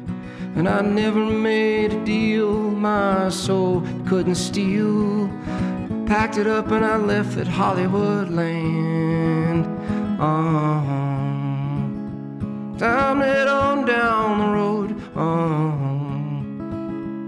Can't do it on my own. Can't bear this heavy load as I try to find my way back home.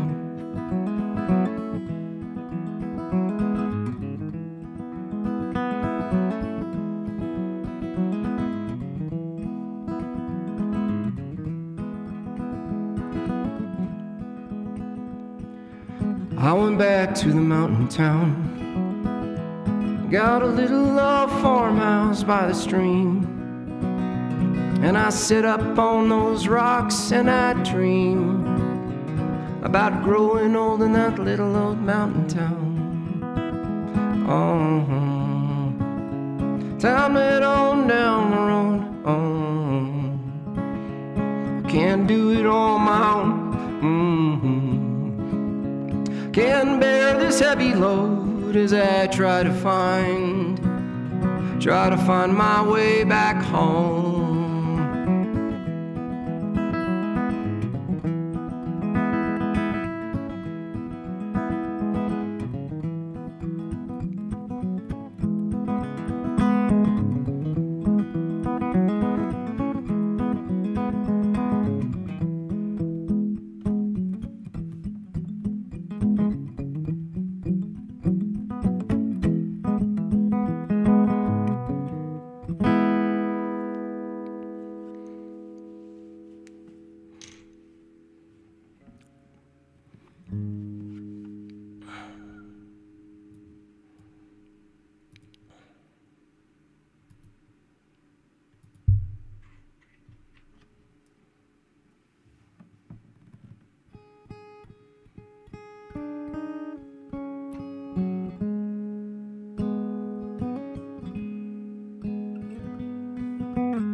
ain't no use in sitting and wonder why.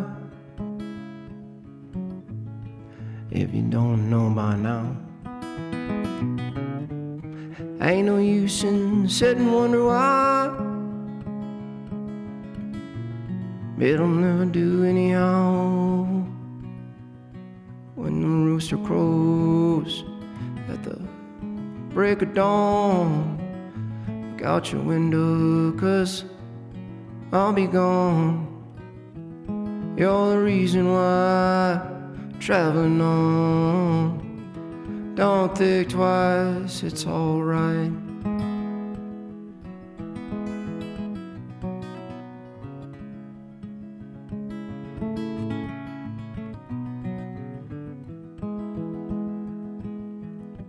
Ain't no use in turning on your light, babe.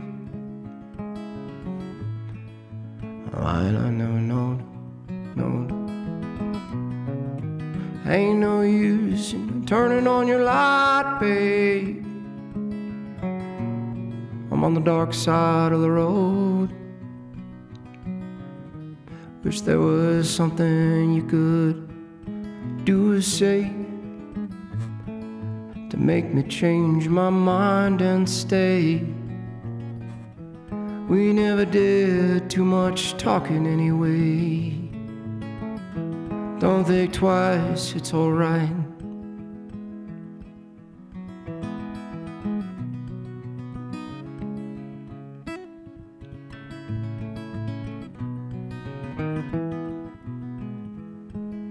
Well, there ain't no use in turning on your light.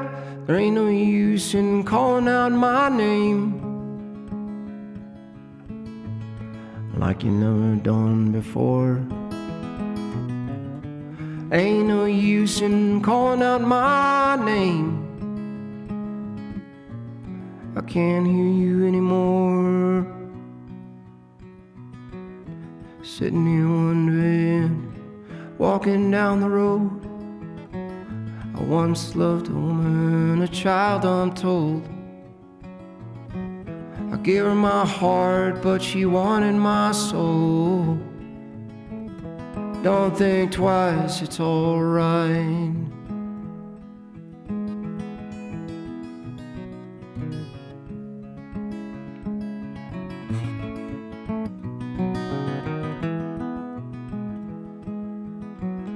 So long, honey, babe, where I'm bound, I can't tell.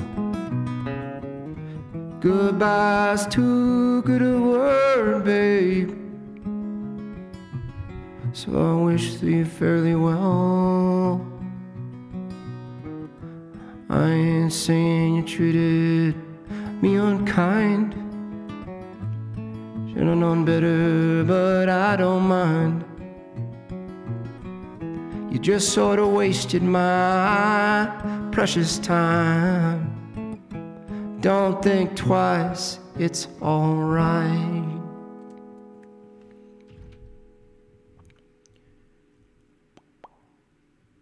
Copyright strike. Bye-bye, stream.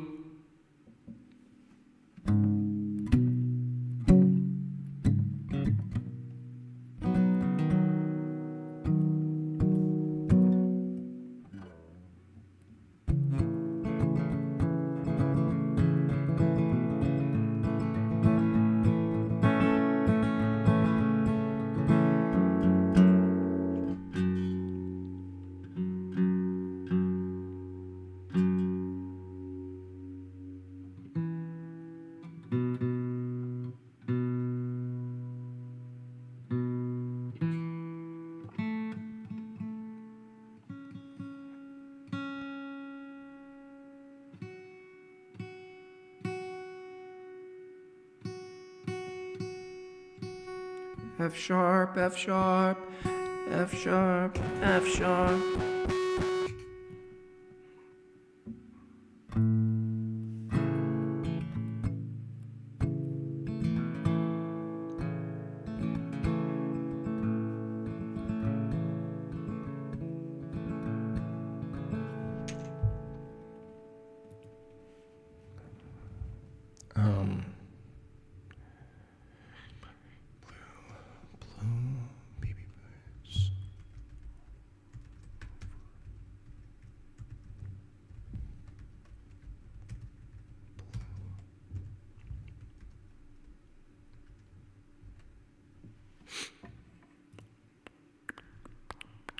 Jesse Wells.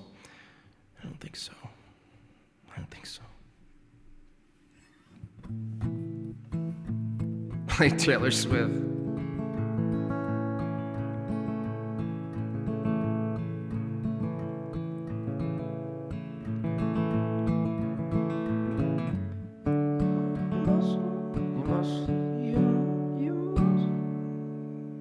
Wait. Oh.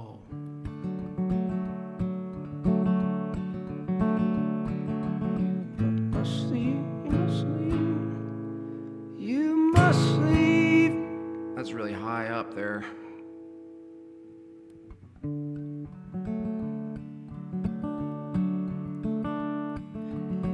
Must leave now. I'll take what you need. Nope. It's too loud for my voice. It's too high for my voice right now. My voice is a little cracky right now. There's got to be another way to play it, though.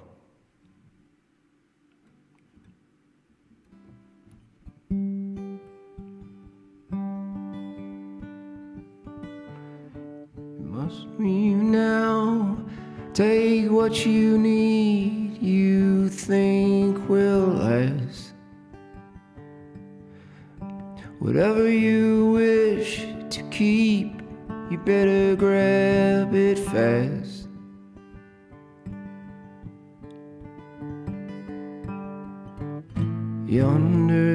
Yonder stands your orphan with his gun.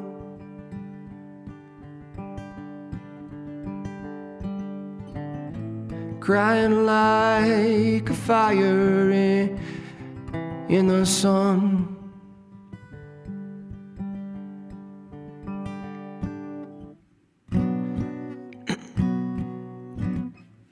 That's something I should probably practice.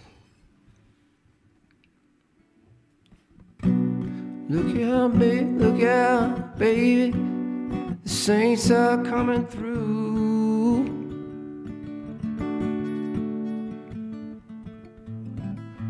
It's all over now, baby blue.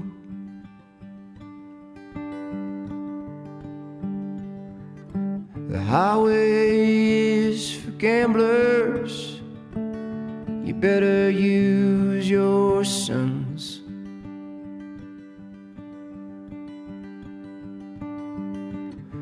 Take what you have gathered from coincidence.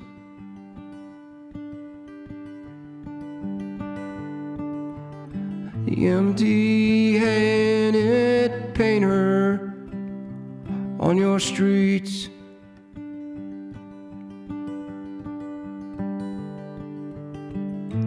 Drawing crazy patterns on your street sheets.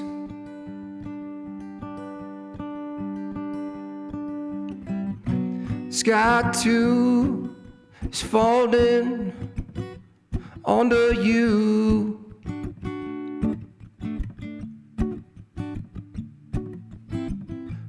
It's all over now, baby blue.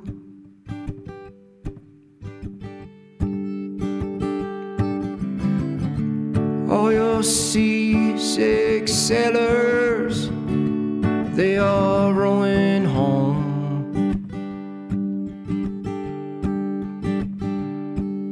Your empty-handed army is all going home.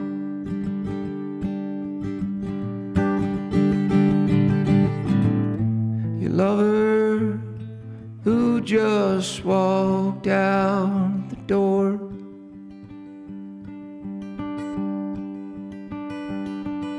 is taking all his blankets from the floor.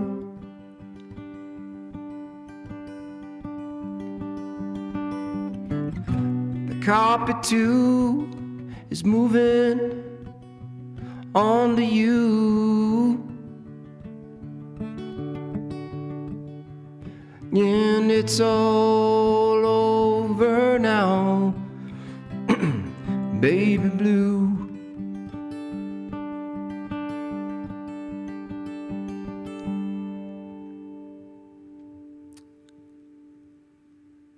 Leave your stepping stones behind. Something calls for you.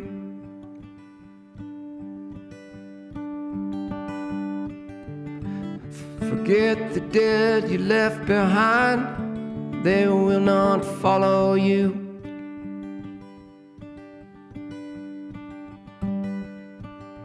The vagabond who's rapping at your door.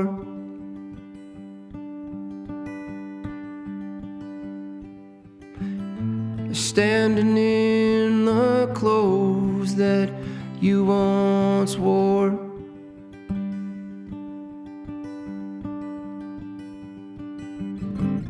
Strike another match, go start anew. Yeah, and it's all over now, baby blue. It's all over,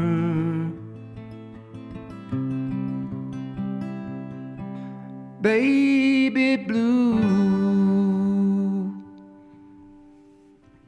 That's one to practice. I feel like I could really nail that if I practice it. Where to sing it? No idea. Where on the guitar to sing it? No idea. No idea, no idea.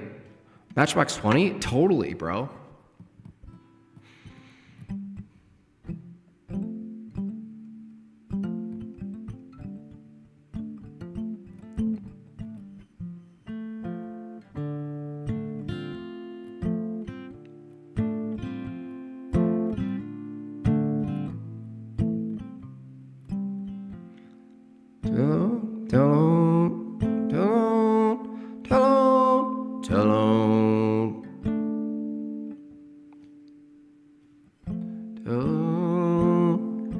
Tell on Bill, then he come home this morning. Tell old Bill when he come home this evening. Well, tell old Bill when he come home, better leave them downtown, the girls alone this morning, this evening too soon.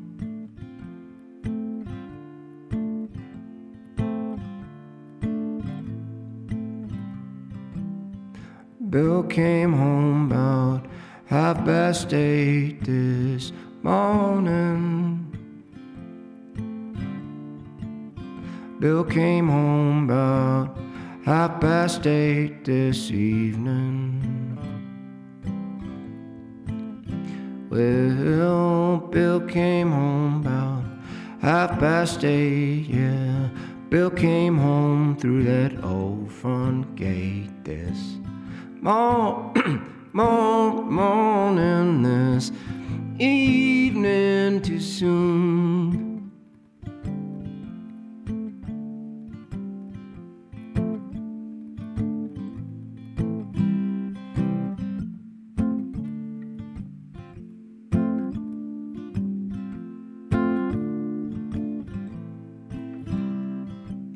Sal was home, she was baking bread this morning. Sal was home, she was baking bread this evening. Well, Sal was home, she was baking bread when she heard the news that her Bill was dead this morning, this evening too soon.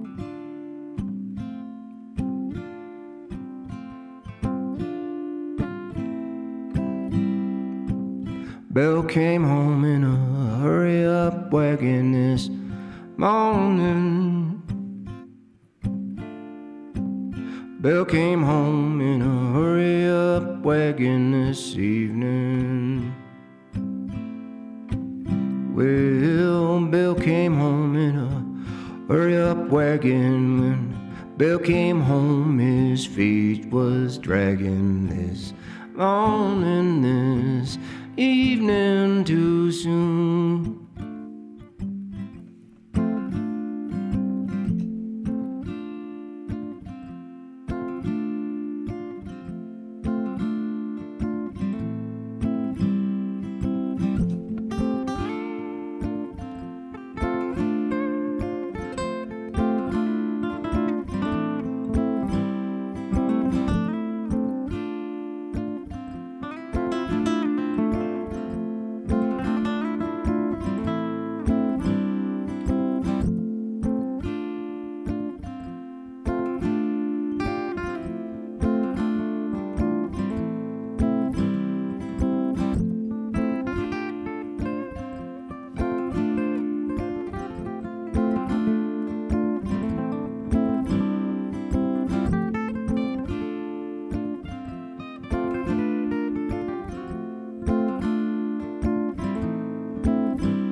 I really hope this loop is going.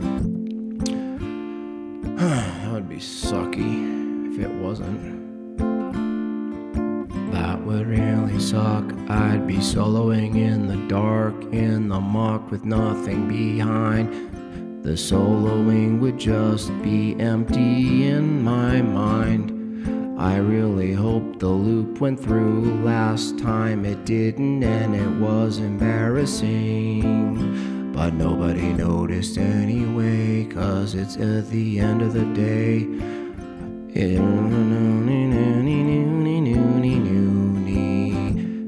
Tell old Bill. Old Bill deserved to die. He was a whoremonger. He was a degenerate. Sal was home making bread for Bill and he's out whoring around. Good, die. You loser. Why do we have to tell old Bill to behave? Grow up, Bill. Take care of your family, dummy.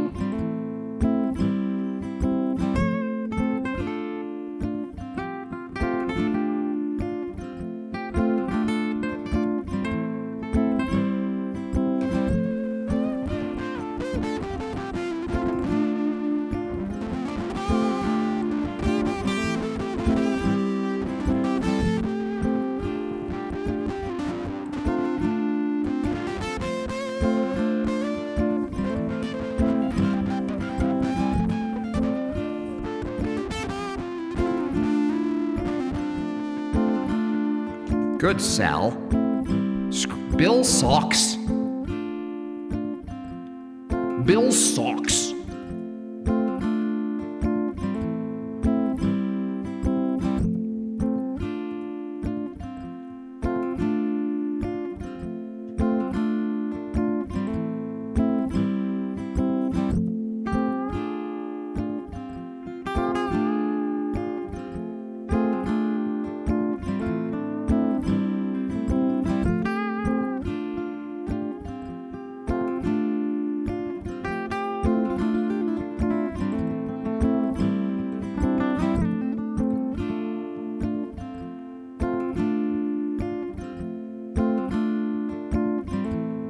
Seriously, is the loop going through though or not?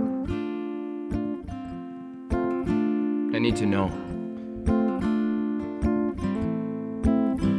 Did the loop go through? Did it go through? Did it go through? I hope it really do.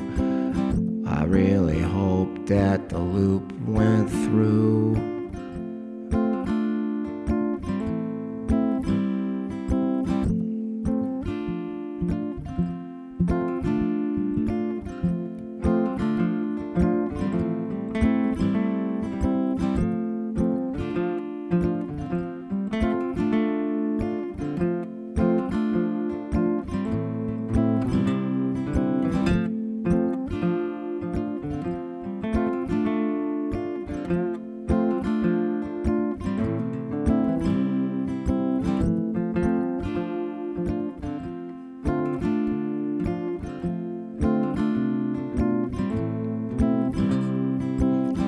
Alright, y'all. I'm sending you elsewhere. I got to eat some lunch, gotta feed my belly.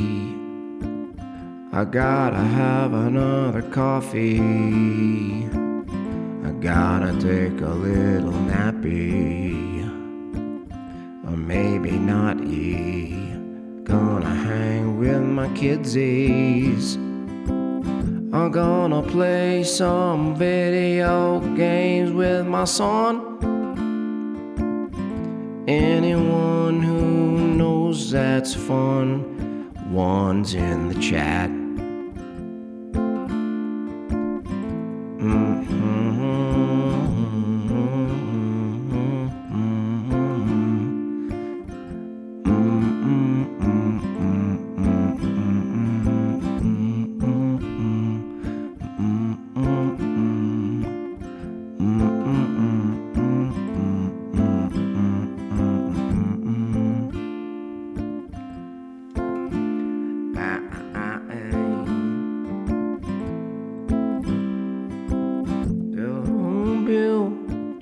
Wake her home, leave the damn girls alone. Is a Bill's a little a degenerate Bill.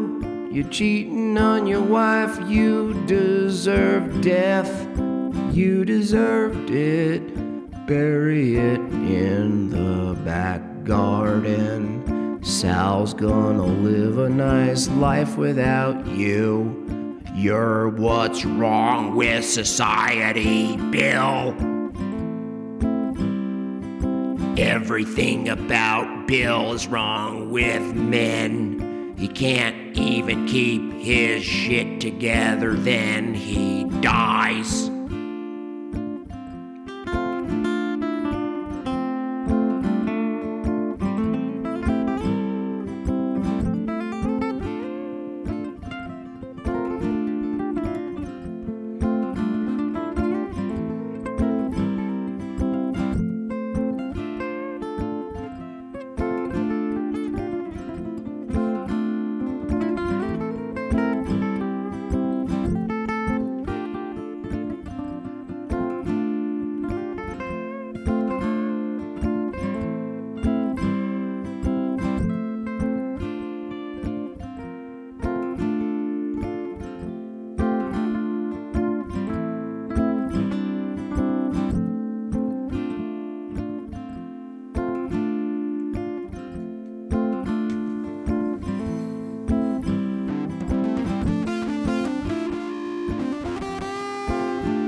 suck. You deserve to lay in muck. You cheated on your wife, you stupid.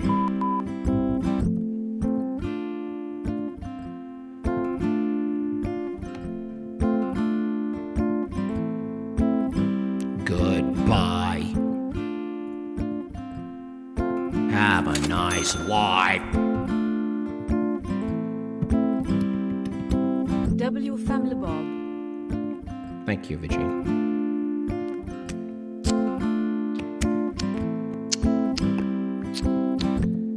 Atheist, get some help. Get some help. Get some help.